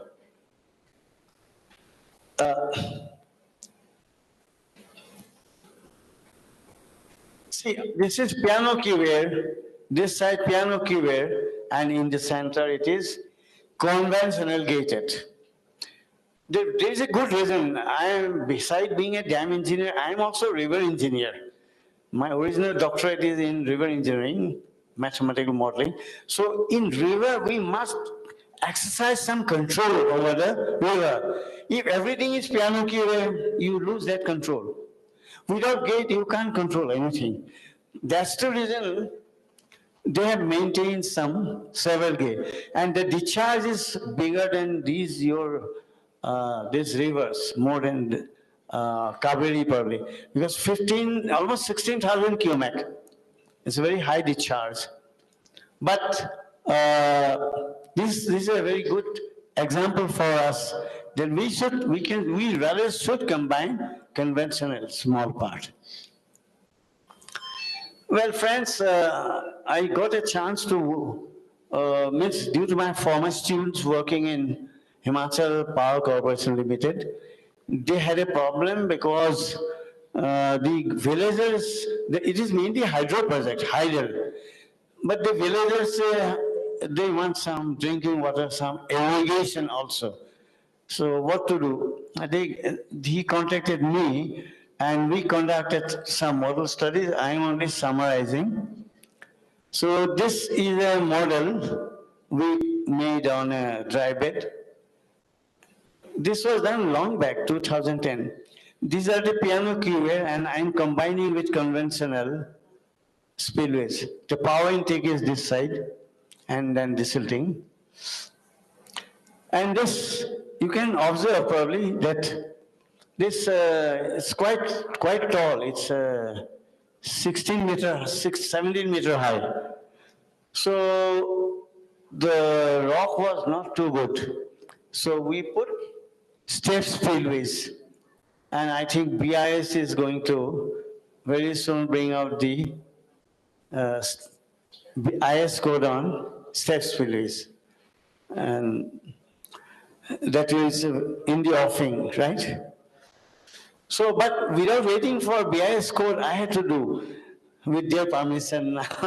So we constructed as far back as 2010, 11. And the energy was killed very efficiently with very less cost because no need for steeling basin. So if you want to use step spillways, please send a mail to me. I will share you my approach here.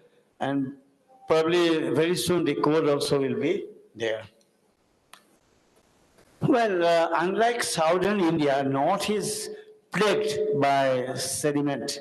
serious. The soil erosion is too much in Himalayas. And another reason why this piano key ware was chosen, because it is a ramp, so all the sediment goes downstream. And we found almost 80% sediment is going, but this study has shown, established to some extent, even though silting has occurred, but not so much. So here again, now this, you can see these test spillways, and this is the piano key ware. And these are the two under sluices and power intake. Well, these are different stages of construction. In 2004, this was that river. This river carries 8,000 cubic discharge. And 2012 and 16. Next, I will show now it is inaugurated by Prime Minister only last year. So now it is the final thing that's coming out. This is the desilting chamber, because sediment is a big problem, and I had to carry model studies even with hopper type. And these are the two undersluices. And Prime Minister inaugurated on December 26th. And I'm very so happy, he uttered the word piano की आकृति का ये पहली बार India में हुआ है. Akruti means probably, I have kept that in record.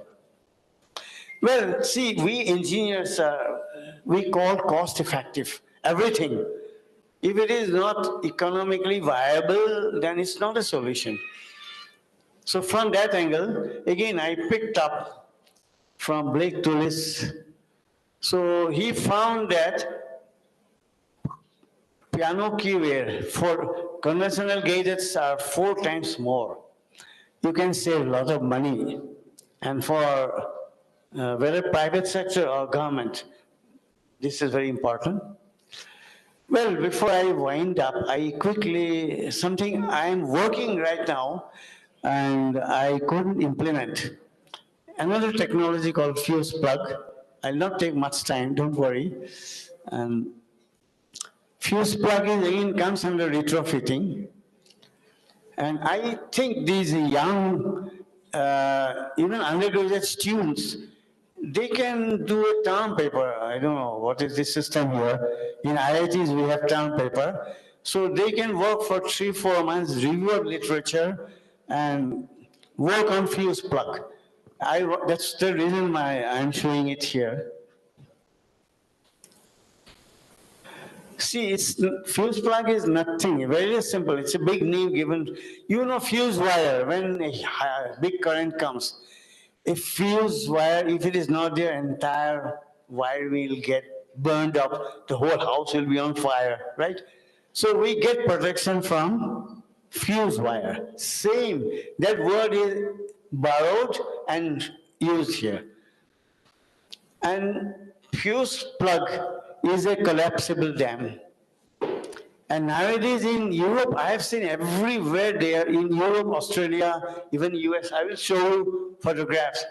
Every dam has a fuse plug.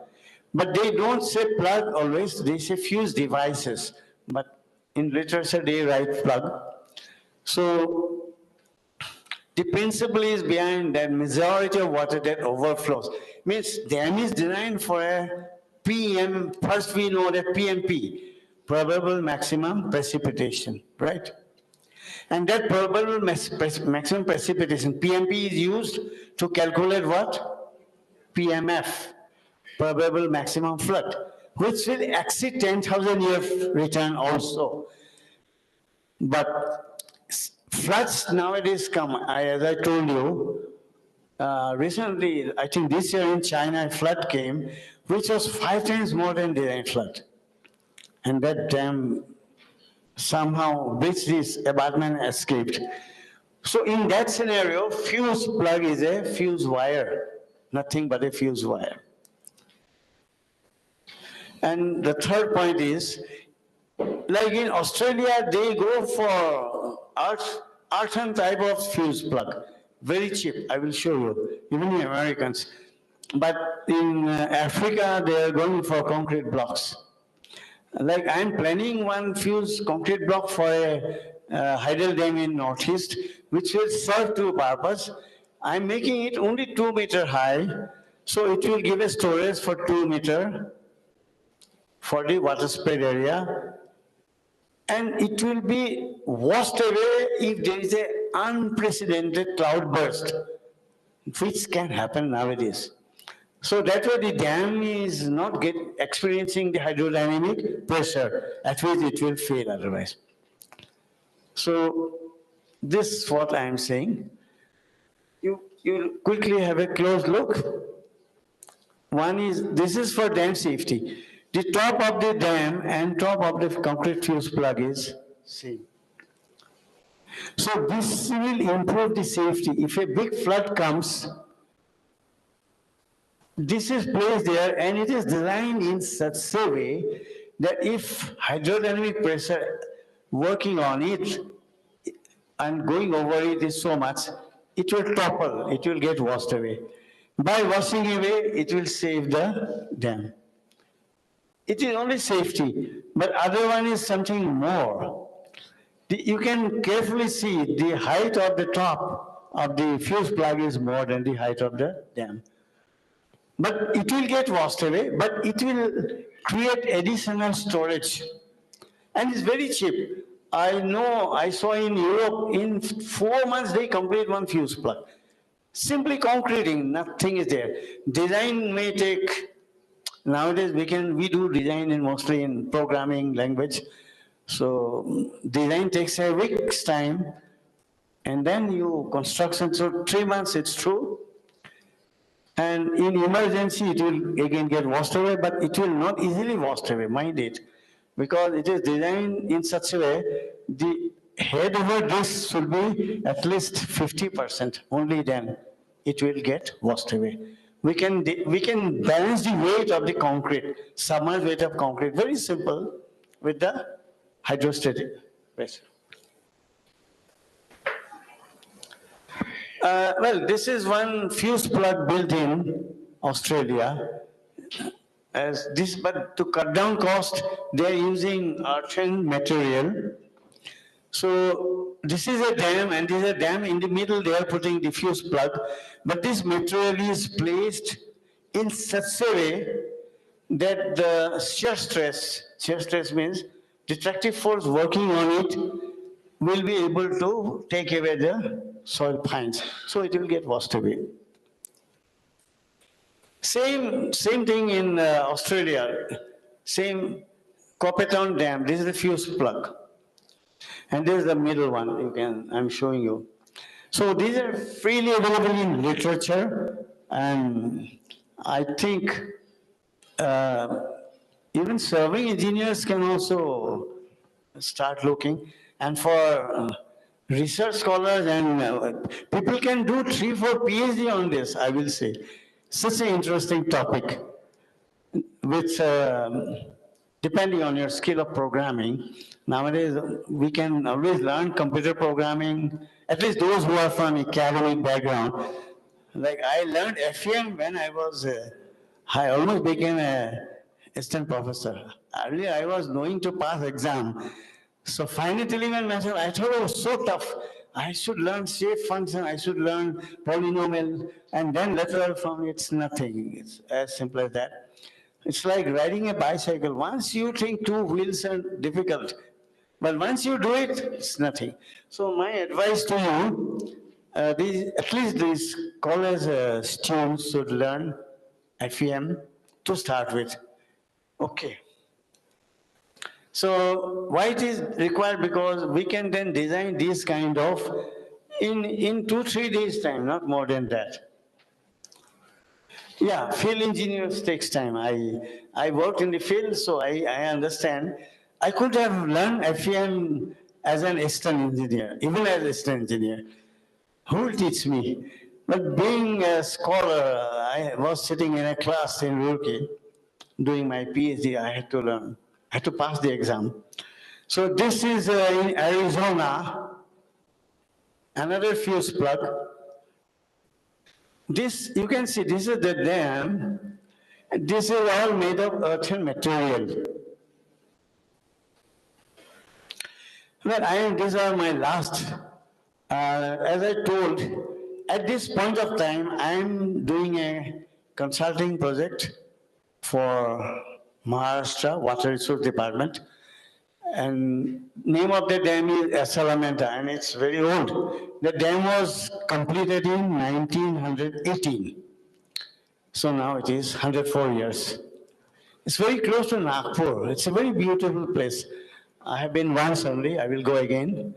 And I got a team with me. My team is all previous PhD students. Because we have a good rapport, they know what I want, I also learn. So this team, we are working, and my job was to, in fact, I never asked WOD Maharashtra. They found me, I didn't find them, I will say. I got a call and they say, we want to meet you. They came to Delhi and we had a discussion and we do this work. Well, I must emphasize, I'm doing something first time in India. I'm doing a piano QA, which even Sebastian has not done. Only Iranians have done, very strangely. I have great respect to Iranian engineers. Many of them came to Roorkee also. They are like me, mediocre, but hardworking, very hardworking. And first arts time, I will show you, is built in Iran. And it so happened one of them was my master's student. So I wrote mail to him, and for a change, a teacher has learned from his student. Now I have used this one for Maharashtra. And I discussed with Mr. Devgade, the chief engineer's name. He was very impressed. Then he says he needs clearance from CDO Nasik.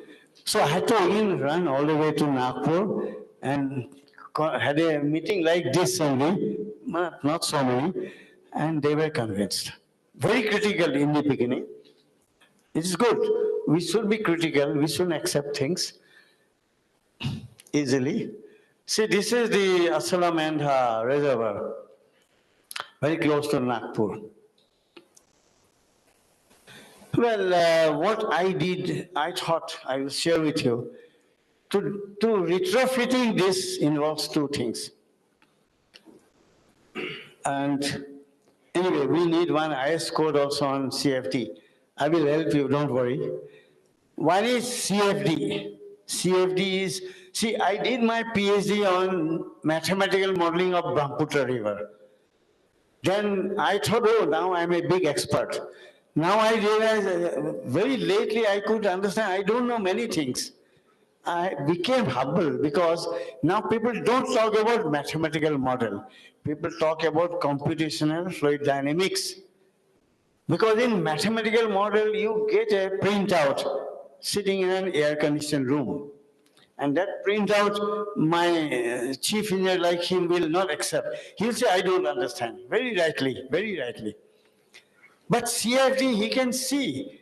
Flow visualization is there. I will show you only one. I have 30, 40.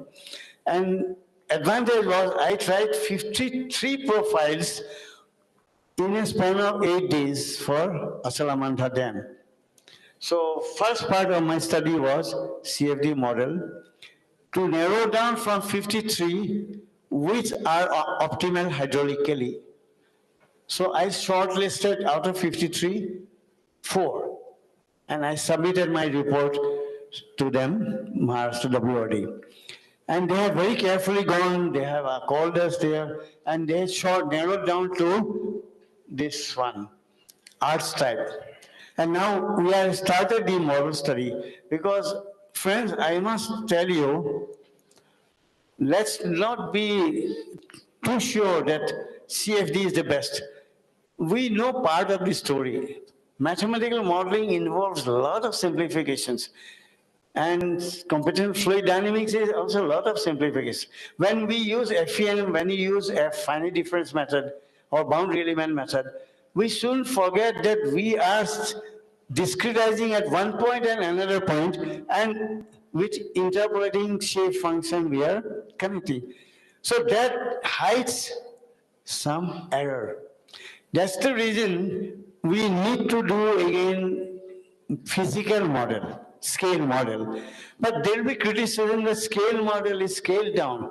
So I have to control my three things. One is Freud law, second is Reynolds law, third is Weber law. I'm not going to other. So Freud law can be easily satisfied, and Reynolds law is to take care of. Freud law takes care of gravity forces, we already know. Gravity forces should predominate. If viscous flow comes, then from reality it is going away, right? And third is Weber law, surface tension. So if we satisfy in a very careful way, physical model gives three-dimensional behavior. Well, I did a lot of CFD. This is the arts type. As I'm claiming, probably in the whole world, this may be third. I don't know. At least in India first, I can tell you. This is my piano key where these are the piano key. This is something different from what I did in Himachal Power Corporation Limited. But you might be wondering why this. Is it just to get some tourism? That is one reason the department wants. Because in Bhandara Dam, old name is Wilson, near Shirdi, they get a lot of tourists when they open the gate. They say that we want tourists, but then that is not the only reason. So this is my last slide, last but one. I don't know whether it will run or not. Sorry, I'm sorry it's not running because that software is, oh, it is there. Oh, you can see some visualization. This is the advantage of CFD. You can see how water is moving. This doesn't show because in one care to be taken about piano keyware, when water falls from two key, this should not collide. If it collides, you don't get the advantage. So this kind of study is not possible in a usual mathematical model, like Heckress. Many people are using Heckress, Mike 11, Mike 21, and all that. Nothing wrong. My own PhD happened to be like that only. But that hides many things. A field engineer, a field chief engineer will not be convinced unless he sees something with his eyes. That is physical model and CFD. And that's why I myself had a field stint, 10 years. That's why I always believe something should be of that type. This is the last slide. Last slide is why it is important. Even I'm comparing conventional. This is actual data of Asalamandha. See, the full reservoir level is same, the charge is same, but head over crest in arts PKW is 0.73 meter. I can pass this discharge with this head only, whereas I need 2.33 meter head for same conventional, even OGI. But then present model study is giving an idea, I can go even below this. It says 0.62. So it is, I will say, it's like a magic. I don't know. I don't know, it is what we are getting from results. So friends, I have written down critical benefits for the same FRL, mind it. Somebody from National Hydropower Corporation, he fought with me recently. He fought with me and he said, no, I don't believe your FRL has to be different. He said, your crest has to be different, crest line different. So when I run my CFD model, then he kept quiet. So I'm not changing my FRL. I'm not changing my crest length. But with arts, I'm passing the flow with only 30% head. Only 30% head. So I can store, even in this, I can store 1.5 meter head multiplied by 54 square kilometer. So huge storage. And that's how Asamanda's irrigated area will jump from 10,000 hectare to 56,000 hectare. Thank you everyone for your patient hearing.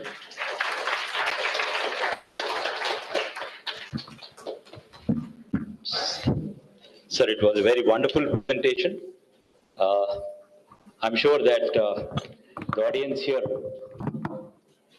sir, I'm sure, very sure that the audience have, here have learned more than one thing. You said you have to learn one thing at least a day. I think we have learned a lot of things, starting from El Nino, and then concepts and benefits of piano keyware and fuse plug, arc keyware, piano keyware. So first in India. So many things I think we have learned, and I think there are many chief engineers and field engineers who will agree. That's a very probably effective way of trying to improve the problems or offset the problems and good solutions, sir. Thank you, sir. I think he deserves a huge round of applause once again. Okay. I now request scientist Dr. Manu Prakash sir to felicitate Dr. Nayan Sharma over here. So please come, sir. Some questions, no? Yeah, any questions? We'll do that. Okay. Yeah.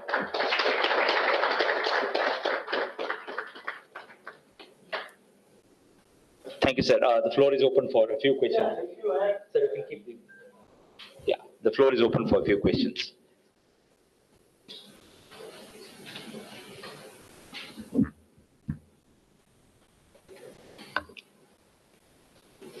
You can stand. You can stand. You can be on. Yeah, you can be on. well, friends, please feel free to ask anything. And not only today, my email ID I will share with, very simple, nayanfwt@gmail.com. You send mail to me, whatever I know I will share with you, okay? My email ID is Nayan, my first name is Nayan, Nayan, FWT, F for France, W for water, T for table, @gmail.com. So you can ask any technical questions anytime. I know I am busy, but I will respond, at least on these issues. And I will again suggest mainly the young students, please have a industry, as Dr. Rana has suggested. I really appreciate, he's our Thomsonian alumni. So you must have industry academia interaction. Because see, we really don't know many things, and we have to probe and probe and probe. So as Mr. Narayan Murthy said, we must have Socratic inquiry, learning. Socrates is a great Greek philosopher, and Socrates, he used to question himself, why this, why this, why this? And that is how we should know. Okay, if there is anything, any technical question, I think, please, you can, can you?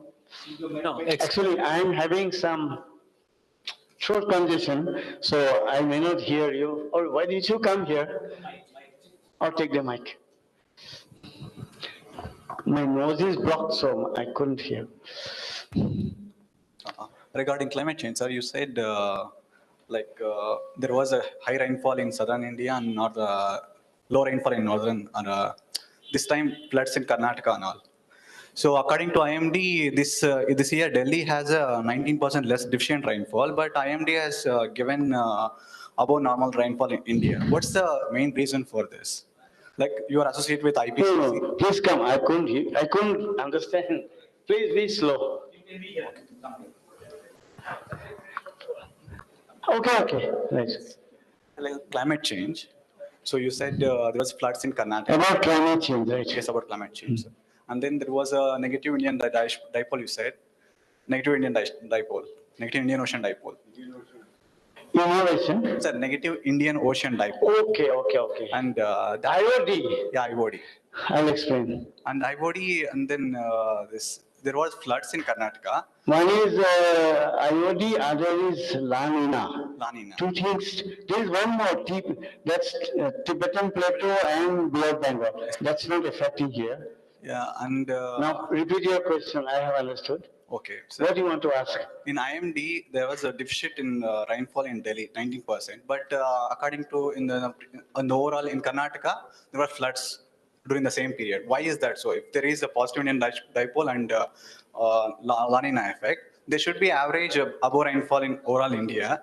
But there was different regional variations. Is there any reason to, like, Delhi has a below rainfall and then southern Karnataka has higher rainfall?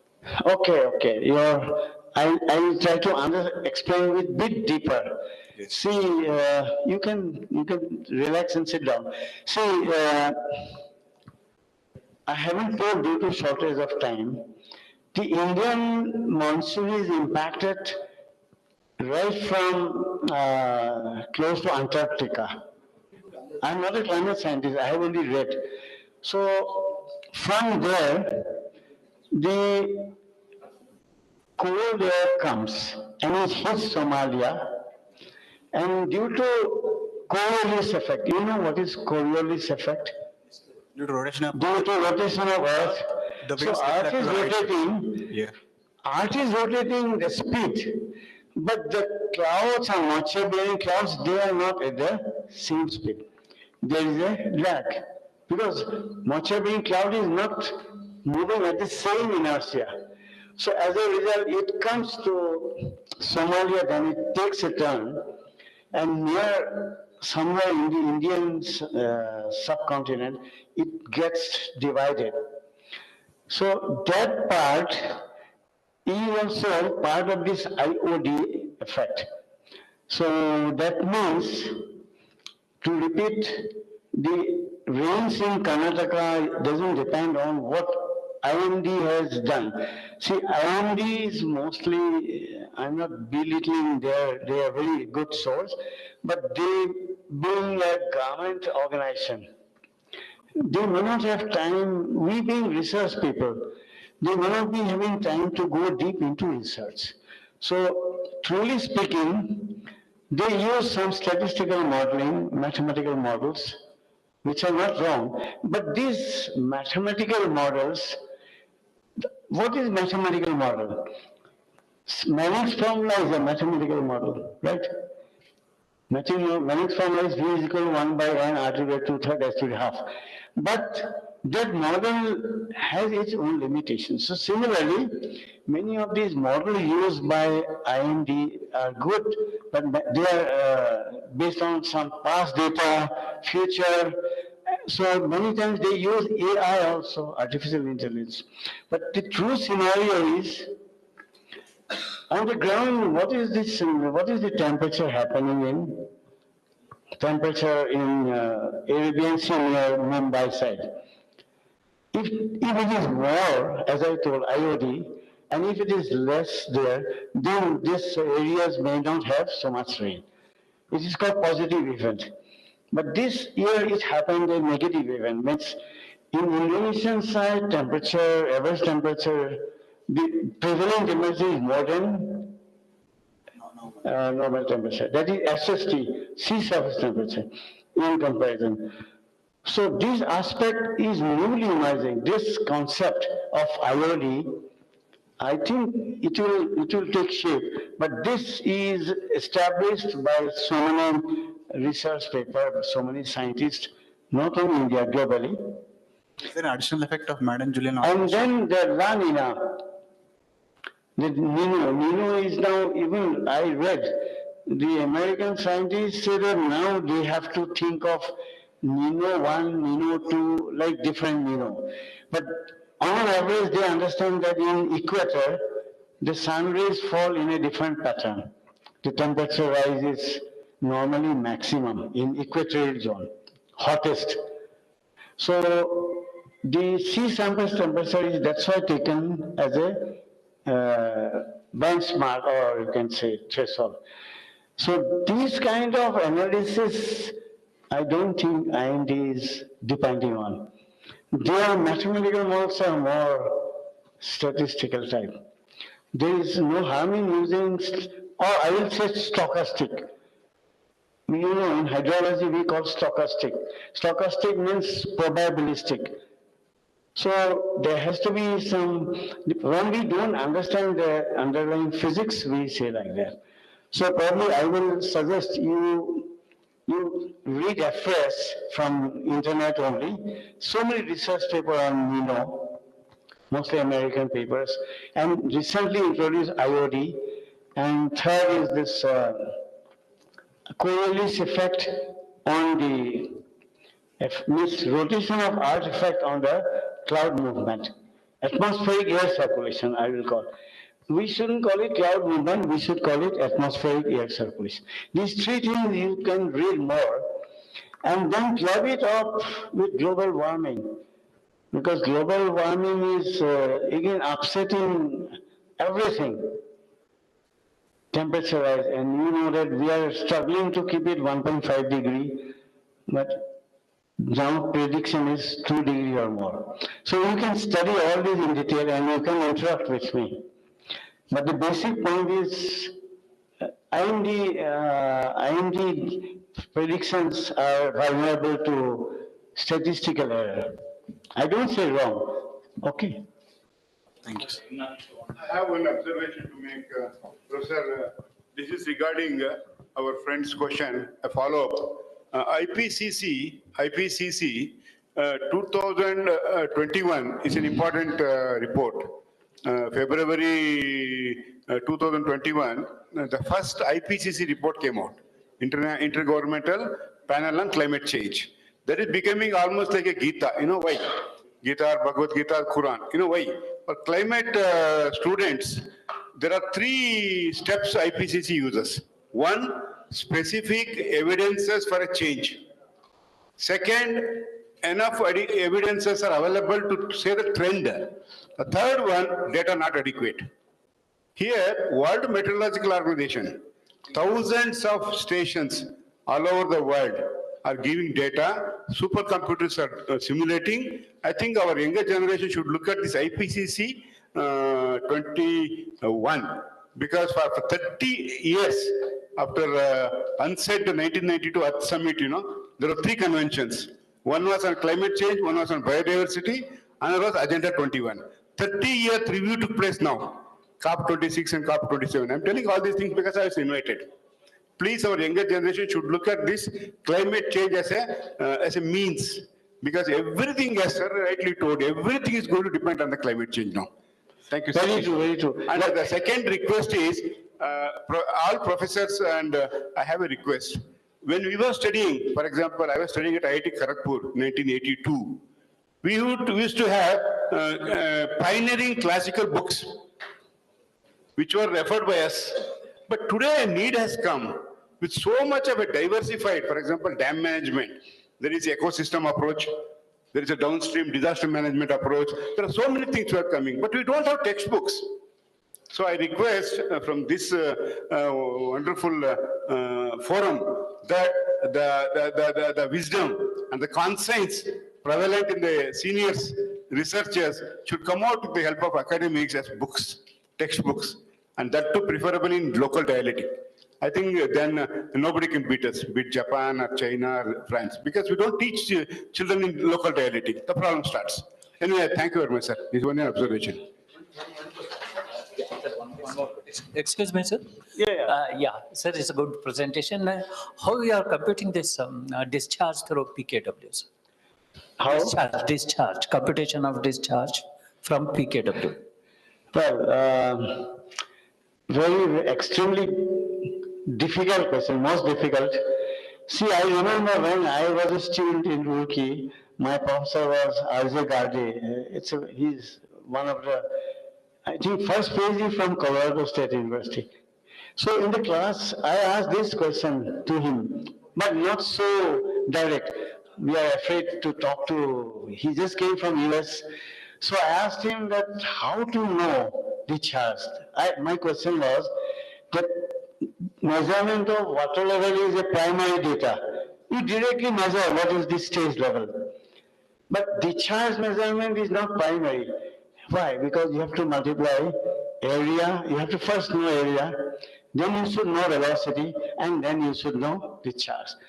So Professor Garde, who even though he's one of the best so far, he told me most difficult question is this, that he told me as a student. And today I feel my paper published in ANC Hydraulic Engineering Journal on this topic, along with Swiss scientists. So, truly speaking, in physical model, what we do, because in physical model for a practical application, to write a paper or to get a PhD is something different. You can make mistakes, nobody will catch you. But if you make a mistake in a dam to be built by some WRD, like sitting there, he will not leave me because he is answerable. So what I do always, one thing my Professor Garde I learned, the V knots. If V knots sharp means chamfered and no tailwater effect, tailwater doesn't come.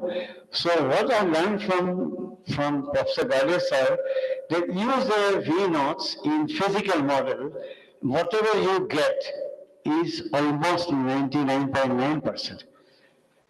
Even he said another way is you fill up a tank, take a tank and fill up and measure the time. We know the dimension of the tank. That also I have used. I know 2 meter by 2 meter and I have taken so much. So much meter cube, so much time. That gives very accurate discharge. But in a CFD model, the question comes, in a CFD model, you can't do that. Complete fluid dynamics. No safety, sir. Spillway, it is K proportional to head rise to N. You have to find what is N. Similarly, yours, either if it is a weir, it is rectangular weir, 2/3 length of the crest H rise to 2 by 3 by 2. But here in your PK, piano key, I think that length is increasing. Yeah, exactly. I got your question. I got it. Yeah. See, truly speaking, a simple Q is equal to 2/3 by CD, root 2 is by S2 by 3 by 2. That is simple. We all use this. Yeah. But the object's criticism is, now in piano, key, there are other losses occur. Length is increasing. It is a loss. No. So a recent publication paper has come. No, your head is reducing, na? No, head is reducing, but I think blade that is your head comparing to the other spillways, conventional spillway, your head is reduced. Means efflux is less. Why it is reduced and why the discharge? Efflux is less because the losses are less. No, length is more there. Definitely. All the three corner it is flowing. No, you are right. Length is more. It is magnified. We call. You are increasing the length there? Yeah, the magnification ratio. What is the benefit of piano keys? One measure is we magnified it 4 to 5 times at least. Length is you are increasing. Yeah, we are increasing the linear length 4 to 5 times. Yeah, that is the reason. But the criticism is, in a linear spillway there is no other movement. But here there is all the three corners. So more losses occur.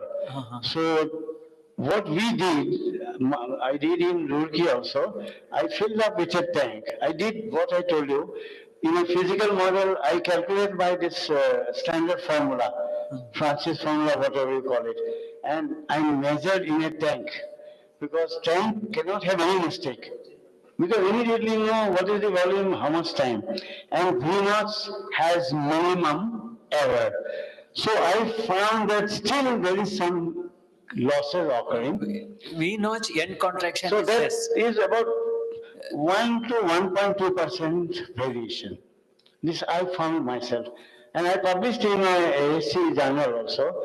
But still people are improving. And the error in a huge discharge, like his discharge, he's getting 17,000. So that error will be some, but 30, 40 kmac. It is immaterial. And another thing is piano wear is uncontrolled. It is uncontrolled. That is another problem. You cannot use in dams now. That's why we try to piano key wear. The crest level of piano key wear is equal to FR. In case of Asaramandha, same level we keep. That's why we try to, I told my client, you keep some gated spillway to exercise control over the reservoir or the dam. But here is not possible. Which one? Piano key. No, I'm mixing. I can show you that again. Like in Vietnam. Yeah. I'm mixing. Yes, sir. Thank you. Sir. So I'm sorry, I'm interrupting this. So we can personal discussions. Probably you can just try to get into detailed discussion, sir. Yes, sir. I will leave this. Thank you, sir, for the wonderful presentation and the question answer session. Now we go to the next session. I request again Engineer Madhava, Chief Engineer and Nodal Officer, SMPU, DRIP, WRD Karnataka, to make the second part of his presentation over here. Sir, you are welcome to the stage, sir. Thank you.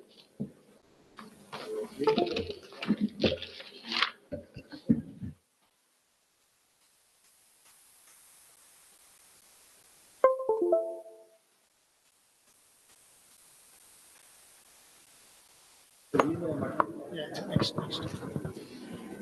Donald.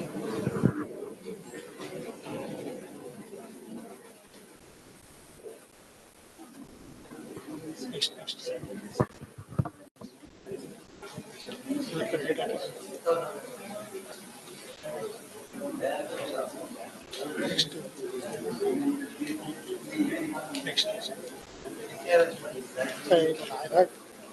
KRS KRS ಮುಂದೆ ಬೆಳಗ್ಗೆ ಹಾಕಿದ್ದಲ್ಲ next ಕೆಳಗಡೆ army seminar ಅದು S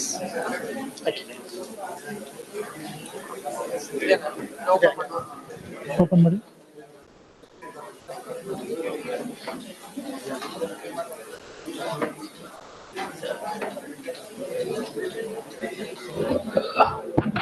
A small announcement, like people who have not yet registered still because of the congestion or rush over there, can still register your names, okay, in the registration desk. Thank you.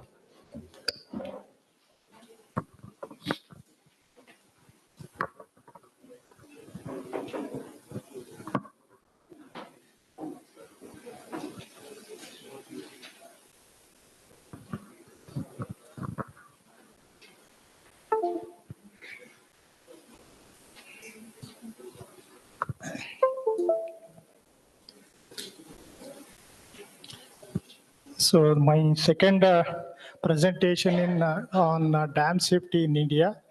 So I will not take much time because after the lunch, it is very difficult to, concentrate on the talk. Anyway, so this is dam safety in India and also in particular to Karnataka. I'll have some presentation.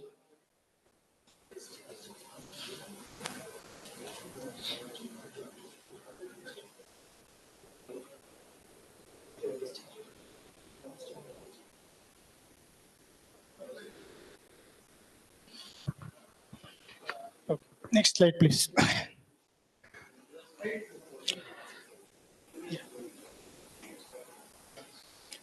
So this is one of the best aerial view of our South Brindavan Garden. Next. This is our Tungabhadra Dam at Speed. So why I'm showing? So KRS was the first dam to construct this, the tourism garden in entire India in 1934. So this is the best example in the world to show that we can attract the tourist at the dam site also. So till today, I think KRS Brindavan Garden is a role model for the entire country. Now I think even in the World Bank, they're replicating in all the dams under the World Bank Assistance Project. So this is my schema presentation about the about the dam safety framework in India, and also about the Dam Safety Act, what it says. So this is coming to where India stands around 5,400. So I think stands number 3 in the world, next to China and America. And over the last 50 years, I think you all know India has invested substantially in dams and related infrastructures. And 5,254 large dams have been completed and 447 under construction as per the National Register for Large Dams. So coming to the state-wise where we stand, Karnataka and other states, I think Karnataka, we got around 231 dams, stand 5th in the ranking. I think Maharashtra is around 2,354 major dams. So already I explained, I think 231 department-wise. So the another important thing you have to notice in Karnataka, so number of dams with national importance is around 10 dams. Krishnaraj Sagar, Tungabhadra, Bhadra, Linganmakki, Malaprabha, Hidikal, Hemavati, Supa, Lakya and Almaty dams. So this is how this classification will be done for this. That will not go. So this is about 231 again classification. So these are the list of old dams in Karnataka. Started in Tonnur was the last, oldest dam which is located in Pandavara about 1,000 years back, and Madaga 1867. You can see. So these are all pre-independence dams constructed in Karnataka.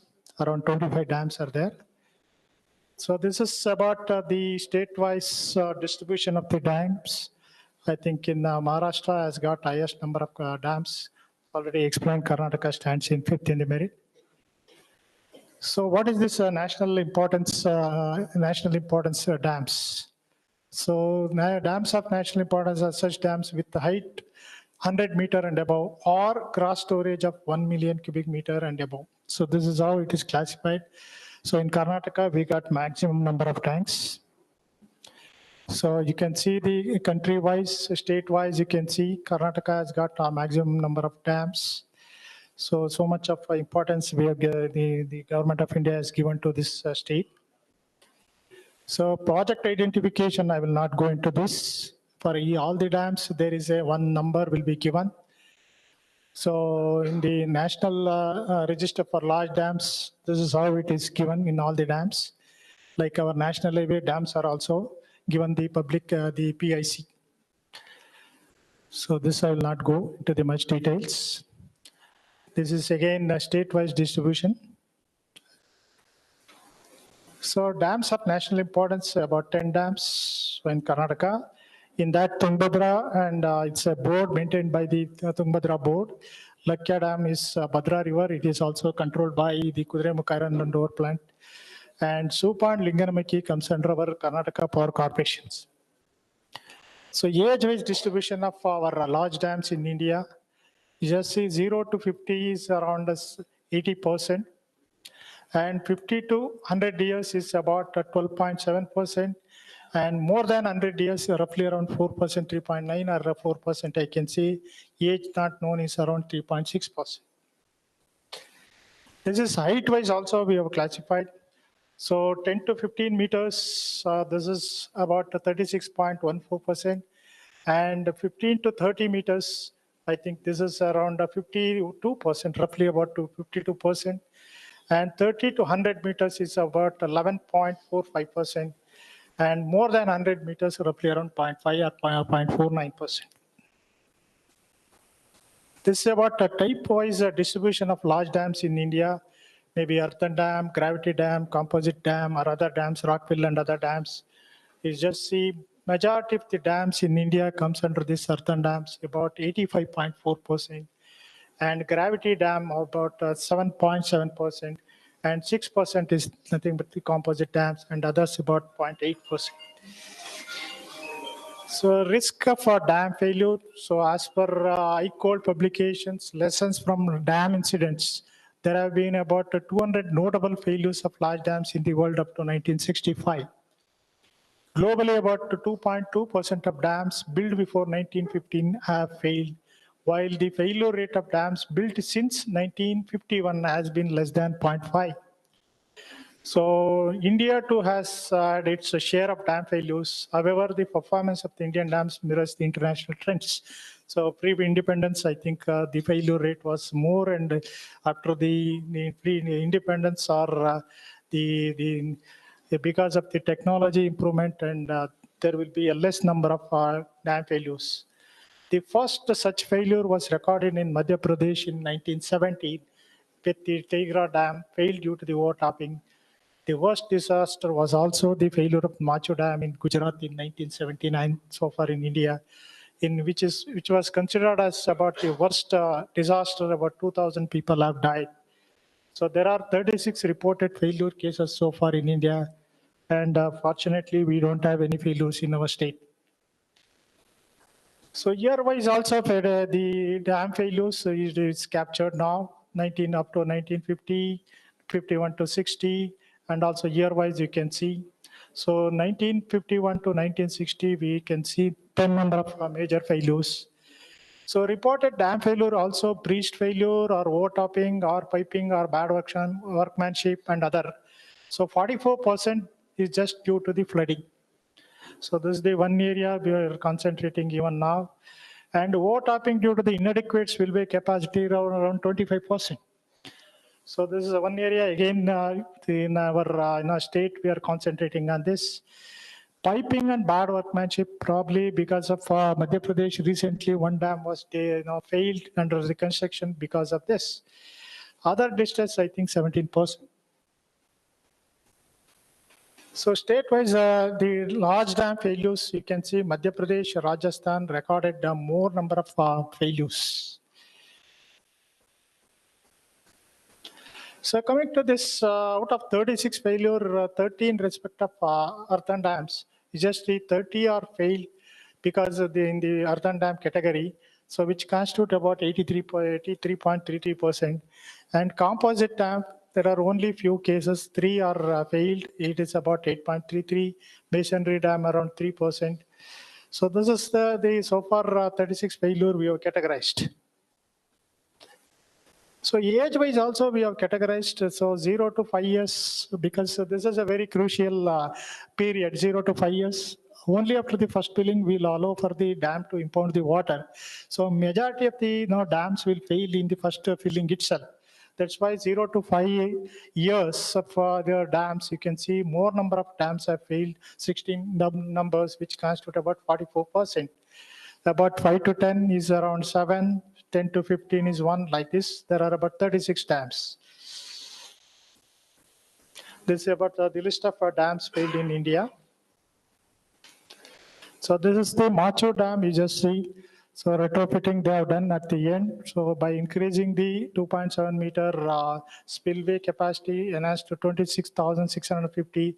See, this is in Gujarat, about 9 kilometers from Morbi town. Completed in 1972, 24.8 meter high dam as a central masonry spillway. And this is about earthen flanks on either side. On August 10, 1917, witnessed a flood of 14,000 cubics against the design spillway capacity of 6,180. Dam overtopped and about 700 and 100,000 meters stretch of the flanks washed away. So about 2,000 people died in the Morbi and 12,700 houses were destroyed. This was considered as the worst disaster in India till today. So why this dam safety a priority concern for India? So you all know, so safeguarding this huge investment in infrastructure, because so after the independence, we have invested huge amount on these infrastructures. So it is our duty to safeguard. Second aspect is safeguarding human life and the properties of the people living in the downstream of the dams. This is another important one. So as far as possible, engineers, we have to protect this human life and also the properties. So which I think probably in the Pakistan, I think whatever the flood disaster taken place, the quantified, tangible, intangible, I think it is very huge. So even in India, I think we have to protect this area. With increasing number of dams becoming older and older, likelihood of the dam failures in India is expected in ascending path. So This is another reason why we have to give consent for this. So many dams have varied structural deficiencies and shortcomings in operation and monitoring facilities, while few do not meet the present design standards, both structurally and hydrologically. This is what we are doing in our DRIP project. So we are checking this structurally and also hydrologically. Most of the states have been failing to provide sufficient budgets for maintenance and repair of the dam. Many states also lack institutional and technical capacities for addressing dam safety issue. This is the one area we have seen in the entire India. In all the states, we are facing this problem. Especially the capacity building is not there. So what is this dam safety institutional framework in India at present? So we have a National Dam Safety Committee on Dam Safety at the central level, which was constituted in 1987. It is chaired by the CWC, and all other states are the representing members, and suggest ways to bring dam safety activities in line with the latest state of art consistent with Indian conditions, and also act as a forum for exchange of use of techniques adopted for remedial measures to relieve distress in old dams. And also, Government of India created a dam safety organization. So this is established in 1979. So these are all the objectives of the dam safety organization. In the similar way, state dam safety organization was also established in all the states to take care of these dams. So what Karnataka did, so even in Karnataka, in similar way, in 1989 only, Karnataka formed a dam safety cell at our KERS. Also, we have constituted the state dam safety committees. This is SDSC. And also Karnataka constituted the dam safety review panel and also dam safety review team. TSRP and DSRP for all major dams. DSRP will going to inspect, headed by some expert. And here DSRP is headed by concerned chief engineer of the zone. So Government of India promulgated the Dam Safety Act 2021. And as per the Act, Karnataka established a dam safety organization. We have modified dam safety cell into SDSO in 1/4/2022. As per the Act, Karnataka also reconstituted Dam Safety Committee because the guidelines laid down in the Dam Safety Act, accordingly we have modified this also. What is this dam safety? This is one of the important act for our all the dam owners. So because Government of India amended 9th schedule also on the 3rd schedule to bring water into the control of the Government of India, now we are all answerable to the Government of India. Earlier it was the state control, now it is under the control of the Government of India. The Dam Safety Bill has been passed in the intersession of the Parliament, making it the Dam Safety Act. What is the Act? Safety Act 21 says? An act to provide for the surveillance, inspection, operation, and maintenance of the specified dam for prevention of dam failure related disaster, and to provide for an institutional mechanism to ensure their safe functioning and for matters connected therewith or incidental thereto. This is the main objective of the act.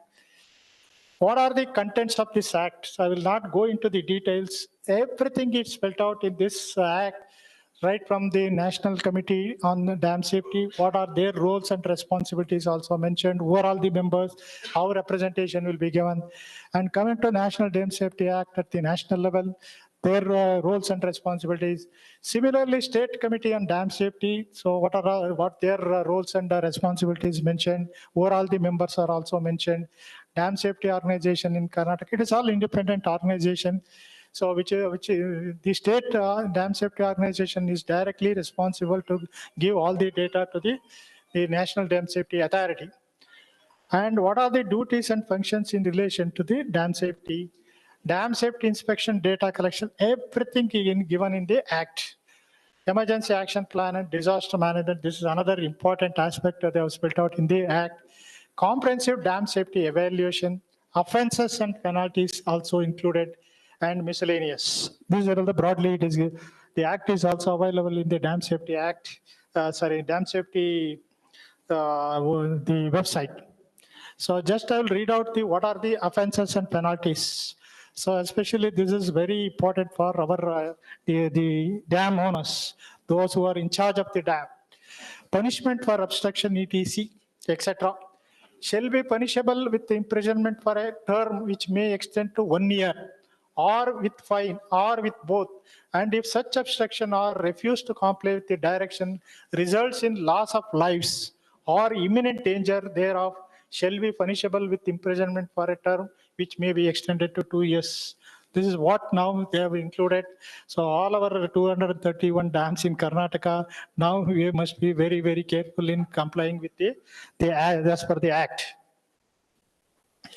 So these are all the dams in that Dam Safety Act also they have mentioned. So what are the periodical, routine periodical inspection, pre-monsoon, post-monsoon, everything. And also this comprehensive dam safety evaluation we have to do once in 10 years. This is clearly mentioned. More comprehensive examination, multidisciplinary team for a holistic view, may order additional field and laboratory investigation as well as numerical simulations. This is where we are, getting these technical institutions, especially the Center of Excellence. So now we have created with IISc, Roorkee, and also Chennai. So they are helping us, help resolve these issues.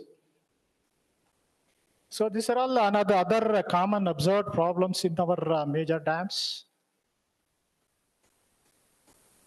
So instrumentation is another important component of our dams.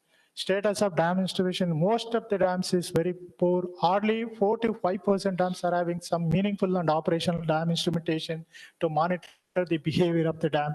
This is one of the shortcomings we have noticed in the DRIP project. So we are also taking care in our dam rehabilitation program. So even in some of the cases, I think measuring instruments like V notches or plumb lines are available. Not sufficient care is being given to the data collection and achieving. This is what we have observed over the time. States have very limited technical capabilities for analyzing the instrumentation data for investigation and detection of distress. This is where we also want our technical institution support. So how to analyze and how the analysis leads to some decision making. Seismic instrument, this is one area I think compared to entire India.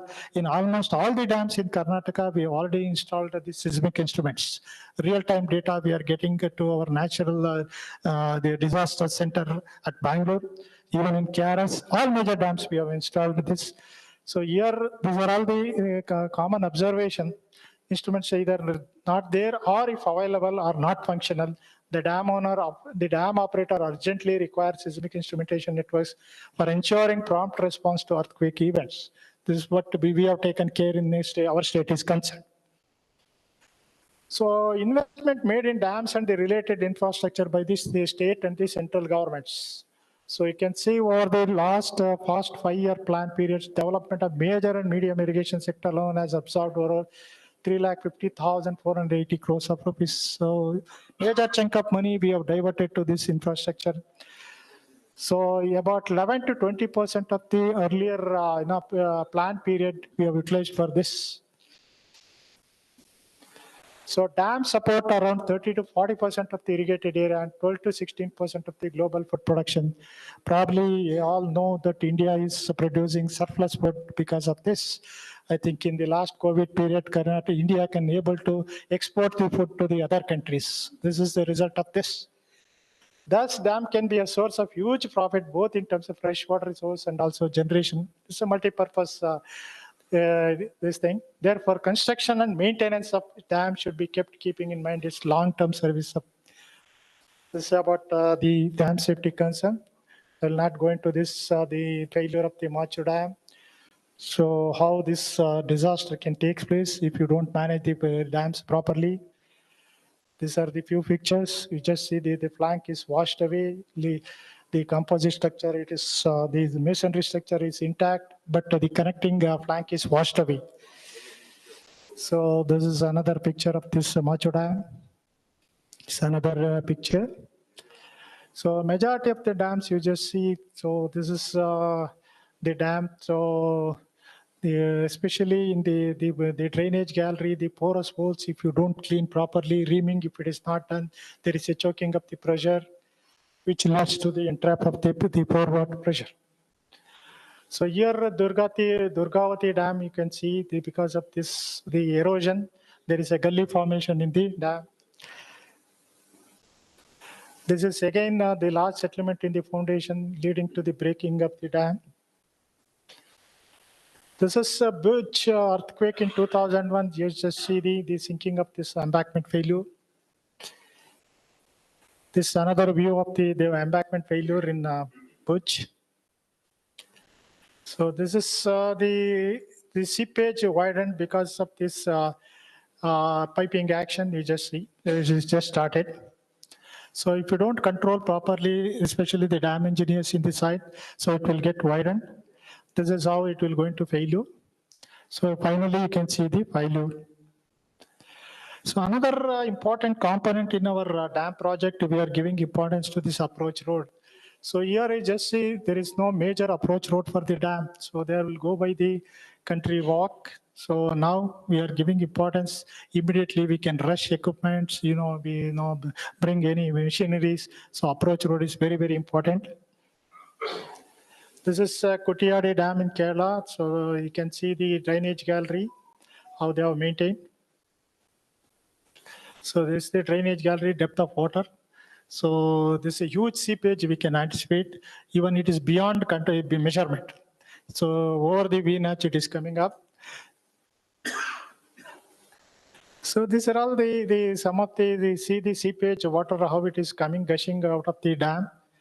And this is another drainage gallery. So here you can see the instrument, how it is so not properly maintained. It is already corrosion is there. This is another seepage of water, Koteshwar Dam in Uttarakhand.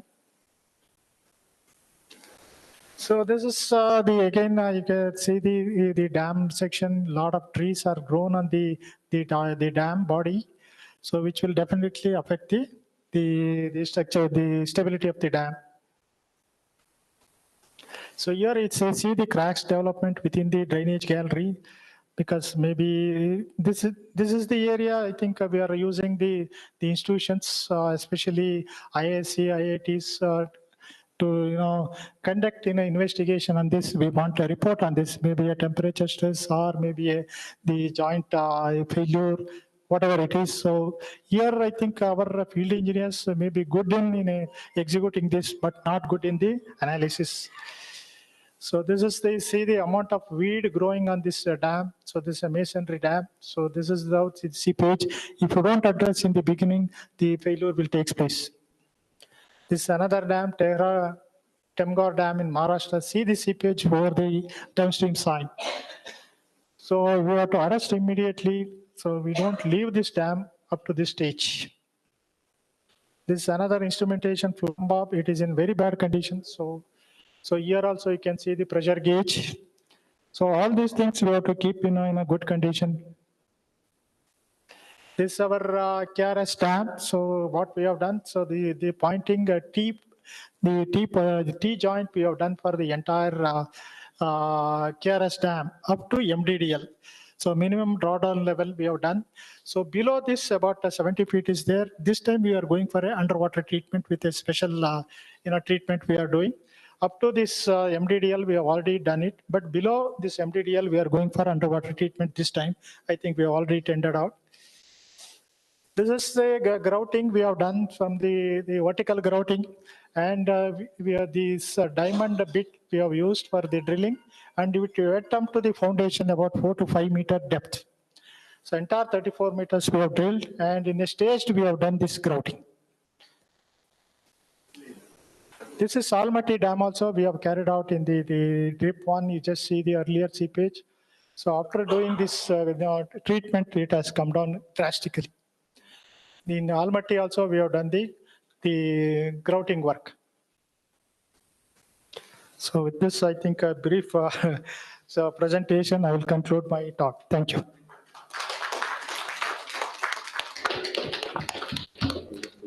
So again, in continuation of morning session, even this session was very informative.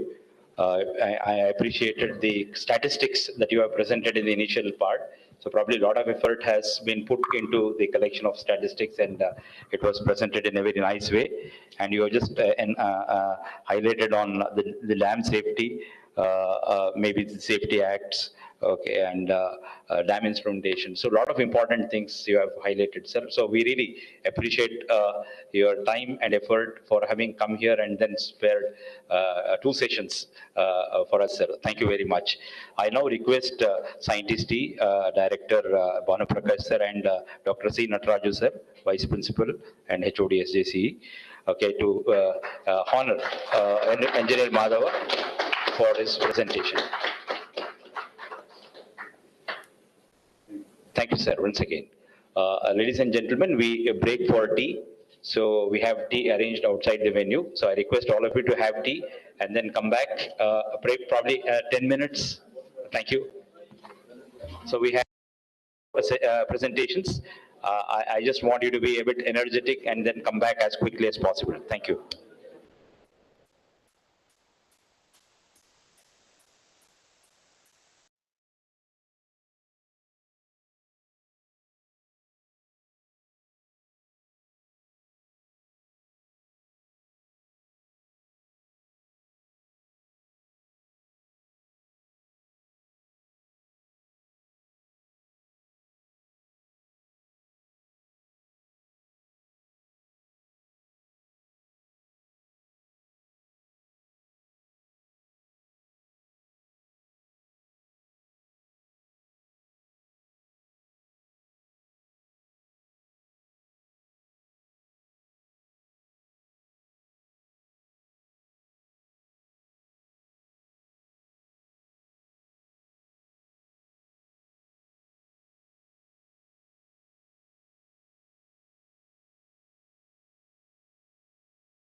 Welcome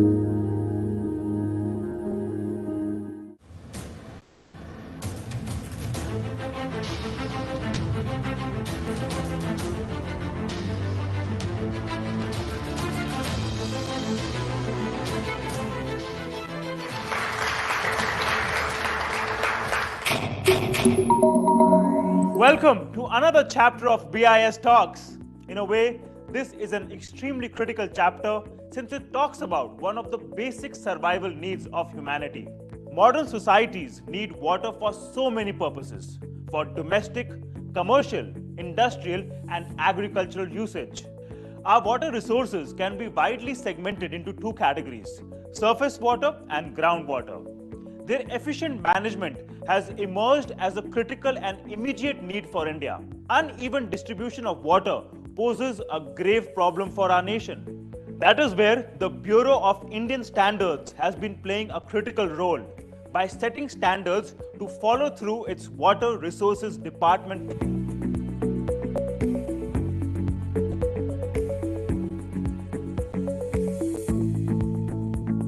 Let's first hear from Mr. R.K. Jain, who is also holding the post of Chairman CWC.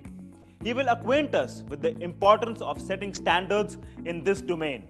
Standardization is very important for not only bringing uniformity in the procedures, but also to have quality control. I congratulate BIS for striving hard in formulating the standards and covering almost all the aspects of the water resources. It is very important for any country to have its own standards, particularly in the field of water resources, depending upon local geography and other local conditions. Subject of water resources covers aspects like irrigation, drinking water, water for industrial use, planning and design of water resources projects, interstate issues, environmental issues, etc. Standards are needed for wholesome and organized development of any nation and also to resolve conflicts. There are 18 sectional committees in the Water Resources Division Council, WRDC in short. These committees are playing a vital role in this endeavor BIS.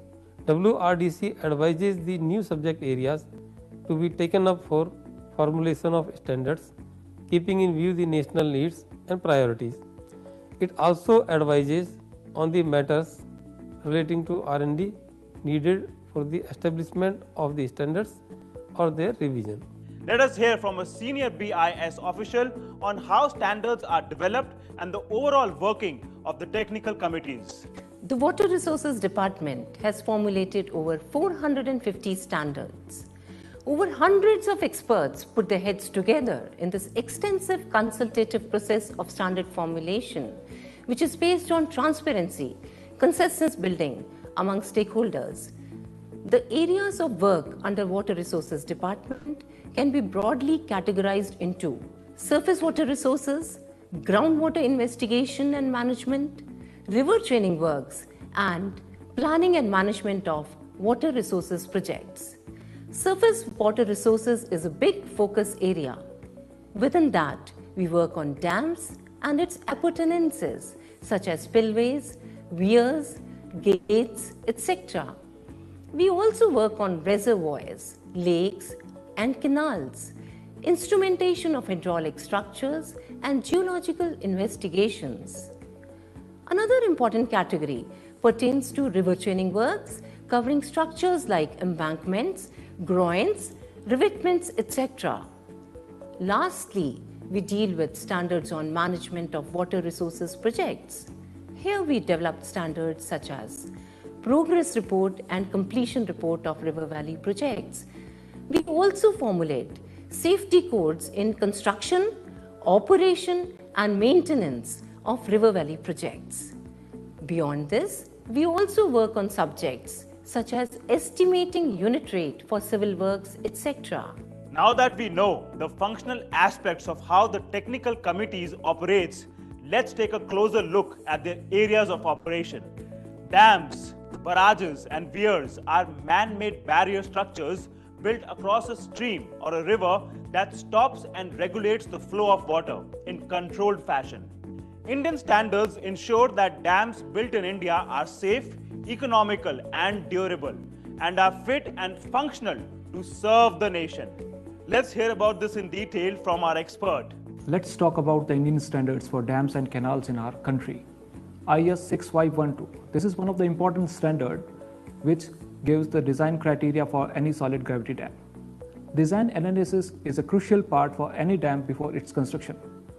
We understand that this stability analysis takes into account the several critical load combinations. The standard gives 7 different load combinations for it. They are mainly the dead load, reservoir and tailwater loads, uplift pressure, earthquake forces, earth and silt pressure, ice pressure, wind pressure, wave pressure, and thermal loads. We have one more important standard, IS 11855. This is design and use of rubber seals for hydraulic gates. This standard gives the recommendations. The standard covers 6 different types of seals depending upon their shapes.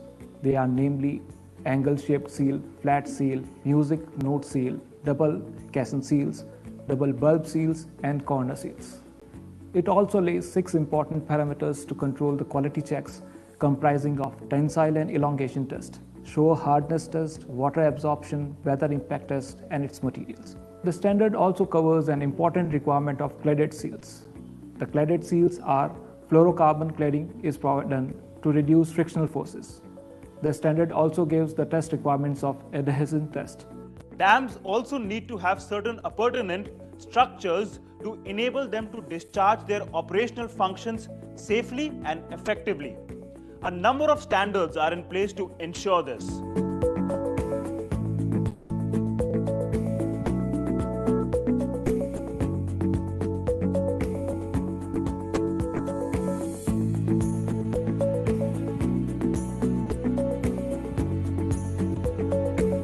For instance, this is a spillway. Spillways are passages for letting out waters safely when the reservoir overflows.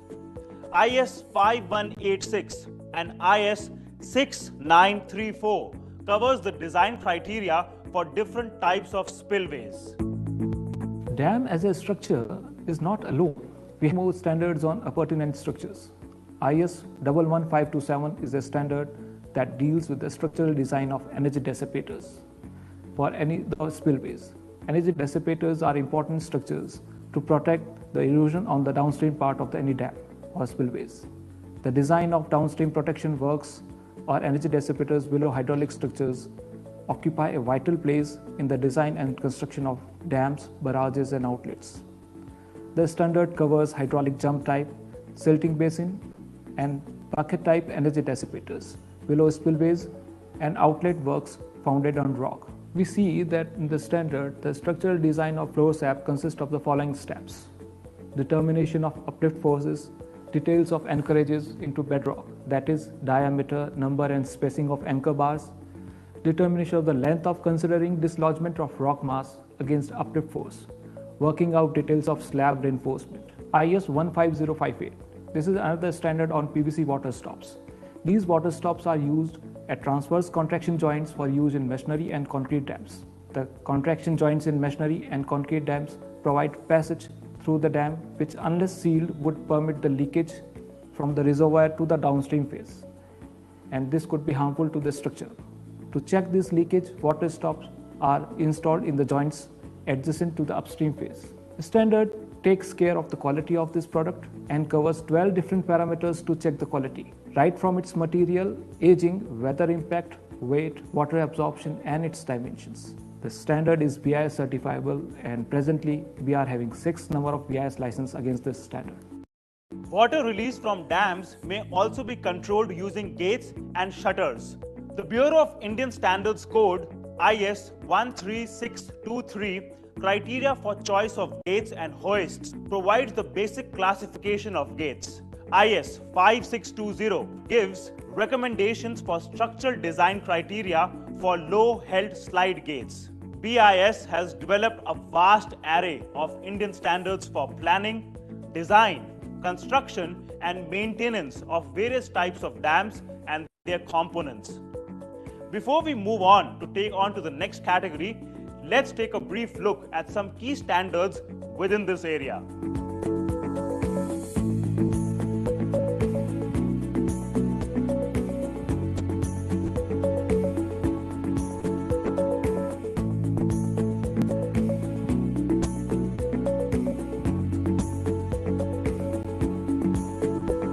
Now, for our next subcategory under surface water is reservoirs and lakes. A reservoir is a man-made lake that is created when a dam is built on a river. They are different from natural lakes. In these, river water gets blocked by dams and are collected behind the dam, creating a reservoir. We already know reservoirs are used to generate hydropower. They also have a host of other benefits. First, during seasonal high flow of rivers, they limit the amount of water allowed to continue downstream. Through this, reservoirs help control flooding. Secondly, during dry seasons, water is released from the reservoir through canals. This enables farmers to water their crops and industries to function without interruption. Do you know what's the most common problem with reservoirs? You might not want to believe it, but it's as simple as evaporation. A huge quantity of water is lost from reservoirs through evaporation. However, substantial quantity of water can be conserved by control of this evaporation. We have a standard IS 14654, minimizing evaporation losses from reservoir, which stipulates the methods and guidelines for reduction of evaporation losses from water bodies, with special reference to control of evaporation with chemical retardants. IS 6939 is another standard that provides methods for determination of evaporation from reservoirs. BIS standard also covers other measures available for control of evaporation, like the installation of floating solar panels on the reservoir. If you go to any reservoir or even a natural lake, you will observe that the water there is very still.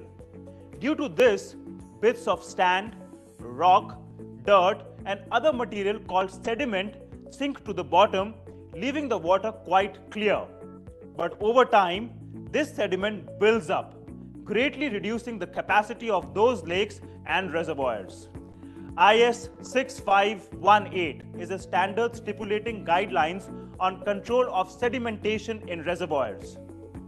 IS 13665 is a standard that stipulates method for assessment of reservoir sedimentation.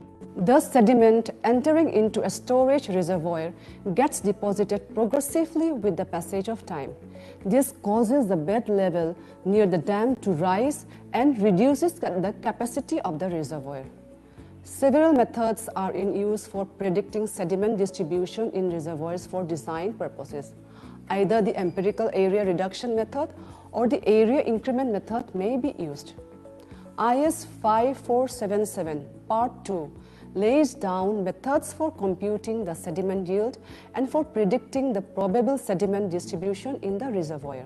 Let's hear about this in detail from our expert. IIT Roorkee, since its earlier version as University of Roorkee, has been involved in the planning, design and construction related activities of major water sources projects such as Bhakra Dam, Hirakund Dam and Tehri Dam in the country. Research inputs from academic and research institutions are appropriately incorporated in the Indian standards and guidelines prepared by Bureau of Indian Standards and are at par with international standards. Government of India has focused on river rejuvenation, water conservation and water reuse. Thus, there is a need of revisiting the existing standards and introducing new standards to meet such requirement for the health of existing water bodies and availability of safe water. Water from reservoirs, barrages are released through canals, which have an important role to play in India's rural economy. This released water is further utilized for irrigation in far-flung areas. BIS have developed the standard IS 6531, which gives design requirements for canal health regulators. IS 9447 gives guidelines for assessment of seepage losses in canals. IS 4701 is a standard for earthwork on canals. Standards have also been framed to address various kinds of seepage losses in canals through various types of surface lining such as stone pitching, concrete slabs and tiles, burnt clay tiles, bitumen lining and polyethylene films. Here is the list of some important standards.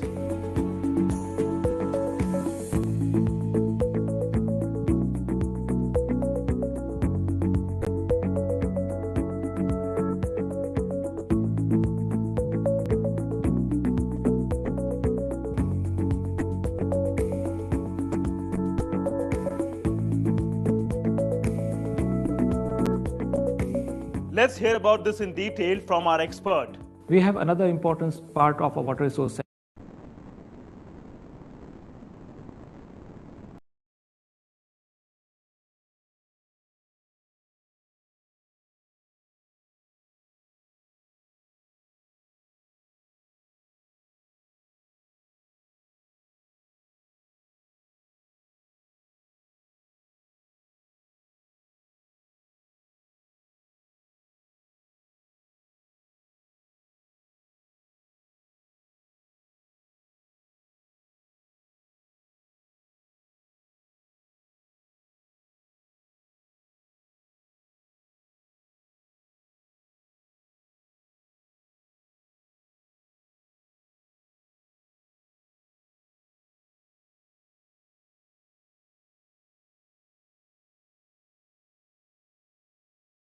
Elating to introduce the next speaker, Engineer A.K. Nanda, National Manager, Geotechnical and Structural Monitoring Division, AIML Limited, New Delhi, who is into advising engineers throughout the country on business development and maintaining of key account and explore or generate new business pockets since 2016 till date.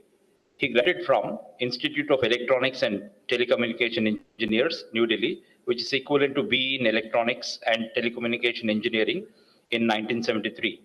He also has an MBA from National Institute of Management Studies, Chennai. He's a specialist in the area of instrumentation related to river valley projects, infrastructure projects, rail projects, high-rise buildings, thermal power plants and atomic power plants, real-time monitoring of structures through robotic total stations and web-based data transmission.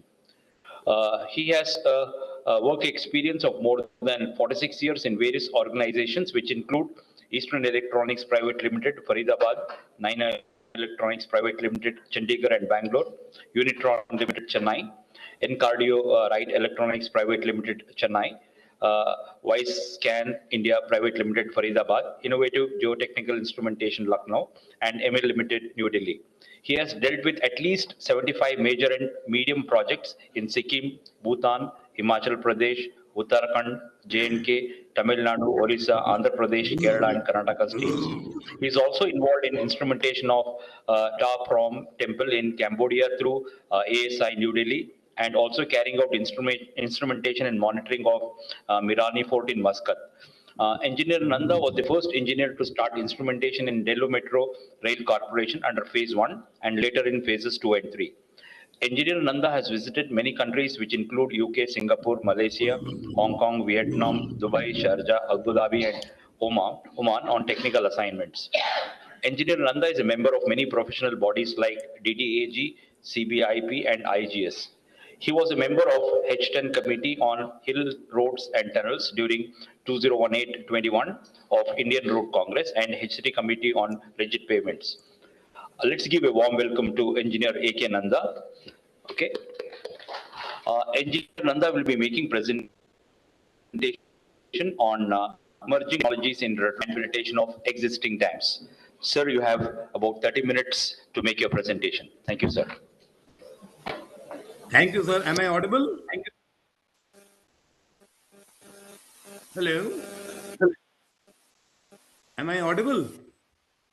Yes, sir, you are audible. Okay. Is my screen visible?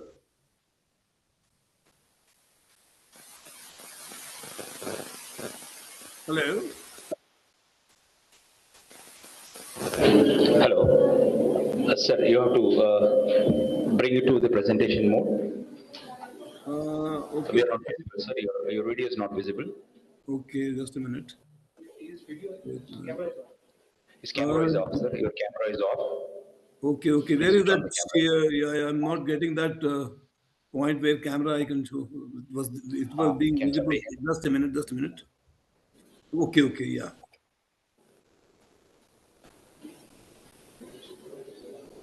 Okay. Allow. Yes.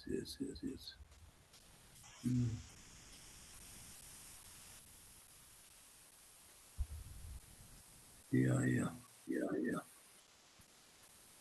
Is my camera visible now? As of now, no, sir. Okay, but it is not. Just a second.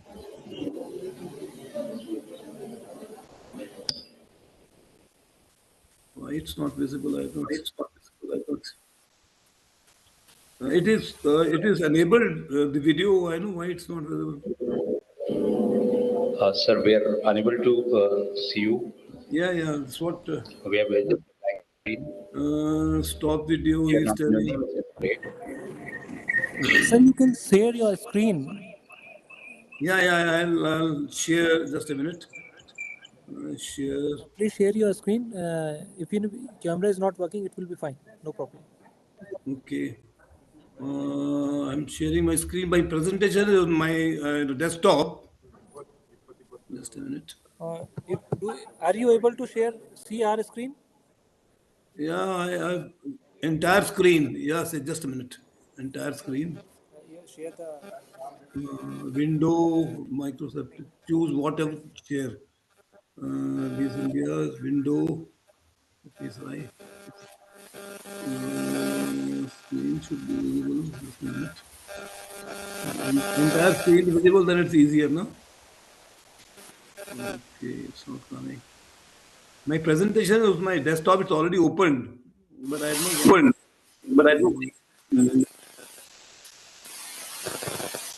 Just a minute.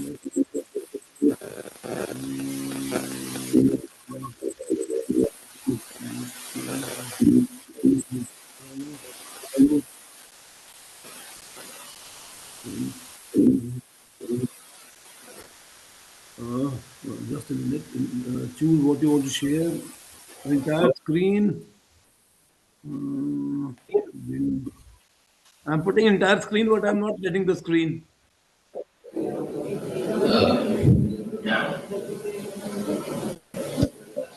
There's some problem.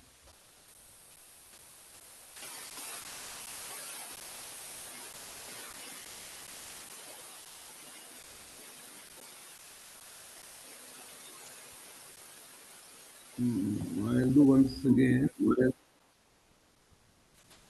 Changes you will see.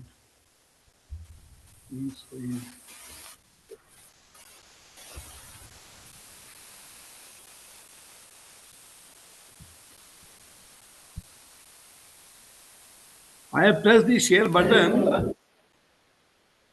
Yes, sir. Sir, you can speak. We are seeing your screen right now. You can speak, sir. You are seeing my We screen. are sharing the screen here. You can speak, sir. We are seeing the screen. Yeah. You see, you are. emerging technologies used in monitoring for the rehabilitation of old dams. So it is basically it is from the monitoring point of view. Yeah, only see, I'll be covering only monitoring, and as per the DRIP guidelines, only I'll be speaking, little more appropriate. And this is basically the IMBL instrumentation is in very fields. Geotechnical structural monitoring division is only maybe 1/10 of the entire spectrum of the company. And then we have so many principles like data logging and wireless monitoring as per IoT LoRa based systems. So in India that expertise is not there still. So we have some principles from Spain, Italy, and then we have many principles for our other ranges like civil vibration monitoring, civil structures, noise and instrumentation, test and measurement. We represent more than 100 principles. And this brief about the EMIL setup. You have head office in Delhi and 2 factories in Delhi, and then regional office in Bangalore, Bombay, Calcutta. We have total strength of almost about 950 people pan India. And you see, the capabilities what we have in dam health monitoring is design of dam structures, concrete, gravity masonry, earthfill dams, planning of dam instrumentation scheme based upon dam type. For a river valley project, including underground structures, similar procedure is to follow. For underground structures like surge shaft, desalinating chambers, powerhouse transformers, supply and installation of various instrumentation, data recording and data logging techniques, preparation of detailed reports, And most important, data analysis and interpretation using manual or using advanced data managing software or using finite element and other things. These are we have a data. We have a team from our consultancy division. We have people from various IITs who help us in data recording. These are the just few seconds I'll talk, but these two standards are most important, which we very widely used in our instrumentation. Most widely we use for earthen rockfill dam and concrete masonry dam. So these are the base standard which helps us quite a lot. Now, as per the drip guideline, as per instrumentation, the existing dam is concerned. So they have grouped in very, clearly in 4 groups: geotechnical sensors and group, where we monitor the deflection, tilt, rotation, seepage, uplift, and temperature of the existing masonry and concrete dams, and maybe and hydrometeorological sensors like rainfall, weather parameter measurements with maybe automatic weather station, radar water level. Geodatic, we use optical target GNSS, for precise, deformation monitoring. Seismological instruments, strong motion lithograph and seismic instruments of, latest with data analysis techniques.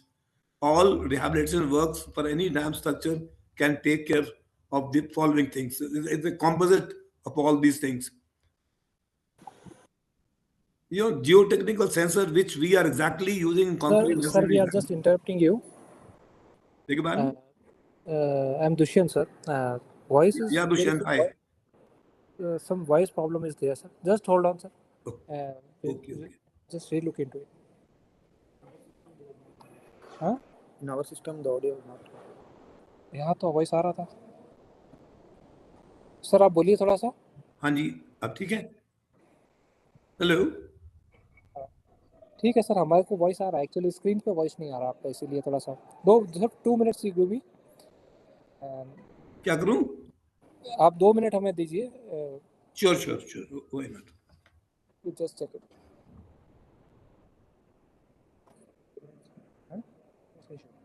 कहाँ से आप कर दो.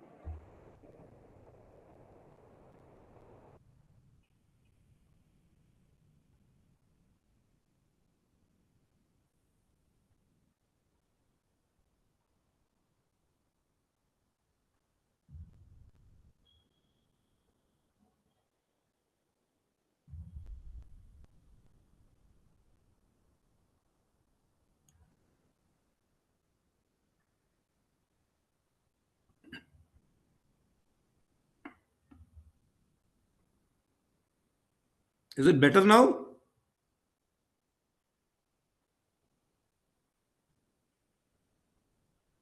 Hello.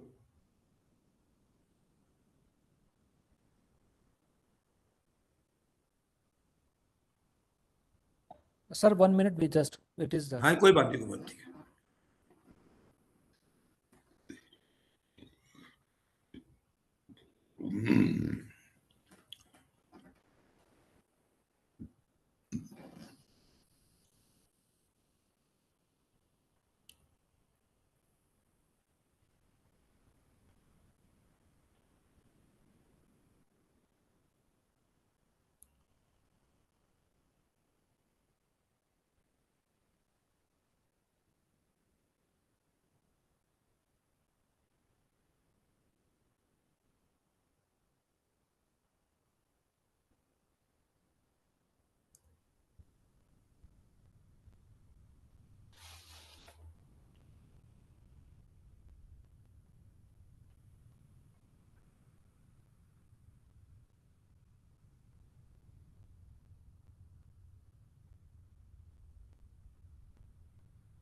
ठीक है sir, now you can speak.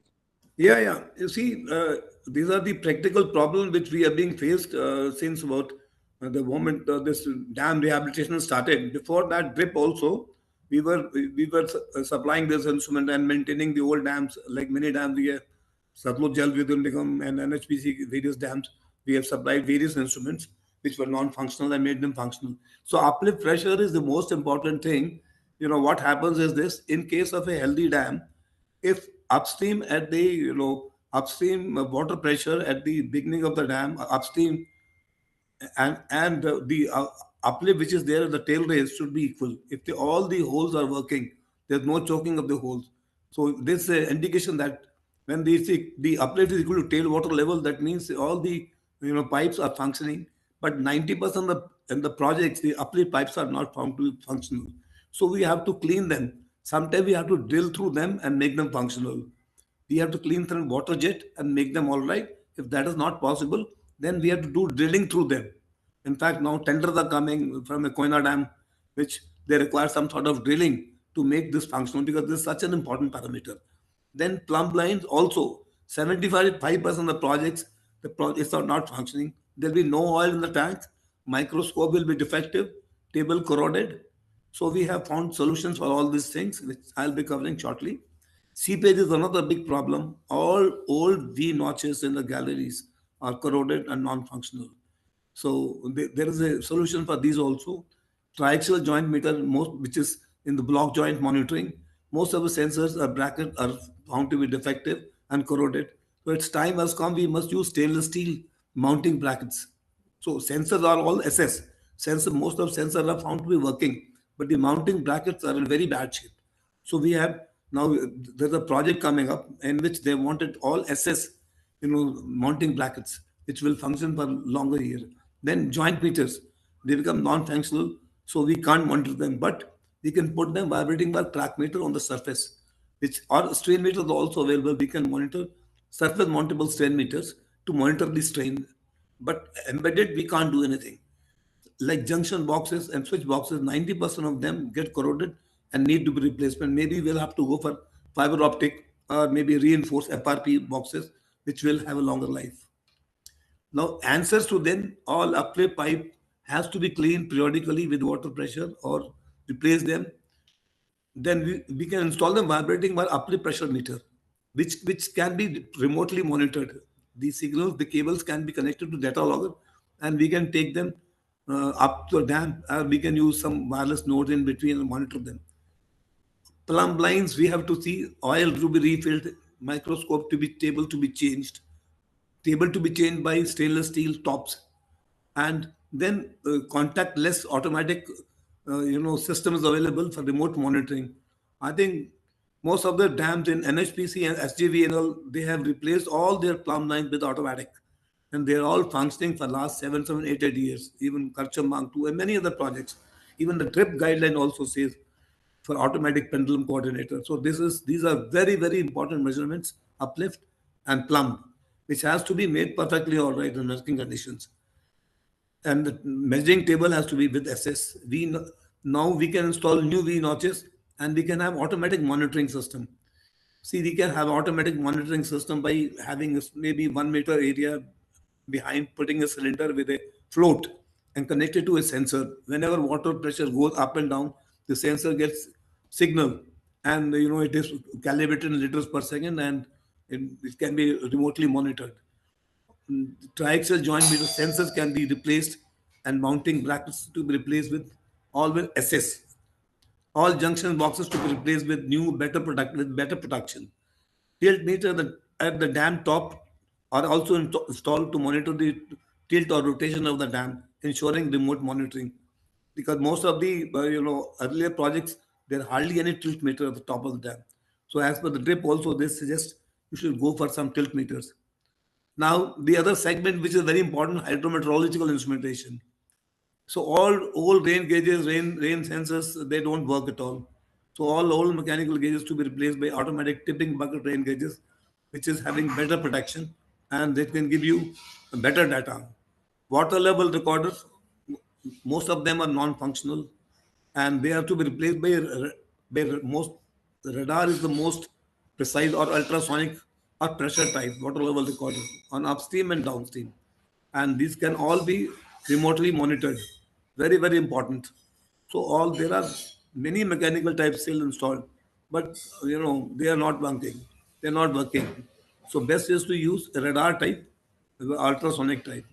Automatic weather station to be installed, the dam top and control. Very few projects you have seen the automatic weather station at the top of the dam.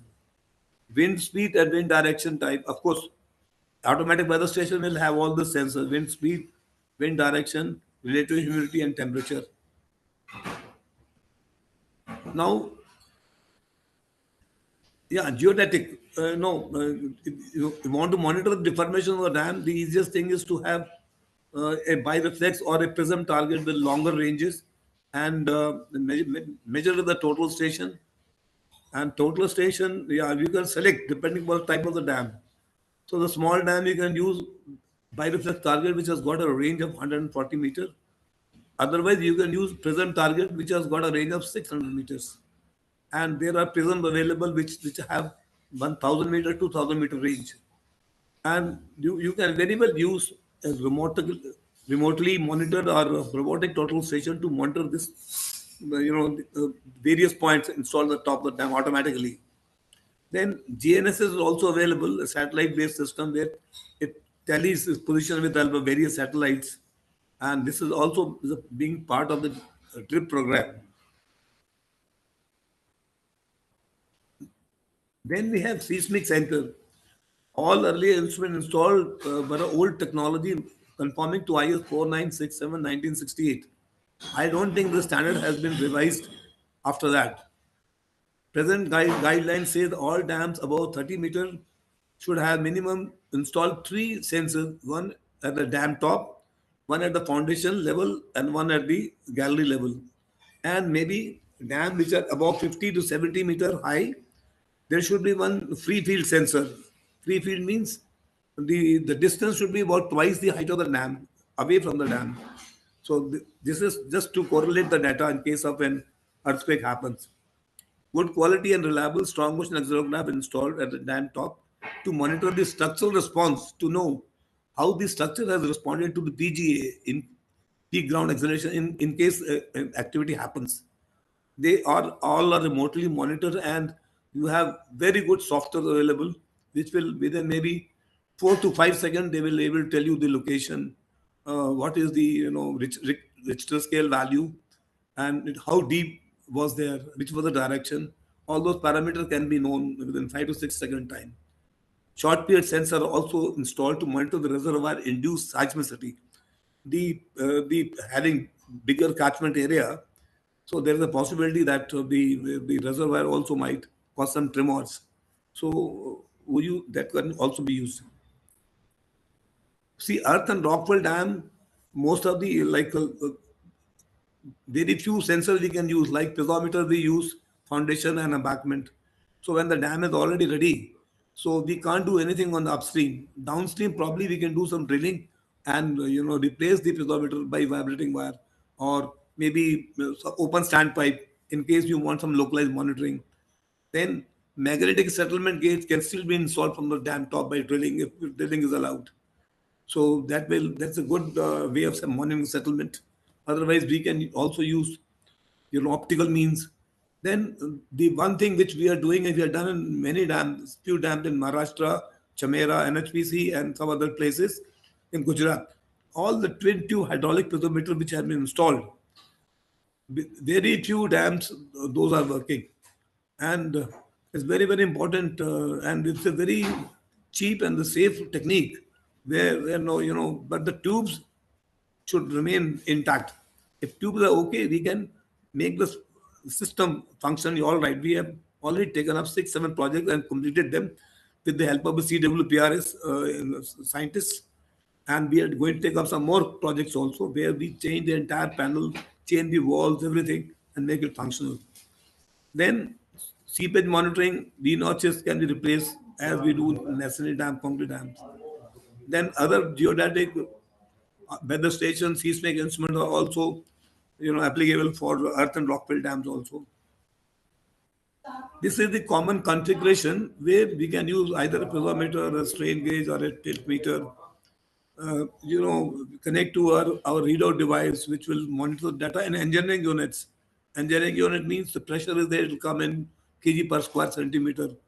If the strain in micro strains, tilt in degrees, and displacement in mm, then we can transfer the data to a PC and get a report in Excel, or we can connect to a data logger also, which I'll be showing you. This is a seepage monitoring where we use, some, the new V notches along with some, sensors devices to monitor the discharge. This is an automatic plumb line. What you are seeing is a CCD device. So this replaces the existing microscopes.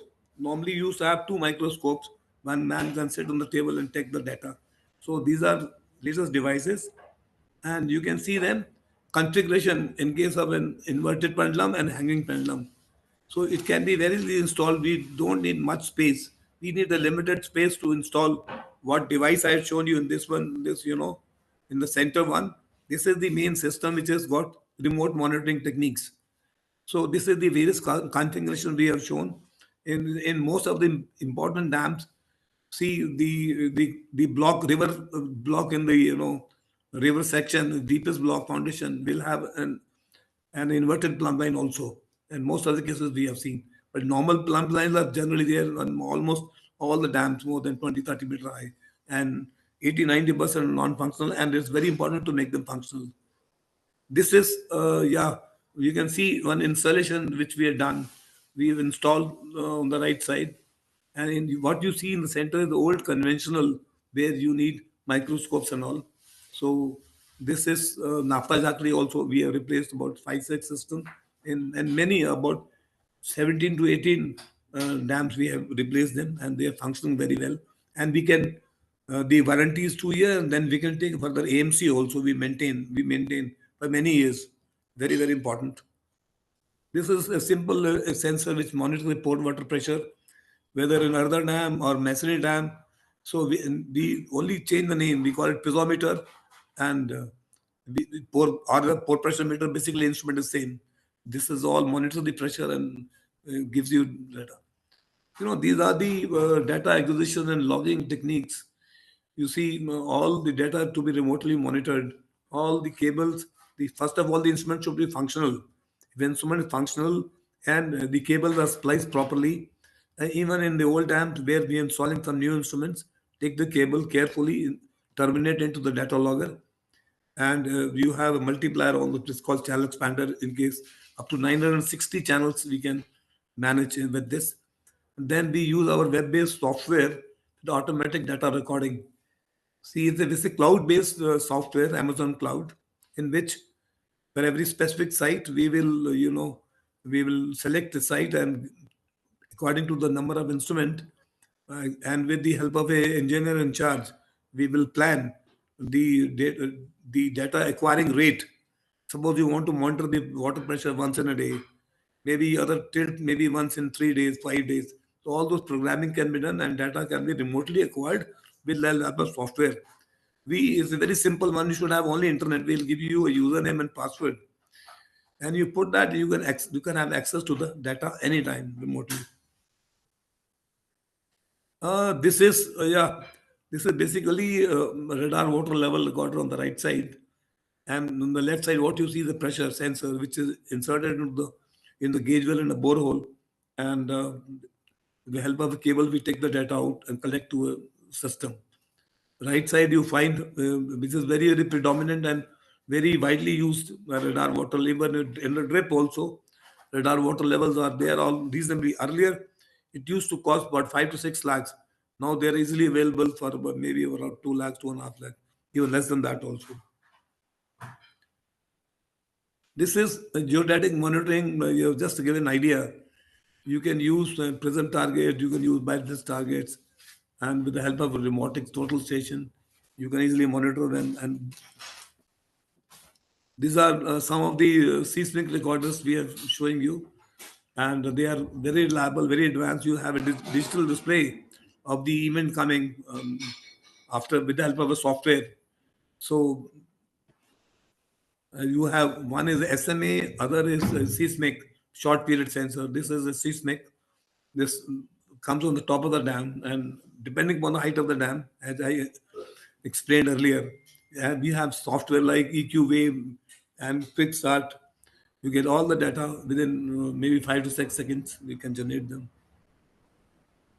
Yeah, this is one project we were doing, one or two projects we are doing where on old projects, the penstock got ruptured and they wanted to replace new penstock. And before water hammering, they wanted to monitor the strain at various levels and the displacement of the ring girder as well of the, yeah, they wanted the mounting blocks. And so you can install various strain gauges also on the steel liner and maybe 4 in a particular section, and then connect them to a data logger at the input of the powerhouse. Then certain wanted to monitor the movement of the anchor blocks also. You can see here when water hammering start water, so there's a possibility that the block holding the penstock pipe also might move slightly. So you can monitor this settlement as well as horizontal movement also. So one or two projects we have, Himachal Swarang is one of the project in 100 megawatt in Himachal, where we got a contract, we're shortly going to execute this, and some other projects also in Himachal where the penstock got ruptured. So there is a complete solution available in case of penstock there is some problem, and retrofitting is to be taken place. Yeah, yes. Yeah, this installation, data collection is a very important process. Whichever instrument we install, we have to install very carefully. Take the base data in case of existing dams. Whatever data we take, we consider as base data. Record it properly, store it, and then transfer to this thing for further monitoring. Yeah, data acquisition lost in this. You can have these alarms, green, amber, red, and depending upon the design limits, either the designer has to give or the dam authorities have to give what level they want to set. And the moment any movement happens, you can get the alarms and using web-based software. See, we also take up like Tehri PSP and Alaknanda and many projects in Uttarakhand. We are doing this data analysis also, interpretation also, which is a very simple monitoring system in which we study the graphs and find out the observed data, errors to be identified. Critical reading values are correlated with difference instruments, establish deformation behavior. Concluding remarks are made simple. If you want critical, then we'll have to do some further analysis. That also our team is doing. Now, this is the real emerging trend as far as dam monitoring or tunnel monitoring or any monitoring is concerned. This is IoT-enabled wireless monitoring solutions, and in which what we do, all the sensors, whether it's a strain gauge or a pressure cell or a piezometer or a clinometer or tilt meter, and depending on if it's a MEMS type, then it will be digital node. Otherwise, for vibrating wire, we have a VW node called 5-channel node. So these nodes are very powerful. They have internal batteries for last 8 to 10 years, and that's the beauty. You don't need any solar power. So these sensors are connected to the nodes, and these nodes have got a radio which is license free as far as India is concerned.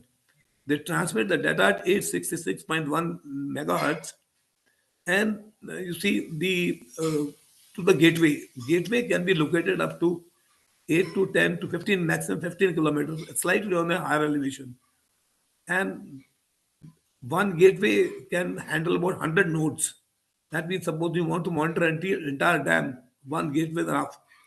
And from the gateway, and you have either 4G modem available these days, otherwise you have Ethernet port also. Suppose you have a control room nearby, and you can very well use an Ethernet or maybe Ethernet to fiber optic or fiber optic back to Ethernet connection and install it in the PC. PC, the monitoring software are available these days. Even you are having the latest is an artificial intelligence, called IDEA.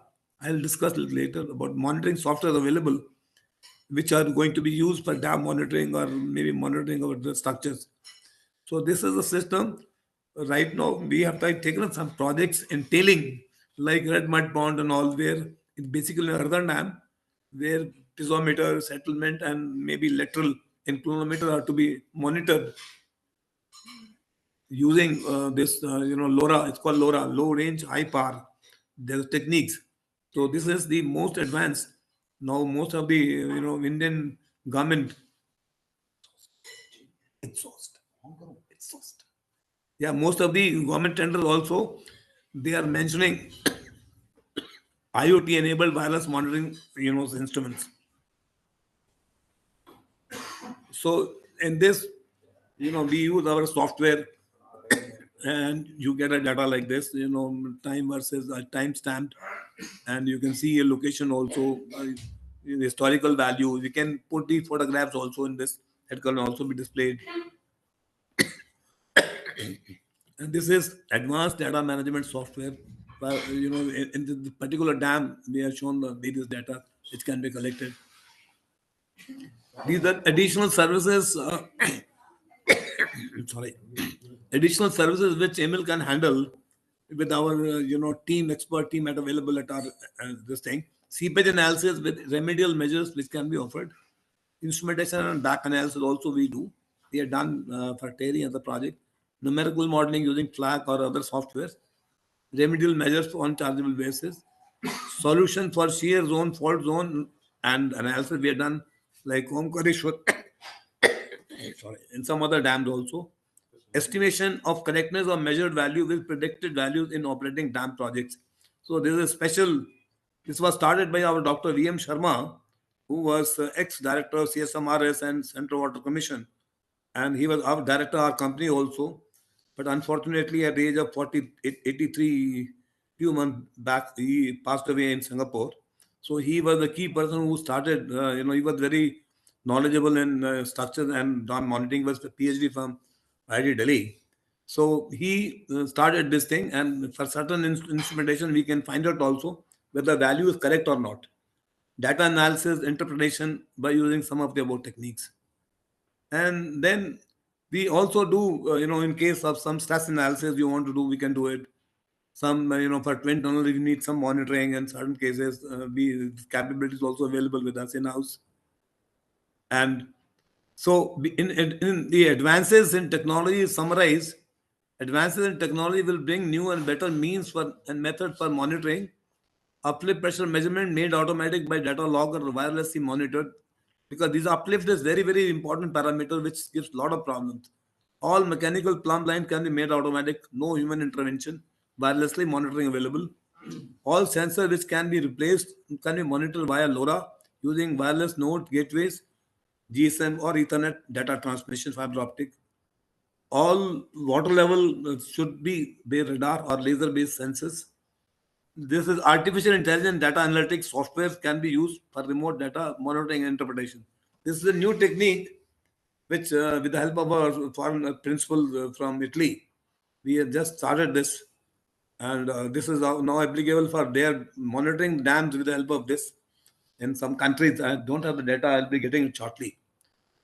So, I'm sorry, I had a bereavement in my family. I've just come back, so not throat is also not well.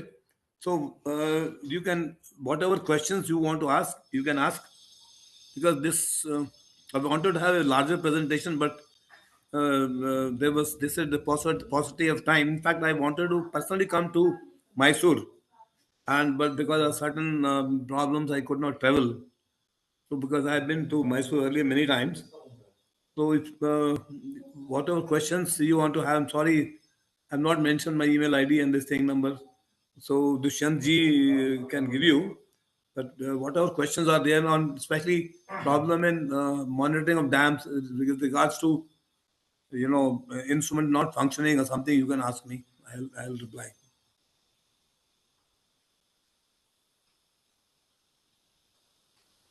Hello.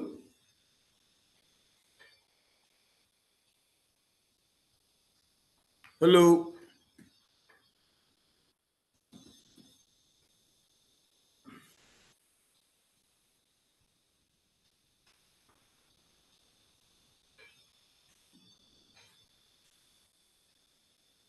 Hello.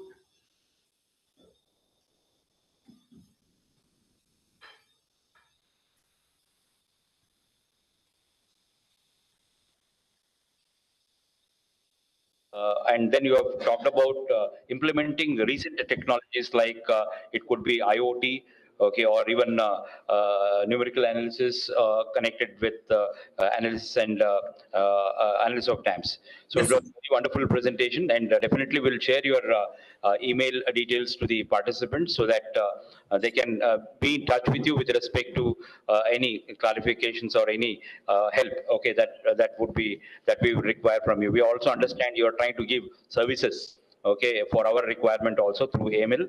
So it is really nice to have you in this particular national seminar.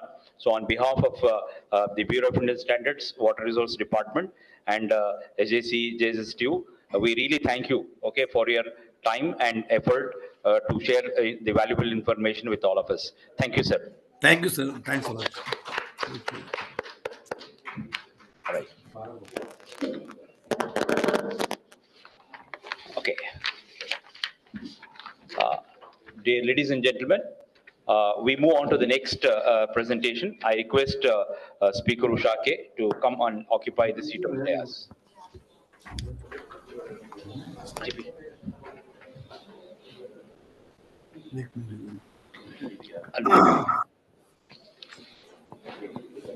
Sir, illé.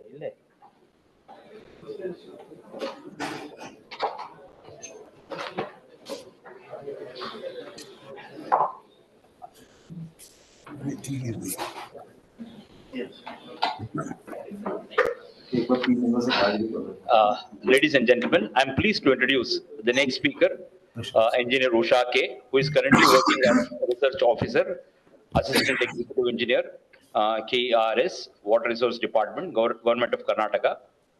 She is presently involved in hydrologic review of large dams and dam break analysis for dams under DRIP and other allied hydrology related studies.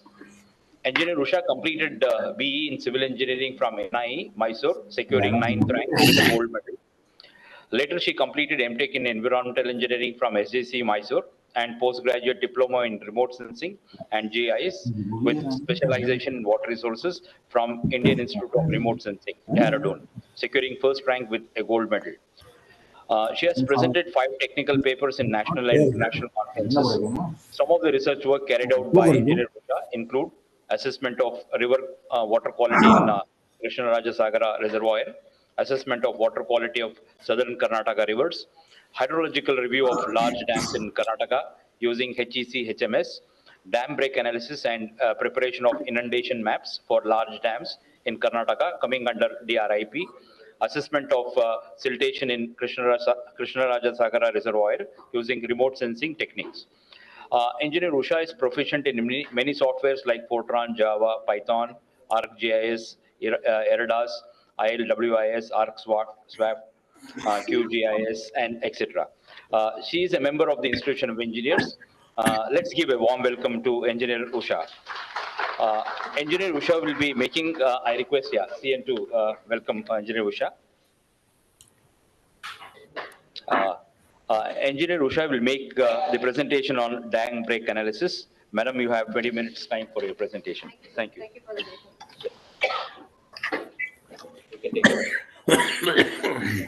My presentation going on. Mysore.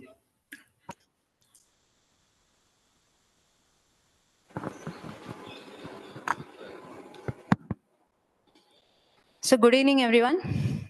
So after such a mind-storming session since morning, my topic is a very peanut-like. But I want to introduce what is how we are doing dam break analysis using HECRAS model. As sir said, you can go for some higher model like computational fluid dynamics, but we are just starting with this HECRAS model. So presently, I'm working as assistant executive engineer in Karnataka Engineering Research Station, and from Karnataka Engineering Research Station, we have completed hydrologic review for almost for about 100 dams, more than 100 dams, and for dam break analysis, we have completed for more than 15 dams. So why we need this dam break analysis? So we know that whenever a dam breaks, there is a eventual hazards involved.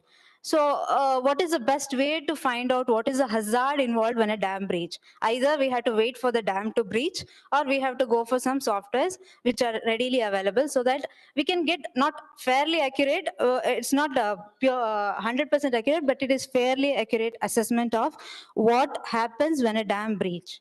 So this is what we are doing here.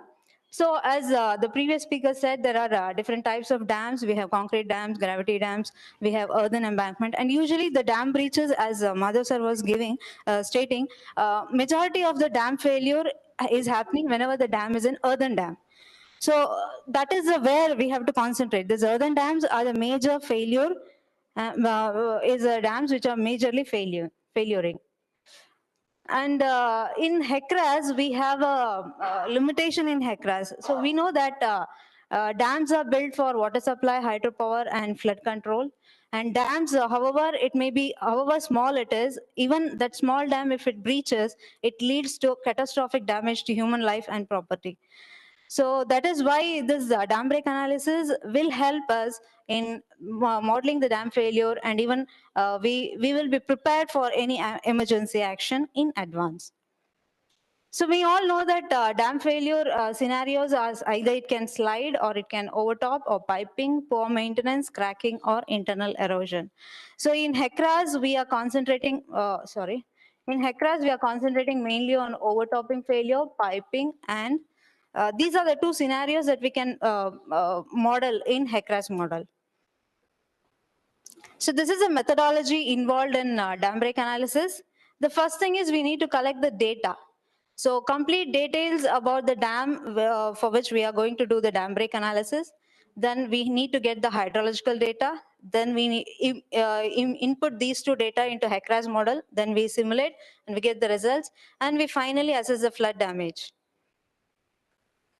So my topic here is, I have taken KRS Dam as a study area here.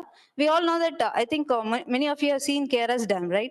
So the KRS Dam is constructed across River Kaveri, and this village is called as Kandhambadi village. This is a latitude and longitude, and the catchment area is around 10,961 square kilometer with a gross capacity of 1,400 million cubic meter. This Krishnaraja Sagara Dam is a gravity dam constructed with stone masonry in Surki mortar. So this is some more salient features about the KRS dam, which are very much required for dam break analysis. Say the lowest foundation level, the riverbed level, what is the FRL level, what is the top of the dam. These levels are very much required. Then what type of dam it is, what is the total length of the dam, what is the height of the dam from the foundation level or the riverbed level, what is the width of the dam, and what is the design flood discharge. So then how many surplusing arrangements are there? Whether in KRS Dam, we have so many sluice vents at different levels, and then we have irrigation sluice also. So the objective of the study is to mainly find out the areas downstream of Krishnaraja Sagar which will be inundated due to dam breach scenario, such as overtopping and non-flood failure. And one more scenario we are simulating in HECRAS, that is without any failure, if you are discharging the flood to the maximum of spillway capacity, then what will happen?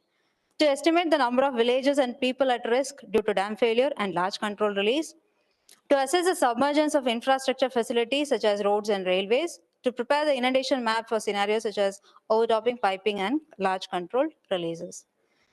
So as I said, the scope of the study is limited to modeling the failure of dam due to overtopping and piping only.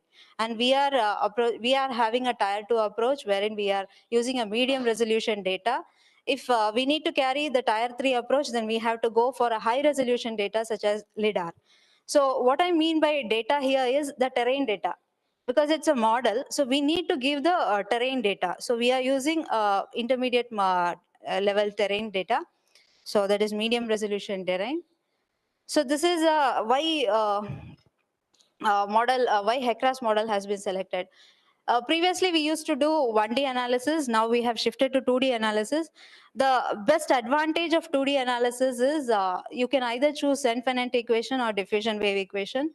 And then the 2D flow area can start completely dry. So in 1D, we cannot dry the system. We have to give some inputs. And the algorithm can handle all the three cases like subcritical, supercritical, and mixed flow regimes. And the computational measures can be both structured or unstructured. So these are some of the advantages of 2D model when compared to 1D model. So these are the main input data that we require for doing dam break analysis using HECRAS. So one is the elevation data, the other one is the land use land curve for Manning's N, then hydraulic data, hydrological data, dam breach parameters, settlement maps, and population. So the elevation data, at present we are using the data from JAXA, that is ALOS, Advanced Land Observation Satellite. The spatial resolution of this elevation data is 30 meters. Then land use land cover, we are getting the data from Globe Cover 2009. And these are some of the land use land cover classes that has been classified for Krishnarajasagar Dam. The population data, we are getting it from data.gov.in portal, and as of now, we are getting 2011 data, and recent one we have to get. The hydraulic data is nothing but the gates and other features that we have in the dam. Like we have different gates at different elevation or height. That is 16 gates of 10 by 20 at 8 plus 80, 48 gates of 10 by 8 at 103, 40 gates of size 8 by 12 at 106, and 48 gates of size 10 by 10 at 114. And these hydraulic data are required to is required as an input for HECRAS model. So this is one more important thing, that is hydrological data. So for what flood we are breaching the dam. So we all know that this is IS classification. This is 11223 1985. And according to this IS, the dam can be classified as small, intermediate, and large, depending on the gross storage capacity and the static head. So based on the gross storage capacity and static head and the inflow design flood is, the applicable inflow design flood has been specified. So if it is small, we need to go for 100-year design flood. If it is intermediate, we need to go for SPF. And if it is large, we need to go for probable maximum flood. So one small submission I want to make here to BIS team is, so even though you have given a guideline here for fixing the applicable flood to the dam, we are facing a lot of ambiguity and problem here. So the static head, in some of the cases, they consider it as height of the dam. So even though it has been clearly mentioned that the static head or the hydraulic head is FRL minus tailwater level, but they take it as a height of the dam, and even though it is applicable for 100-year flood or SPF, they classify it as PMF. So that is one problem we have observed. So I want BIS team to give, writing ala. This has been like constantly we are telling this. And this is how we do the hydrological review. Again, why hydrological review? We are doing it using HEC-HMS software. Why we are using HEC-HMS and HECRAS? Because they are all free software. Anybody can download it and use it. So it is not a proprietary software, and it is very easy to handle also, and it gives accurately fair results too. So we use HEC-HMS software for developing the inflow design flood. We develop the catchment map using the dam and processing it using GIS. And if the catchment area is very big, we subdivide the catchments into subcatchments. And then these are the rainfall, applicable rainfall. We get it from IMD. And then we design the inflow design. So this is a catchment area map of Krishnarajasagar Dam. We have subdivided this entire catchment into 9 subcatchments. And you can see some of the major reservoirs in the upstream of the KRS Dam, like Egachi, Hemavati, Harangi. So this is the inflow design flood. The peak of the inflow design flood was 16,000 something. And the peak discharge, after routing, we are getting 12,300. So with this, we can find out whether the spillway is adequate or not by routing, reservoir routing. And then we need to go for this dam breach parameters. And this is obtained by Frolic to Frolic. And the main dam breach parameter we consider is height of the breach, bottom width of the breach, average side slope, formation time, and the peak discharge that is obtained. So in case of concrete dams, the formation time is 0.25 to half an hour. So in case of earthen dams, the formation time, we have a separate formula for that. We need to calculate the formation time and then we need to estimate it. So this is a formula for estimating the average bottom width, and this is a formula for estimating the peak discharge. So how do we calibrate the model? So for concrete dams, very less data is available, but in case of earthen dams, we have data, and calibration is done based on the velocity that we get at the time of breach. So in case of earthen embankment, if the velocity is less than 4 meters per second at the time of breach, we consider the model is accurate. So that is one calibration we do it. But for concrete dams, we don't have such calibration, so we just rely with the data we have. So this is a flood hydrograph at different location downstream of Krishnaraja Sagar Dam after the dam has failed due to overtopping. So you can see the distances here and the graph and how the flood peak is getting attenuated.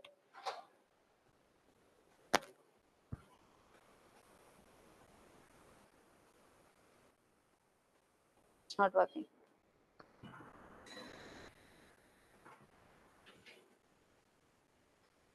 Work ಆಗ್ತಲ್ಲ. ಇಲ್ಲ ಇನ್ನೂ ಇದೆ. ಇಲ್ಲ ಇನ್ನೂ ಇದೆ ನೋಡಿ slides. ಮುಂದಕ್ಕೆ ಹೋಗಿ ಹೋಗ್ಲಿ.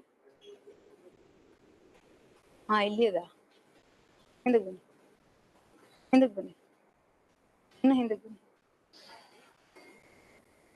ಇಲ್ಲಿ ಲಾಸ್ಟ್ ಕೊಡೋದ್ರಿ.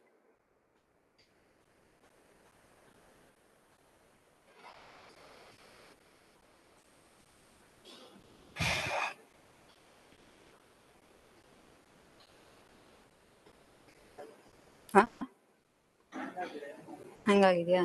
ಓಕೆ ಕ್ಲೋಸ್ ಮಾಡ್ಬಿಟ್ಟು ಕ್ಲೋಸ್ ಮಾಡ್ಬಿಟ್ಟು close it and open it again.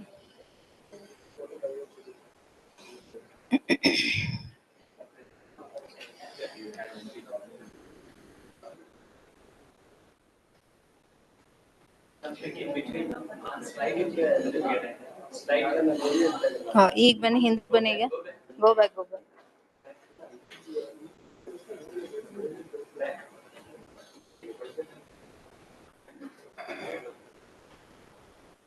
ಬರ್ತಾ ಇಲ್ವಾ?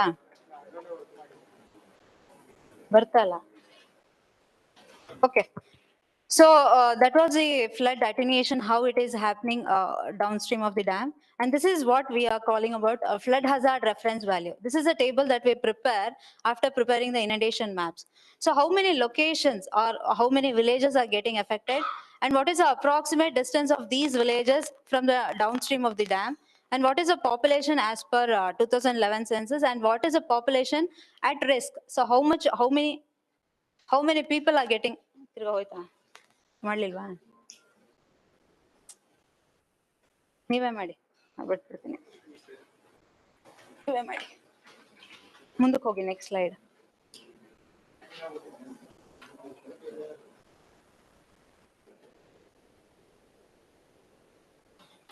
So this is a flood hydrograph and location downstream of Krishnaraja Sagar Dam for piping failure. So previously I showed you for the overtopping failure, and this is for piping failure.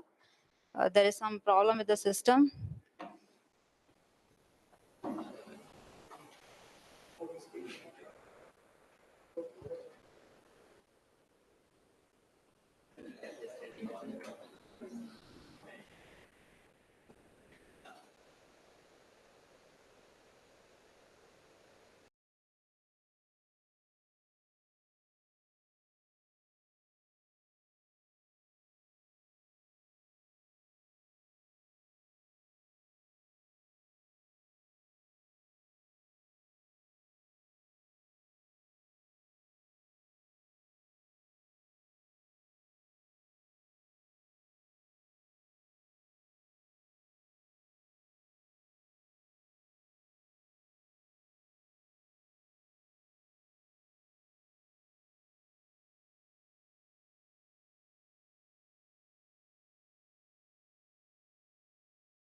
professors here. This one more document is there. That is okay. Let's open it once again. As you all know, Open Mr. Matthew from the final PPT and copy the board. Just communicate.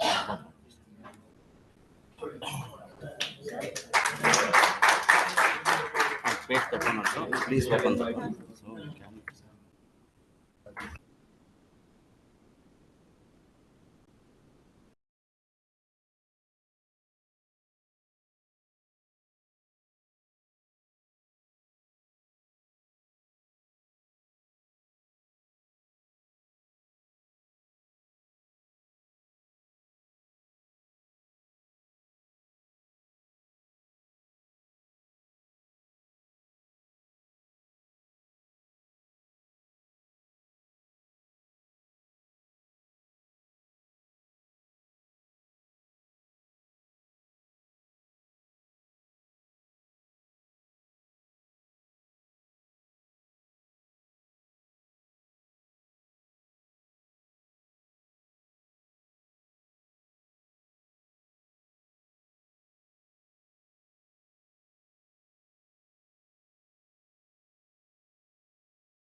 Survey of reservoirs and assessment of loss in storage system.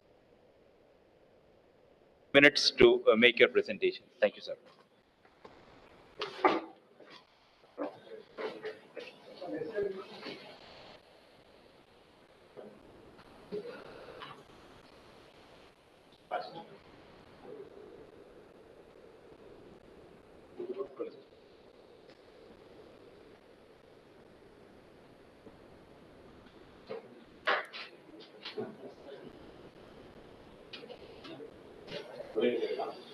My presentation is on assessment of loss in storage capacity of reservoir.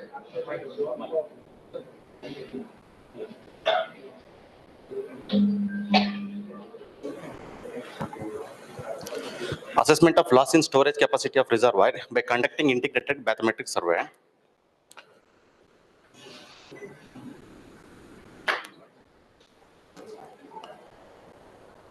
Slide.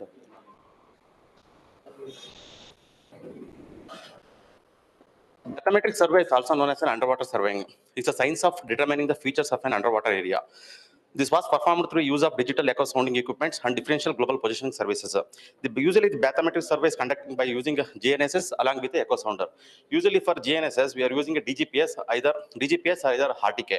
RTK means real-time kinematic, and DGPS and echo sounder. And from DGPS, we are considering the X and Y coordinates. And omitting the Z coordinate, we are considering the Z coordinate, that is depth, by using echo sounder. That I will explain in the next slide. Objective of the IBS to assess the storage volume of the reservoir at different elevation, for assessment of silt accumulation at different elevation of reservoir, for assessment of loss of storage volume, to assess the silt distribution. So these are all the objectives while conducting the bathymetric survey, and also for upgradation of the area elevation curve. So this area elevation curve during the pre-imbornate, during the construction of dam, where the generating, this can be upgraded by using a bathymetric survey in the later stage. These are the equipment required for the bathymetric survey. That is, number one is echo sounder. That is already said, this bathymetric survey is conducted by using GNSS and as well as this echo sounder. From DGPS, we are taking only X and Y coordinates, and Z coordinates, that is depth. That is only the bathymetric survey is a differential that is considered by using echo sounder. So this is the echo sounder. And here, this is transducer. So this transducer is fitting at the bottom of the boat. So this transducer will comes in two types. So that is on frequency 1 and frequency 2. That is in single beam and multi beam also. In this transducer generate the frequency in the range of 210 Hz to 270 Hz. That is a single frequency transducer. And in multi frequency transducer, it comes under 30 to 40 kilohertz frequency. And this transducer is calibrating before conducting the bathymetric survey. Usually the calibration is conducting by using a bar check. So bar check is a simple methodology for calibration. That is a steel plate is inserting below the transducer. Usually the transducer is fitting at the bottom of the boat. So once that sound waves, this transducer is generating the sound waves. So then that sound waves will reach us to the bottom of the reservoir, that is the strata. It will give the depth. So by using this depth, we are generating the contour maps. So this bar check, this calibration method by using a bar check means we are inserting the steel plate below the transducer. When the sound waves penetrate on the steel plate, it will give the distance. That can be measured by using a physical measurement with a tape or any other instrument. So that can be cross verification. This error should be plus or minus 0.01 meter. And third one is HiPAC software. This HiPAC software, once we get the X and Y coordinate and Z coordinate, this post processing is done by using the HiPAC software.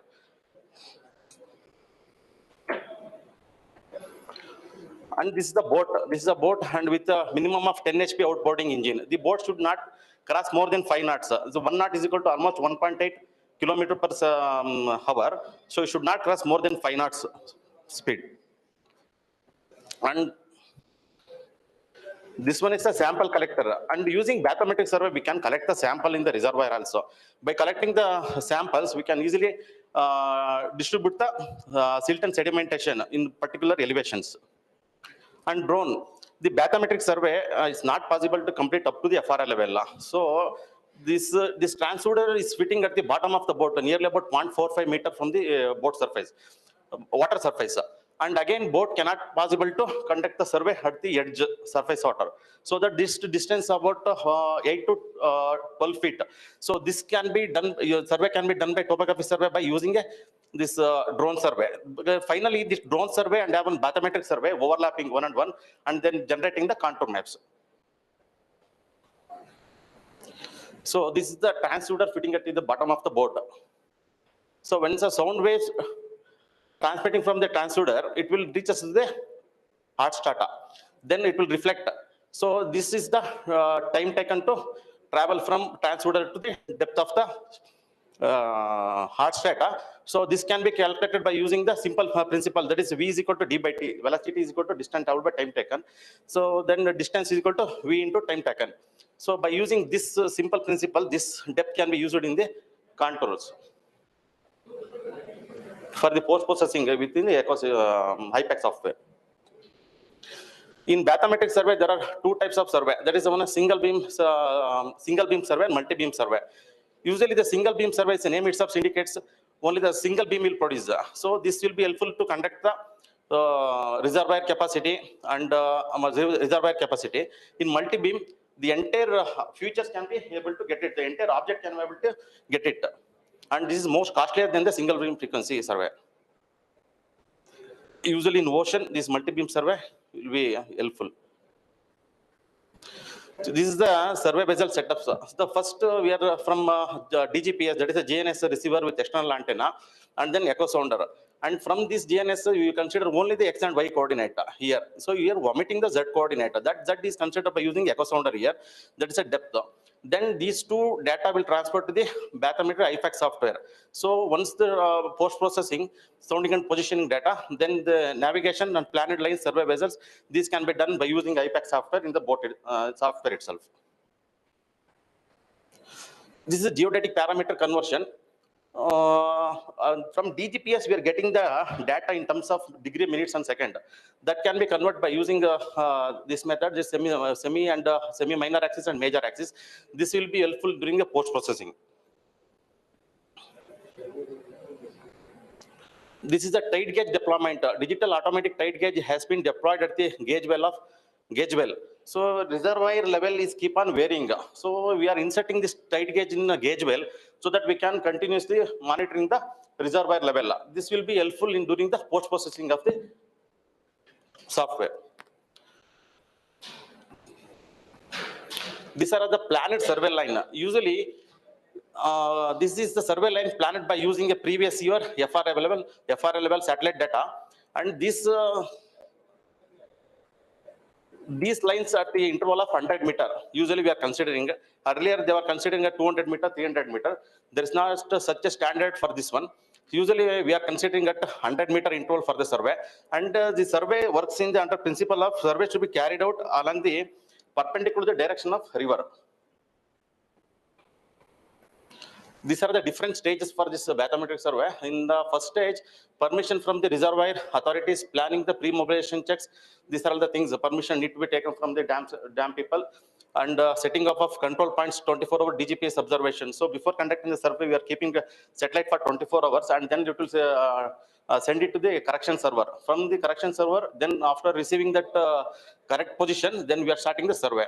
Then post-processing of DGPS data, survey line planning, echo sounder, and this is also echo sounder crash bar check and verification will be comes into in the second stage. Then collection of reservoir bed sounding data, survey vessel, integrating checks on collected data in the third stage. Then fourth stage, compilation of the sounding data with reservoir elevation data, storage volume calculation can be done here.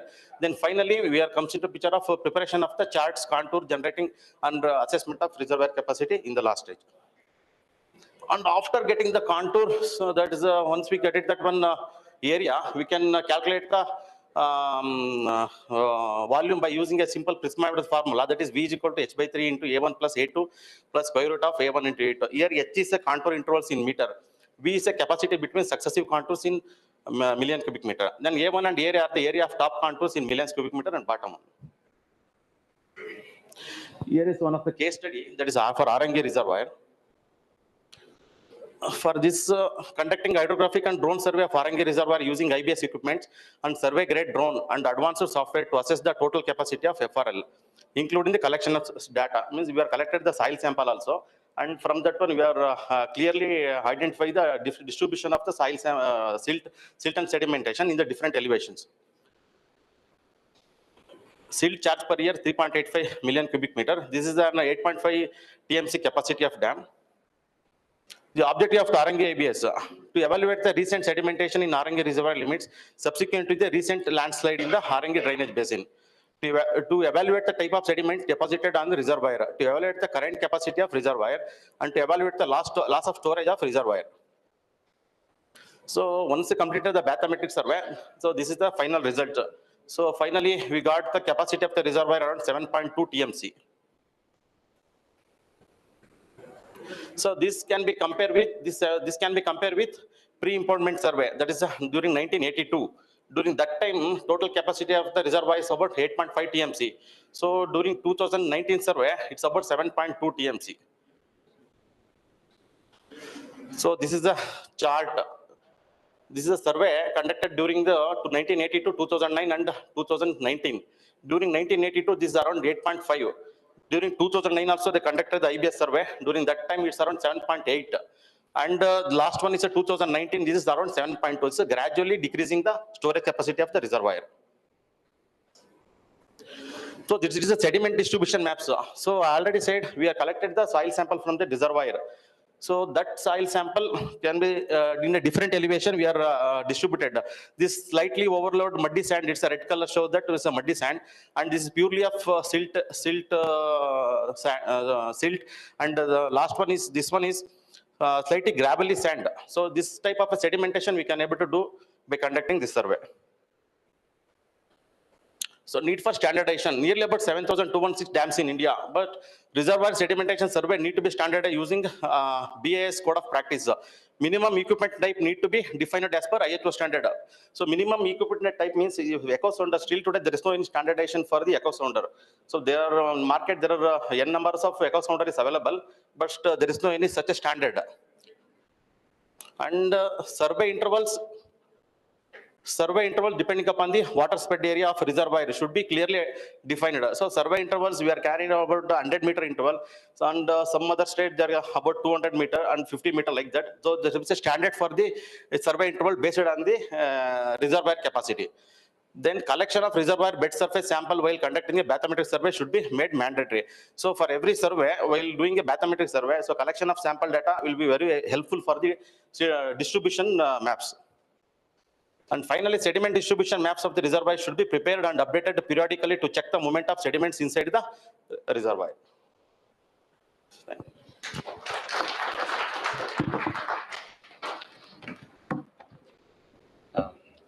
Thank you, Yoganand. Though it was a bit short, but I think you have given a lot of information with respect to bathymetry survey. In fact, I was not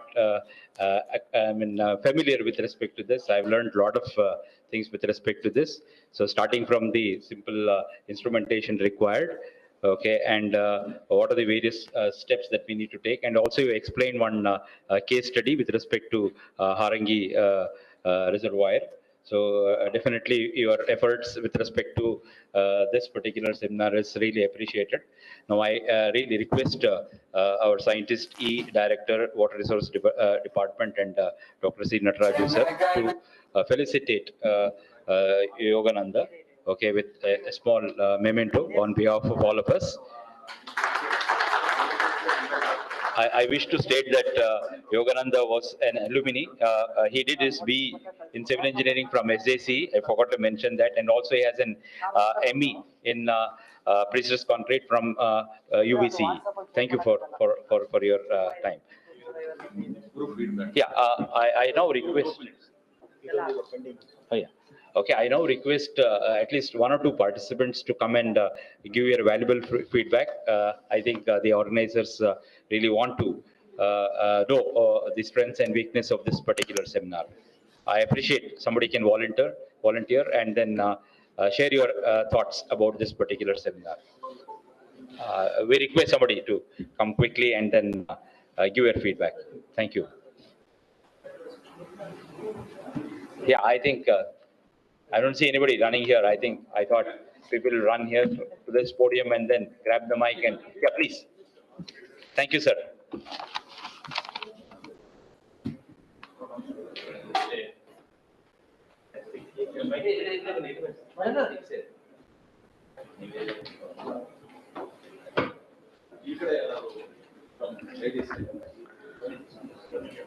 I thank from on behalf of all participants here to BIS team.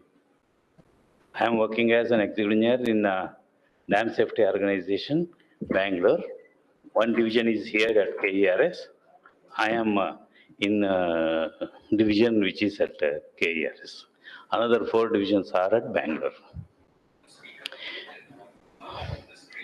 From the morning, the subjects and the presentations presented here were very informative, and added to that, the ambience here was very beautiful, and it was very entertaining to both brain and stomach. Both filled with joy, and we actually very thankful to all of you. One thing I wanted to communicate is from Dam Safety Organization, we have so much of responsibilities regarding surveillance of safety of the dam. Out of that, one is comprehensive dam safety evaluation is there. That task is, I think, a challenging task to us, all of us, including dam owners. Now, what I request from BIS is, please give us some guidelines for this task exclusively, because we have guidelines for everything.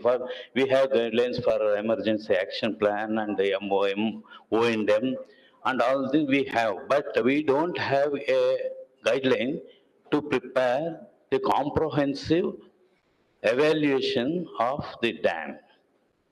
We don't have that.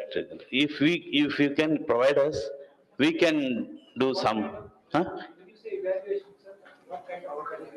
comprehensive evaluation of safety of the dam, for safety of the dam. Yeah, and that is the main thing. The core of the Dam Safety Act is that. Core of the Dam Safety Act is that we have to ensure the. First of all, we should have a very good documentation on the comprehensive safety of the dam, the evaluation of the safety of the dam. So I request on this forum, I actually take this opportunity to convey my feeling to BAS team to please provide us as early as Definitely, sir. This, Thank you. yes, this Thank you. program is basically taking care of repair, retrofitting, and rehabilitations. Whenever we will take care of these three words, the first step would be to analyze the existing strength of the structure only. That will be carrying out through retrofitting, through investigations, either it is geological investigations or any kind of analysis is required. That will be done. After that, only these actions can be taken. Yeah, because it includes everything. I think Yes, it will include everything. Yes, yes. Yeah.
Prakash sir for joining hands with us and organizing this program.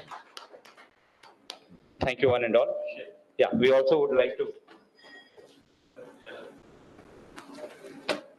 also thank Dushan Prajapati sir, scientist D, okay, for all wonderful efforts. I think I've been in touch with him for almost 4-5 days continuously to organize this particular program. So I think I want Manu Prakash to say the last word, okay, for this particular program. So good evening, everybody. Hope end of the day you are all looking fresh. Probably everything has gone into your brain, or maybe it is going around. So what I request you is, on behalf of Bureau of Indian Standards, kindly look into the subject. Whatever informations you got today, whatever information you want to share it with us, please share it with us.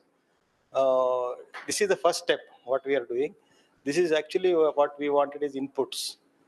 Taking a lot of inputs, we are, as a national standard body, we are ready to prepare the standards for, especially for this repairs, rehabilitation, and retrofitting of dams, considering Dam Safety Act 2021. So this is actually, November 2021, this act was framed and it was implemented. After the implementation, there was a meeting conducted by the Ministry of Jal Shakti, and it was Government of India has directed us to prepare the guidelines for this particular thing from Bureau of Indian Standards side. So this is the first step what we have done. So we are looking for, and this is the first program what we are doing. We are going to have some more programs.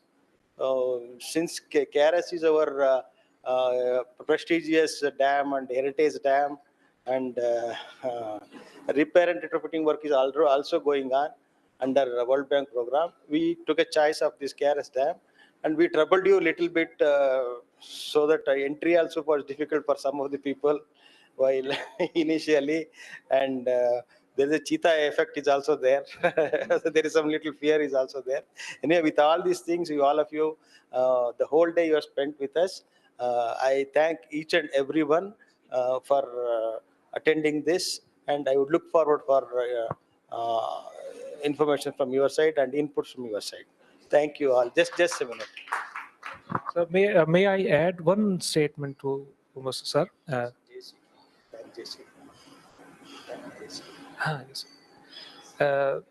Just before, exactly, we have come here right from Delhi to KRS here so that we can have a program with you people in Karnataka also. The aim, one of the aim was that we want your cooperation and involvement in the process of standards formulation also. All your bodies are working, your people are also doing the research works, but that doesn't come into the picture somewhere.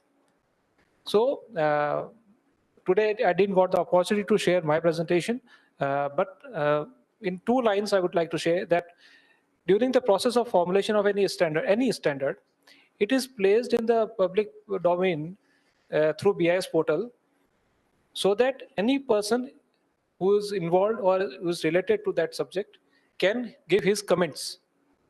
That is, we give a period of 2 months or 3 months, and that is called a wide circulation process. And during that stage of document, it is open for all the stakeholders to give their comments. So I would request that all of you must go to the BIS website and just have a look. It's okay, that will keep on doing it. Just have a look on the presently circulated documents. There are almost 35 standards which are under process of formulation in the Water Resource Department itself. There are many standards, maybe that you will be able to comment and give your feedback on those documents also. Ultimately, you are the users. We have to just frame the standards. Thank you.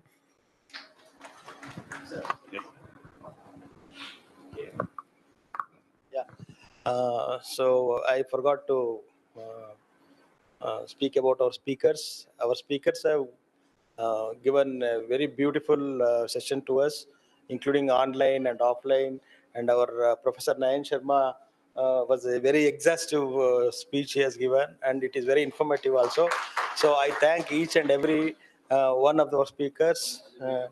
Yeah, Mr. Sharma has come all the way from Delhi, considering our invitation, and of course he has kept aside his own personal works also. I once again thank Professor Sharma. So I thank all other speakers on this behalf. Yeah, thank you, Anandal. So before forgetting, let me call our Master of Ceremony, Professor Raviraj. Meticulously, he has done his wonderful work, starting from getting the biodata of all the speakers and concise to a single page May I request Director Bhanu Prakash, Dushyant, and even our speaker, Professor Sharma sir, please come. Give a bouquet to our Professor Raviraj sir. Thank you, sir. On behalf of the Civil Engineering Department and on behalf of BAS New Delhi, I thank our Professor Raviraj for his meticulous work and also has done successfully in a best manner. And also he is called as Mr. Perfect. Thank you, sir. Now, before forgetting, please sit down. In one ಎರಡು ನಿಮಿಷ. So, ನಿಮಗೆಲ್ಲ ನಾನು ತುಂಬಾ ಧನ್ಯವಾದಗಳನ್ನ ಅರ್ಪಿಸಕ್ಕೆ ಇಷ್ಟಪಡ್ತೇನೆ. ಬಹಳಷ್ಟು time ಆಗಿದೆ ಯಾಕಂದ್ರೆ 6:30 ಆಯ್ತು. ಯಾವ ಕಾನ್ಫರೆನ್ಸ್ ಅಲ್ಲೂ ನಾವು ಇಷ್ಟೊತ್ತು ಮಾಡಲ್ಲ ಯೂಶುವಲಿ, ಬಟ್ ಬಹಳಷ್ಟು ಸಮಯ ನೀವು ಬೆಳಗ್ಗೆಯಿಂದ ಪೇಷನ್ಸ್ ಇಂದ ಕೂತಿದ್ದೀರಾ. ಎಲ್ಲ ಒಳ್ಳೆ ಸ್ಪೀಕರ್ಸ್ ಎಲ್ಲ ತುಂಬಾ ಚೆನ್ನಾಗಿ ಮಾತಾಡಿದ್ರು. ಎಲ್ಲನೂ ನೀವು ಆದಷ್ಟು ಇಂಪ್ಲಿಮೆಂಟ್ ಮಾಡ್ಲಿಕ್ಕೆ ಟ್ರೈ ಮಾಡಿ. ಎಲ್ಲರಿಗೂ ಧನ್ಯವಾದಗಳು, ಸ್ಪೀಕರ್ಸ್ಗೂ ಕೂಡ, ಹಾಗೂ ಎಲ್ಲ ನನ್ನ ಸಹೋದ್ಯೋಗಿಗಳು ಬಹಳಷ್ಟು ಕೆಲಸ ಮಾಡಿದ್ದಾರೆ. ಜೊತೆಗೆ ಎಲ್ಲರೂ KERS ನವರು ಇರ್ಬೋದು, all state government departments, central government department, online ಬಹಳಷ್ಟು ಜನ ಬಂದಿದ್ರು. So for everybody, so I thank on behalf of SJCE, JSSTO, I thank everybody, each and everybody who contributed directly or indirectly. Thank you one and all. Yeah, BAS people contributed much. They only selected the speakers, wonderful speakers you heard from the morning. I thank Mr. Bhanu Prakash as well as Mr. Dushyant Prajapati and team. Thank you for Deputy Director General Sanjay Pant also for their wonderful contribution. Thank you one and all. So before moving to last the Janaganamana, we will have one photograph. Alle kutkoli, one photo. Please come.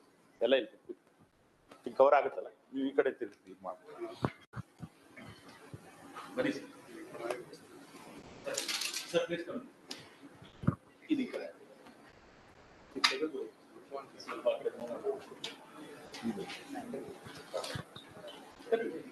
Sir, please sir, ಬನ್ನಿ, ಇಲ್ಲಿ ಬನ್ನಿ. ಆಗತ್ತಾ? ಇಲ್ಲಿ ಬನ್ನಿ sir, ಮುಂದೆ ಇಲ್ಲ ಬನ್ನಿ, ಬನ್ನಿ ಸರ್.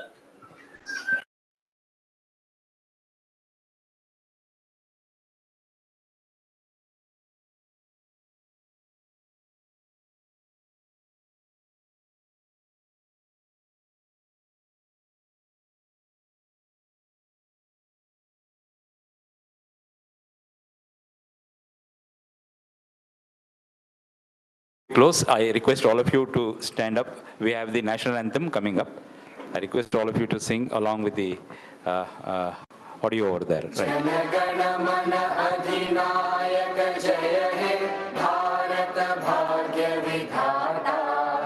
पंजाब सिंध गुजरात मराठा द्राविड उत्कल बंगा विंध्य हिमाचल यमुना गंगा उच्चल जलधि तरंगा तव शुभ नामे जागे तव शुभ आशीष मांगे गाहे तव जय गाथा जन गण मंगलदायक जय हे भारत भाग्य विधाता जय हे जय हे जय हे जय जय जय जय हे.